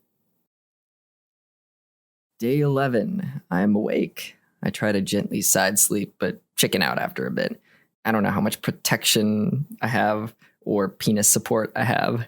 I go to drain my catheter, some blood drops onto the floor. I think, come on, bud. But it's my balls. I fumble cleaning it up. I can't bend down. I can't do much of anything right now. It's 4 a.m. 2 ball shits like before, and they're brown. Cool. My lower back hurts so bad. I already have a heat buddy on it. Mom says 15 minutes and my pills will kick in. It's 6 a.m. now. I've tried sleeping for a bit in the chair. I can't go back to laying flat. It feels too bad. I'm too restless. I check up on him, lifting up the towel. Looks like he's sleeping. At least one of us is getting rest. I pet him. I remember how badly I wanted this, how bad I still want this, how wonderful the future will be. I wonder if penises work like Pokemon, which is funny that I compared it to that before. Children, like a human child, dude. What a fucking loser I am. I love it so much. I tell him I love him and I'd do anything for him. Even if it's stupid. Yep, love can't hurt, I might as well. He probably sees me in so much pain just for him. I'm suffering to build a future we can both be proud of and thrive in. I took a man-sized shit. Wow, enough of the balls. Just a big old, like a man-sized shit. Speaking of balls, my balls have been bleeding a lot. Lots of blood on the puppy pad on the chair. Dick's been okay for a bit. Mom puts bacitracin on Q-tips, and she has some that are flat. It's like a Q-tip, but it has a flat edge, and that's good for this. I think they're used for makeup. I'm frustrated because I can only use one hand. I'm currently holding my dick. I keep trying to use my left hand to do things. It hurts. Mom helps the best she can. I'm a wreck. I need to do things on my own. I'm independent. I don't need anyone's help. Eventually, we take turns holding the sling and applying bacitracin to the balls, then to the dick. She doesn't want to hurt me. My balls are dripping blood onto my leg and the floor. I apologize. New ball and dick pads are applied. I sit in my chair and she cleans the blood off of my leg. Says it's not that much. We are about to go to my appointment to get my first hand therapy thingy. Isn't that fun? My balls have been bleeding a lot. So this will be a nice pick-me-up, I think. We make a little diaper for my ball sack, rushing to get to physical therapy. It's held together with paper tape. Essentially, we took some gauze, wrapped it around my balls, and then taped it together. So it's just a little diaper for my balls. When I got to physical therapy, I sat in a chair, and she put a pillow on it. She could tell I was nervous.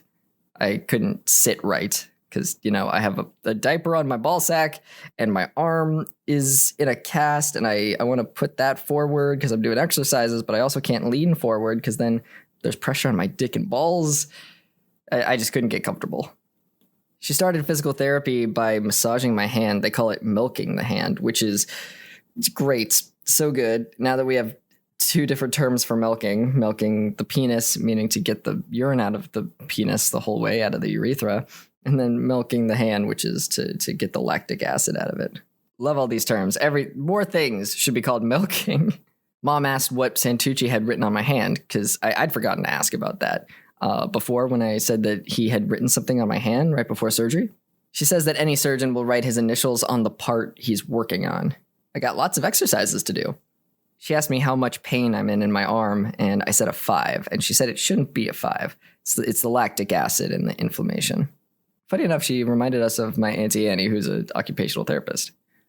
We were talking about working out, and she said I could be working out in 3 months, which is a surprise. I thought this would be longer. And she said I'm doing good. Some guys come in a wheelchair, like some guys are just not doing as well as I am. She makes me a better cast. The whole time, I've been going to doctor's appointments and checkups and stuff like that for the phalloplasty. They've been saying, can't wait to get you out of this cast and get you the good one. And they've been talking up this cast. And you know what? It's fucking worth it. It's quite amazing. She makes it right in front of me. It's the Cold Stone Creamery of accessibility. She makes it right in front of you, where she takes a piece of plastic and she dipped it in hot water and then molded it to my arm. It was like a master fucking crafter thing. It was fucking wild. So the therapy was free. The brace that she made for me was $80. And it's a really it's such an upgrade from the previous cast, but $80. Ugh. We get another memory card afterwards because, I need a memory card for my camera. And the driver for our Lyft doesn't wear a mask, and it makes us uncomfortable. The makeshift diaper that I made for my ball sack didn't cover everything, unfortunately. There's still blood in my pants. Can't do anything about it. And at least they're dark. There's a tip from me to you. Get some black sweatpants. Have you shit in them? Have you bled in them? Who knows? It's funny how I'm not even noticing my skin graft on my leg because I'm wearing pants. Maybe that's the secret. I didn't think it'd be that easy, but I'm not even noticing.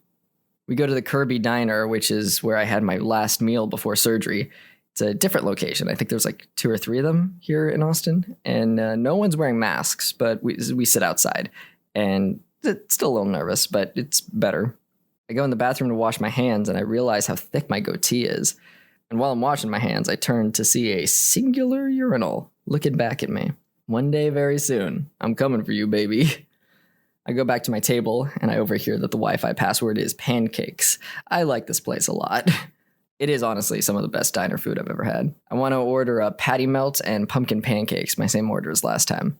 My mom's meal comes with pancakes, so we sub them out for pumpkin ones. Yeah, still my favorite diner food, like, despite it being a different location. I love being able to eat at a table. I feel like royalty. I get rumblies in the tummy. Oh, okay. Oh my god, I think I might shit when we get home. Hell yeah. I ask for some syrup to go, and the waiter says, yes, please. And I think I feel better about social interactions now. Thank you, you absolute hero. I really fucking needed that. I've been awkward so many times going to the movie, and they say, enjoy the movie, and I say, you too, even though they're not seeing a movie. I'm seeing the movie. Enjoy your food. Yeah, you too. No, you're a waiter. You're not eating food. Mom scheduled a pedicure today, and I'm glad. She needs some time to herself, and I could use some time without her. I've been relying on her for a lot, having one hand. Like I said, schedule some time to be away from your caretaker because you're going to need it. Doesn't matter how close you are. This surgery takes a lot out of you, and you're going to be, I might snap and be mean for no reason, and it's not nice. You need time apart. I take 3 shits. 4 shits? Wow, hell yeah. 5 shits? Okay, it's starting to hurt now. I hope the nubbin is okay. It's right there near my ball sack, so when I wipe, it's there, and I don't want to hurt it. Only so many people can look at my Twitter or my Instagram at a certain time, and some people don't know that I'm going through phalloplasty or that it requires a donor site or whatever. And I had someone who had joke responded to I had a picture with one of my hand with my arm with the brace in it, and he had replied, what's wrong, you hurt your arm doing too much whacking, like the joke, like my name. And that was funny, but someone replied and was like, graft arm for the skin for the oh fuck, they responded and were like, it's the graft arm for phalloplasty, and then the original person replied and said epic. And I don't know why, but that just tickled me in a certain way, where I was like, yeah, you know what? It is epic. It's metal as fuck. It is metal as fuck to give one of your arms so that you can have a penis. Fuck yeah, dude. We'd called the Crane Center, and they called back. And, I had asked if my balls are supposed to be bleeding so much. They say they're swollen after surgery. Liquid has to go somewhere, so it finds a suture. I asked about my feet. They said to put the feet up and drink water. And I said we were. So they said to send pics. I described the nubbin and the ridge, and they said it usually flattens, but to send pictures just to make sure. So I send a pic of my swollen feet, my ball blood, and my furry asshole. Just the start of my OnlyFans. More shit, doing more shits. I did my hand exercises. I put on some music. I was like, let's fucking go. I realized it's my workout for now, I felt a little helpless, but then Whatever It Takes by Imagine Dragons came on, and I felt extremely powerful. Like, fuck yeah, training montage, let's go.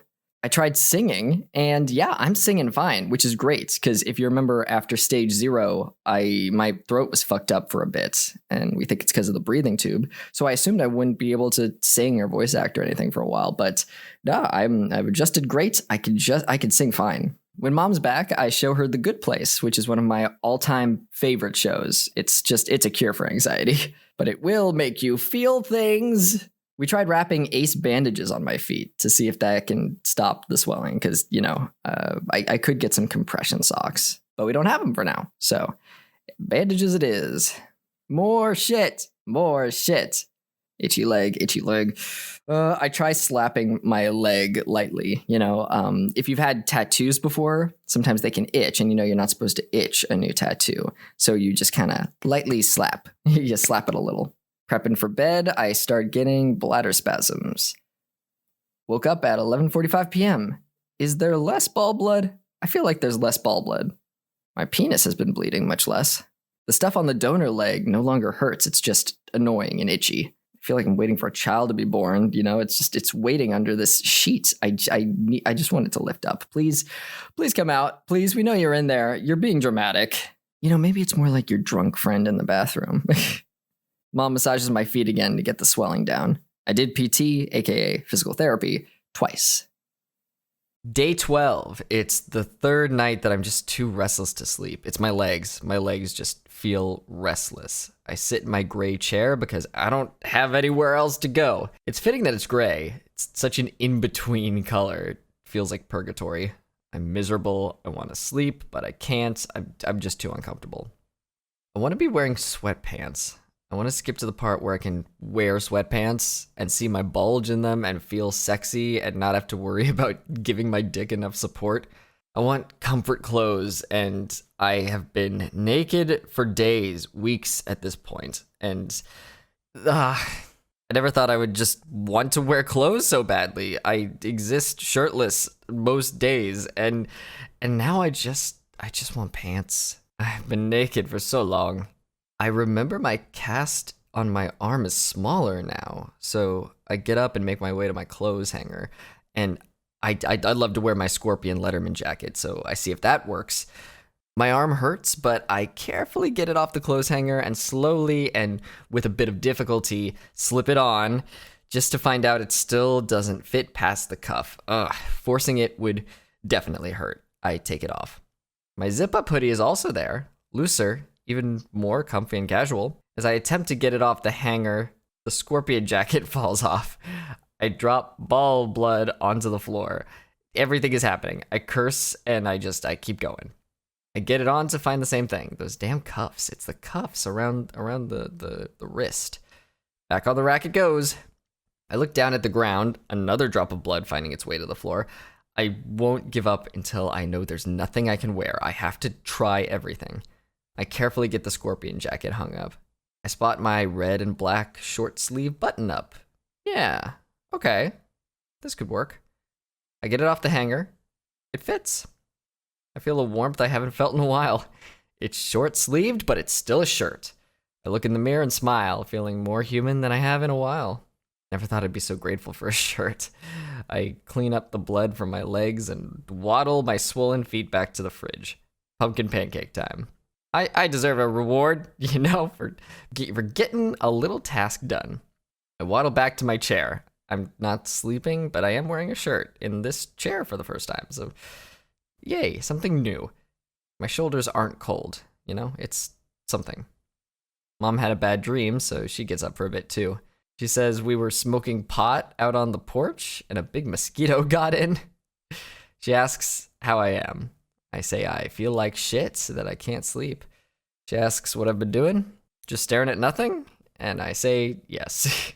She prepares me my patty melt, fries, and a little pancake, and I take a bunch of pills, one of which she says will help me sleep. I wait 10 to 15 minutes, and then I go sleepy time. I wake up at 8:40 in the morning. My arm is very sore. Mom gets up too, but cuts me up apple slices and peanut butter to occupy me until she can make coffee and wake up and do her routine. I do feel like a big baby, and I also realize how much my own routine is out the window. I usually wake up, stretch, brush my teeth, get on the computer, make food, and that's not even counting my workout days, which are good for my brain, keeps me disciplined. I'm not doing any of that stuff now. No wonder, I can get a little sad, feel a little stagnant, but I expected this. My arm starts to feel better after the pills kick in. I won't be happy for a while, until I want to do hand exercises. I pick up the towel that hides my crotch. I wonder if I should bond with it. My dick, not the towel. But again, no rule book, no nothing. There's no, I don't know anything. I'm figuring this out. I pet it again a little.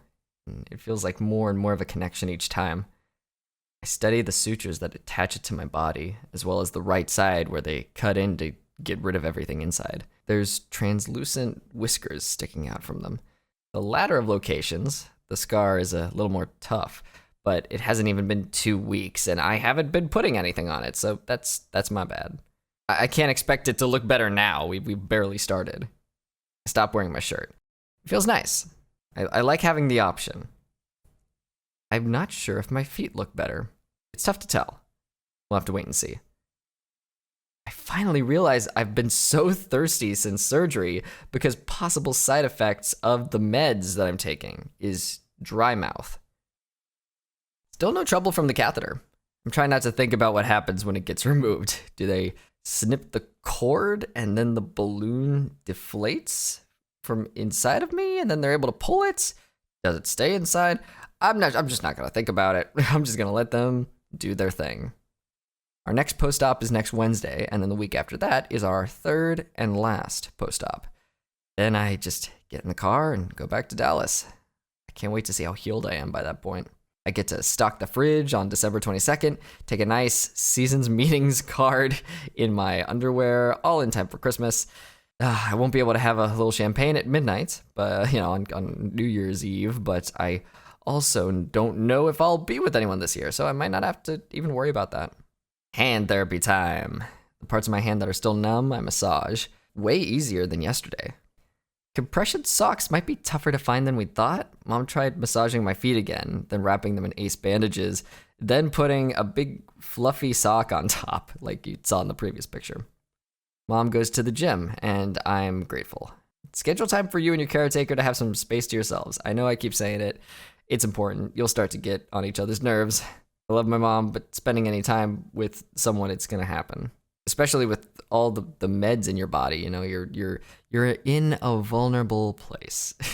At the end of draining your catheter, when you're standing in front of the toilet, draining it in there, I get a thump, and that's how I describe it. It's like a little whoop pain, and that's how I know my bladder's empty. You feel it, and then I go, oh, like there's a feeling, oh God, and then the pee stops. Always, every time I feel the whoomp, then it stops. I do physical therapy twice. After my second physical therapy, I could touch my pinky to my thumb. I was prepared to hunker down and put in a lot of work, but to see results so quickly, I'm improving way faster than I thought I would. Mom keeps looking at it and saying that my hand's so much less swollen than even a day ago. All right, yeah, I'll do physical therapy. I know it helps. I washed my hair for the first time in a while. It's so nice and fluffy. I'm just really not feeling dysphoria from anything that used to give me dysphoria. Usually my hair needs to be cut every 2 weeks, but I feel perfectly fine. In fact, I feel the most confident I ever have. I kind of like my hair long. When my leg graft gets wet, it's so annoying. It's like this papery substance, like a material, like a fabric paper thing, right? So when you get it wet in the shower, it just feels bad. It feels like you have wet paper stapled to your leg, and it feels heavy. And of course, that doesn't help the itching.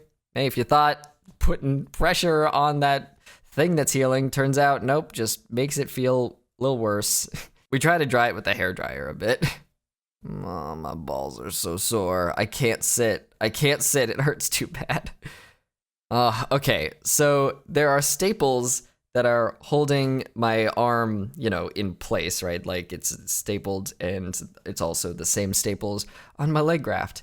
And there was one in the back that, I could barely reach or see or whatever. I had to really turn my body to see it. And it was holding the paper to my body, but it unattached. It no longer was connecting anything to my body. It was just a staple because the paper had come loose from it. So there was just a loose staple in my ass, basically. It was the space, it's the meat of the leg and the butt. It was not pleasant. So Mom, because this thing was driving me crazy, and I was like, I'm scared that it's gonna get stuck on something and then pull on my skin. I want this thing out of my body. It's driving me crazy. So she took the little scissors that we got in the kit from the Crane Center, and she got that staple out of me. She put it on it and was like, you know what? I'm just gonna push down on the scissors, so they snap. I'm gonna slice,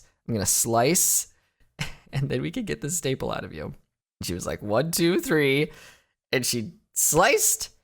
And oh boy, that fucker came out of me. It was just a loose staple. And it all happened so fast, and it was such a relief because that thing was driving me crazy that I don't even remember how much pain I felt. I was just so happy to not have a loose fucking staple in my body anymore. Go Mom. Hell yeah. It's good to have a caretaker or a buddy that can do that for you. We're learning as we go. Didn't know my mom would have to cut a staple out of my ass, but now we've learned. I brought some colorful Band-Aids with me because when I do my T-shot, I like to have fun Band-Aids just in case, it's like really bleeding and I have to go somewhere or whatever. It's nice to just have a nice little Band-Aid, give yourself a little treat. And I have a blue one and I put it on the spot on my ass and it makes me feel better. Hopefully it doesn't get too stuck to any of my hair. I have a hairy ass. Maybe it won't be a hairy part. Hey there, Present Jesse here, just to pop in real quick and say that I changed my mixer. I'm using a Go XLR now, so you will probably notice a difference in quality. Anyway, back to the penis talk. Day 13, I can't sleep. My bladder spasms are happening, my leg graft won't stop itching. Terrible, everything is terrible. I tried to sleep for 4 hours. I got up. I didn't know what to do. I couldn't lay there though. You beg for mercy and there's no one on the other end. Your pain is endless. I did research on how to stop itching and also burn victims because I figured that would help. I tried ice and antihistamines. I iced the whole area so it was numb. I worked for a little. My show distracted me. I just tried to occupy my brain. I started a new show. I think I started Inside Job at that point.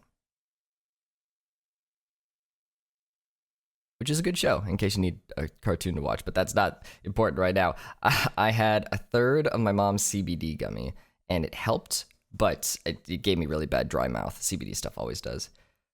Mom did research on CBD stores, and she says we'll call them in the morning, which is great, because right now I need help, but everything will be fine. My research says compression clothes can help, but I can't constrict my dick, so there's no compression clothing I can wear that makes sense. And the concept does make sense because laying on my side helps. When I lay on top of it and I'm like pushing down and putting pressure on it, it helps. I don't know the science of that, but I'm glad something is doing something. Still, this fucking sucks. I'm almost tempted to wrap my leg in an ace bandage, but will not do that because I think it would hurt me too much to like finagle around my body parts and shit. I try to sleep on my side, putting pressure on the graft, and it really helps, but I can't fall asleep like that for some reason. Maybe I'm too anxious about my dick, flopping over. It's the worst night ever. Eventually, I got to sleep. My leg was still itching. I woke up at 9:15 a.m. My arm really hurts, which is just in time for meds. My penis was bleeding as I emptied my catheter. I don't know what that was last night. Why was it so much worse at night? During the day, it was fine, and then at night, it got itchy to the point of insanity. Like, I apologize to my mom, because, I was really in a bad place. She's gonna ask her friend Mary, who worked with burn victims, see if she has any advice. My feet are better. They're smaller, and I can wiggle my toes, and I can tell the difference between, last night and this morning. My mom cleans me up, sees if I'm bleeding from the little area in the back, puts bacitracin on that spot, as well as the balls and penis. We change the pads. I feel better already. You just need to, the night was just terrible, and once you get yourself cleaned up, feeling a little fresher, oh boy. I sit in my chair, and my balls are fine to sit on, and they don't hurt. Like they're feeling a certain way, but it's not extreme pain when I sit down. My teeth are gross. I just want to brush my teeth. Mom brings me a bowl and a glass with a straw in it so I can brush them at my chair. I put a puppy pad over the top of my lap to protect my business. And honestly, lightweight, and it works, so maybe we'll just keep using it. The news is talking about school staffing shortage. Can they stay open in person learning while COVID cases increase through the winter? Mom's making me bacon and eggs. This surgery will break you. It will destroy who you are, and you have to rebuild yourself again. It is slightly accurate to Daxton's one shot. I based it off of phalloplasty, and I didn't know how accurate it would be. It's pretty accurate, but it's worse in some ways, I guess, in ways that I wasn't expecting. But, 100% absolutely worth it. But I do want to just say, this surgery is going to it will destroy you. Brain has to be stronger than your body. I'm still wearing my shirt, and my leg is lightly itching. Just anything's better than last night. I look at my penis and smile. Do it for him. It's all worth it. You're doing this for a reason. I am not stretchy. I figured that out last night. I couldn't lift my leg to get pressure off my balls. I'm used to working out and stretching a lot. I stretch before I work out and after it. It helps, grow muscles and stretch everything out and shit. I'm gonna wait until I'm healed.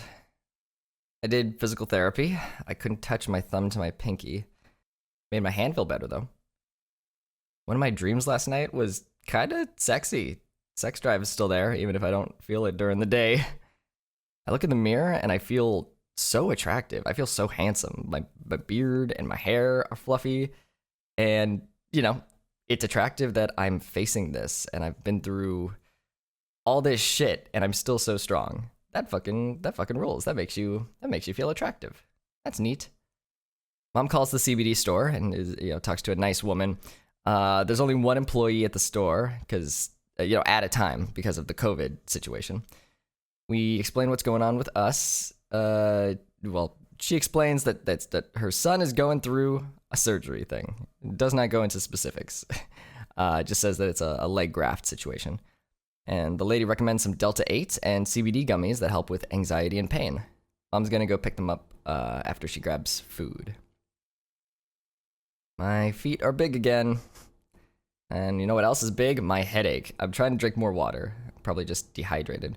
I normally don't drink enough water, and now I'm taking pills that have a side effect as dehydration. It's uncomfortable. I feel uncomfortable. I had to shit. Okay, I shat. Now I feel better.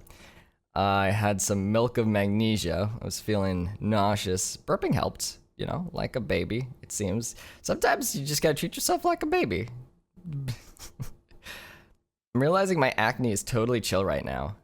Chest, shoulders, face, they all usually have breakouts or at least one pimple. I guess it's because I'm not working out? Is that it? There's not the usual amount of oil on my face? Whatever it is, I'm grateful for it. I'm not as equipped to take care of myself right now, so adding acne on top of that would be a pain in the ass. Oh, my feet are balloons and my balls and dick are bleeding. At least I don't have to deal with acne right now. That's, look on the bright side. That's a lovely surprise. I can see that maybe there's some tiny hairs growing on my dick, but I couldn't care less. Like, I can only see them if I really look for them. I just want him to heal and feel comfortable. That's all I give a shit about. Don't worry. Don't worry, buddy. As long as you're healing up, we can deal with the hair later. The hair that I don't even notice. I'm very grateful that I did the electrolysis before surgery. I trimmed my nails on my own. I was able to hold the clippers in both hands. I'm noticing more hair on my stomach. Not even where surgery was, just in general. That's cool. Urine has never been this clear in my whole life. Very clear urine. I'm staying top tier hydrated.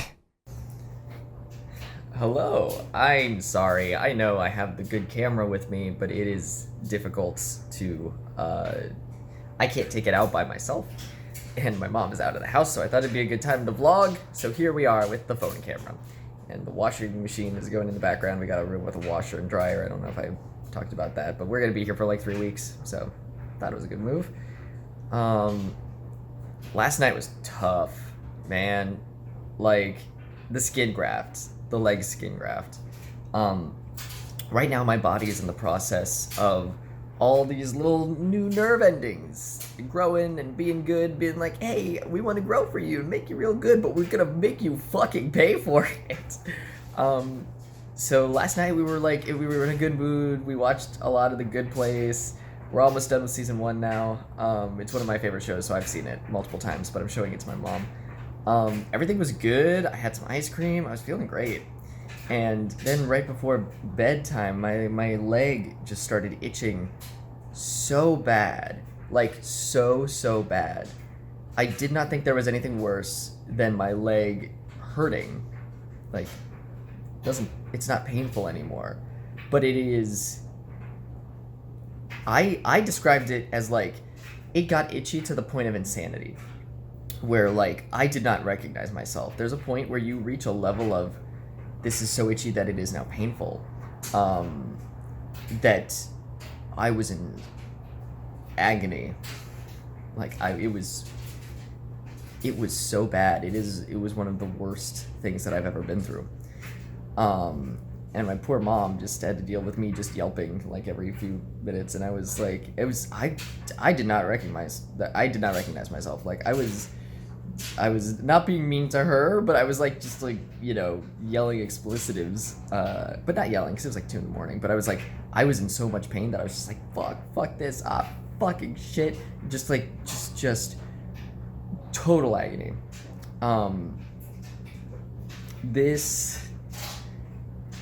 There's a reason that not a lot of people get phalloplasty. There's a bunch of different reasons, actually. One is like the cost, but another is just that this surgery is the most intense of the bottom surgeries that trans people can get, because it requires multiple skin grafts and all that. And this surgery, and I knew this going in, but this surgery will break you, and you have to be ready for that.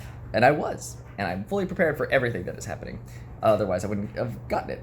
But yeah, it will destroy you. Your brain has to just keep fighting, and it has to be stronger than your body.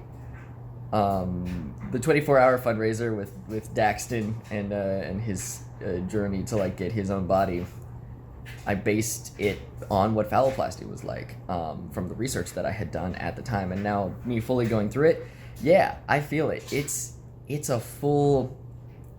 Your pain does not stop. I prayed for mercy, and there was none to be given. I was just no one was answering back. You are completely alone. You can be surrounded by people and also be completely alone. That's poetic. I wish I could set my phone down. Hold on. Wow. I'm dropping things. Can I put my phone here? Hey. Yeah, that works. Awesome. Okay, I don't have to hold it with my hand. Lovely. Yeah, this surgery will just break you down as a human being and rebuild you. And I am becoming the most powerful version of Jesse as a result. But yeah, but it sucks for a bit, and I can vent for a bit and be like, my hand hurts. I can't feel this area of my hand. This whole area is numb. And hey, my mom is back with chicken. I am still bleeding from my penis and balls. Can't wait for that to stop, because I would love to just go for a walk, and that's the main thing that's stopping me. Like I need to be going for little walks, and I don't know how to handle the blood, you know? I need to make like a little fortress with the tiny puppy pads around my balls that I think I'm gonna put, like, tape it together with paper tape. I don't know, I need a fortress, like a little coin purse to keep my balls in so that they do not bleed. And my penis is looking a lot better, Healy wise. Right now it's just a lot of just like my body trying to figure out what we need to heal. Like everything just needs to heal. But we talked to a nice lady at the CBD store, and my mom's gonna go get me something for that, because we can't put anything on the skin graft. We have to keep it dry. We can't put any lotions or anything like that on it. Nothing topical. So unfortunately, it seems like the solution is just to fucking knock me out. And that sucks, but you gotta do what you gotta do. And I've had, I had my weed card back before it was legalized in New York. I had my weed card in New York, and so I would partake in CBD. I had a what's it called? Just the liquid with the droppers, that I would take CBD. And one time I took too much CBD and I just got horribly sick and was just throwing up for the whole night. So hopefully that does not happen. We're not getting the liquid, so maybe it won't. But we as in my mom is going to go to the store and pick that up. I'm trying not to get at, I don't want to walk. I don't want to be in places. You know what I mean? like just barely discharged from the hospital. They were having us going to post-ops and physical therapy and stuff. And so I was climbing in and out of lifts, you know, because we're here and we don't have a car, so we're taking lifts places. And me climbing in and out of cars, especially tall ones, probably was not a good move healing wise, because right now I'm not very elastic right now. I'm used to working out and stretching and all that all the time, and now I can barely, like, my balls hurt so bad the other day, and I was trying to get some relief for them by like lifting my leg up and putting it up on the chair, and I couldn't. And I'm not used to that. I'm used to like being stretchy. I stretch every day or every other day while I was working out. So that's me getting used to that. Right now, I would describe my undercarriage, my taint and everything as just like one piece of flesh, you know, that has been sewn together, I guess, but it feels like it's been burned, you know, where it's just like one solid piece. And it feels like a tortoise shell sometimes. I can't feel it because we're gaining back nerve endings. And if I'm honest, I don't know if I will ever feel it. I didn't think about that. So I don't know if I'll grow that back. But so I'll ask about that, just like how I can't feel this area of my hand. I'm going to ask about that at my second post-op on Wednesday, and we'll see. But yeah, it seems right now that I'm just bleeding from some places, and one of them is like behind my ball sack. I'm talking a lot about penis and ball blood, and I did not. It's more than I thought I would. But yeah, I feel like shit, but like in a good way.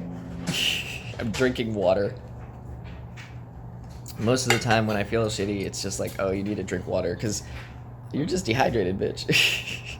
I usually don't drink enough water. And now I'm taking pills where the side effect is dehydration. So now I just and that is one of the things through my research that I've found is I just need to be constantly drinking water because it's good for the arm. And that makes sense that it would be good for everything. You should just be drinking more water. No matter how much water you're drinking in a day, it's probably not enough. It's crazy when you look up the number, the actual quantity of water you should be drinking a day.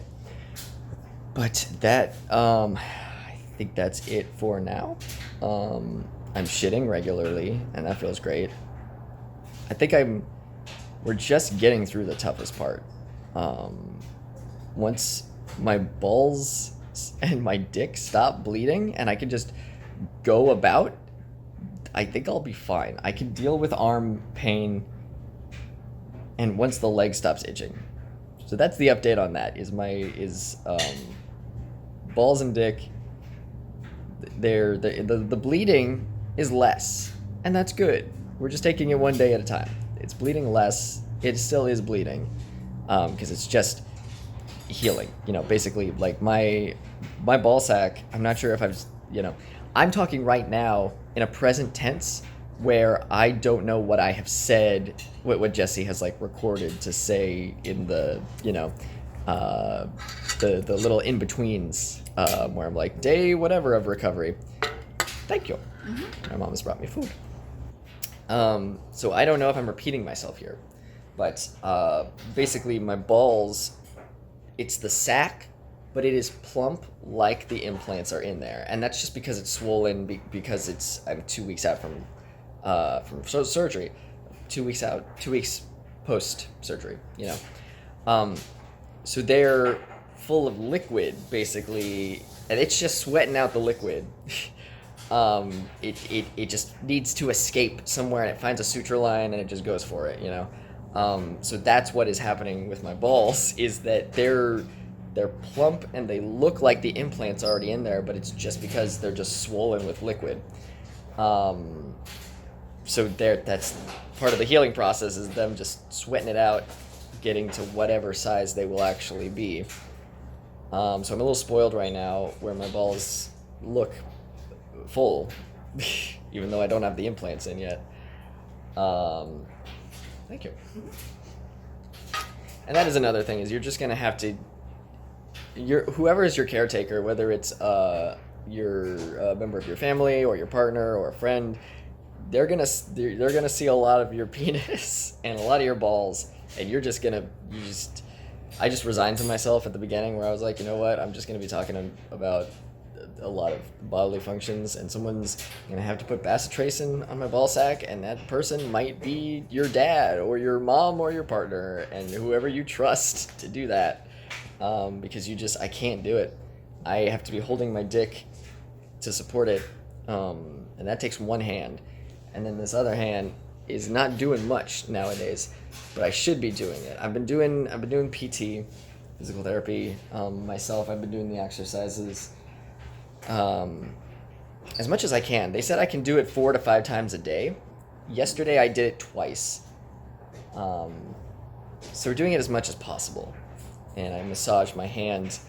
It's funny, they call it milking. When I was at physical therapy, when she was massaging my hands, she's like, yeah, we call it milking. I wish there was a better word for it.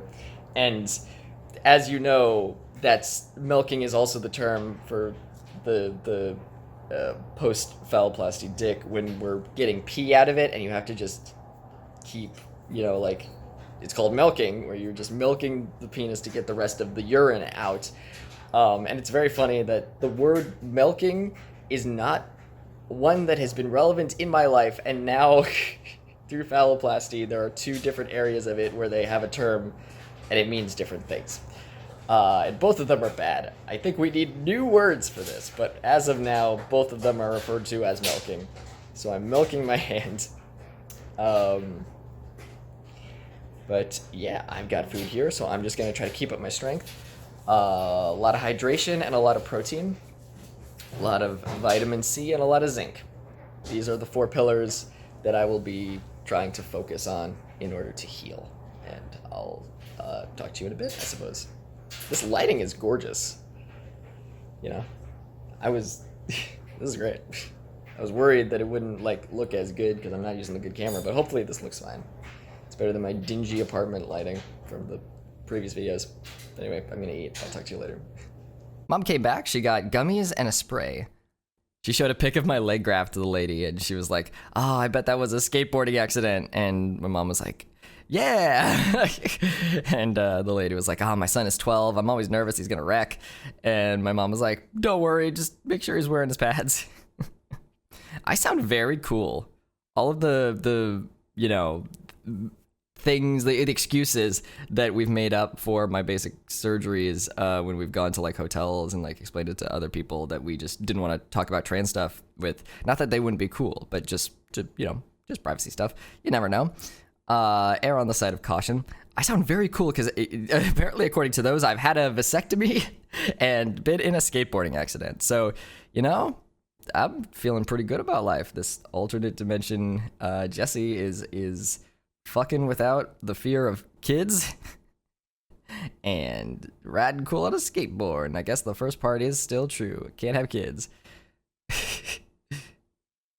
I took a shower. The little scab on my nuts is about to fall off. Almost there. Hardly any blood when we put bacitracin on. I got tired around 10 p.m. We tried the CBD spray. And my leg gets itchy at 10:30 p.m. What am I in for this time?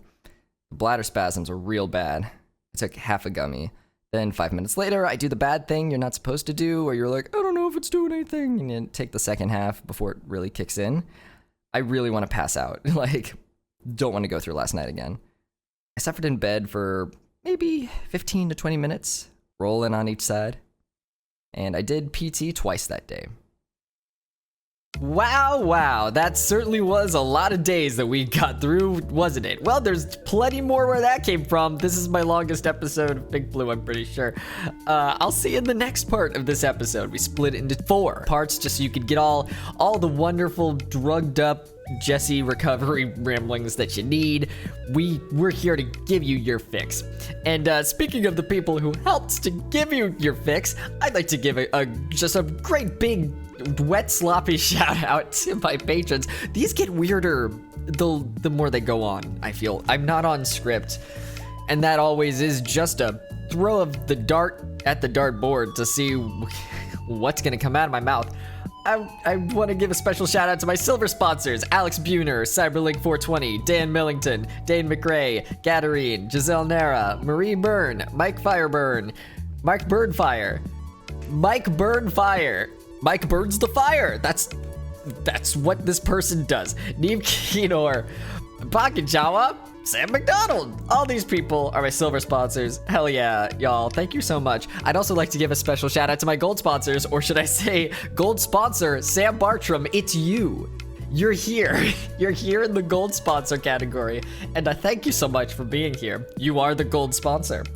Last but not least, certainly not least, oh good gracious, not least even in the slightest. In fact, the highest of the honors is the diamond sponsors: EPAM, Getty Skog, Tsukiyomi, and Breadsynth. Thank you so much for being here. Thank you for supporting my content. Thank you for supporting trans arts. Thank you for supporting my ass in this chair. It's very comfortable, and I appreciate it. Thank you. Thank you for helping to make these videos. They literally would not happen without you. I'm fully Patreon funded, which is I put the archives of these videos on YouTube, so that it's a public source for the public and whoever needs it. And it's thanks to viewers like you and supporters like you that these things can even happen. So you know what? Give yourselves a wet sloppy pat on the back for me. Why is it wet? Why is it wet? What do you mean Adobe Creative Cloud has to update? Leave me alone. I'm thanking my patrons. Thank y'all so much. I will see you in the next part.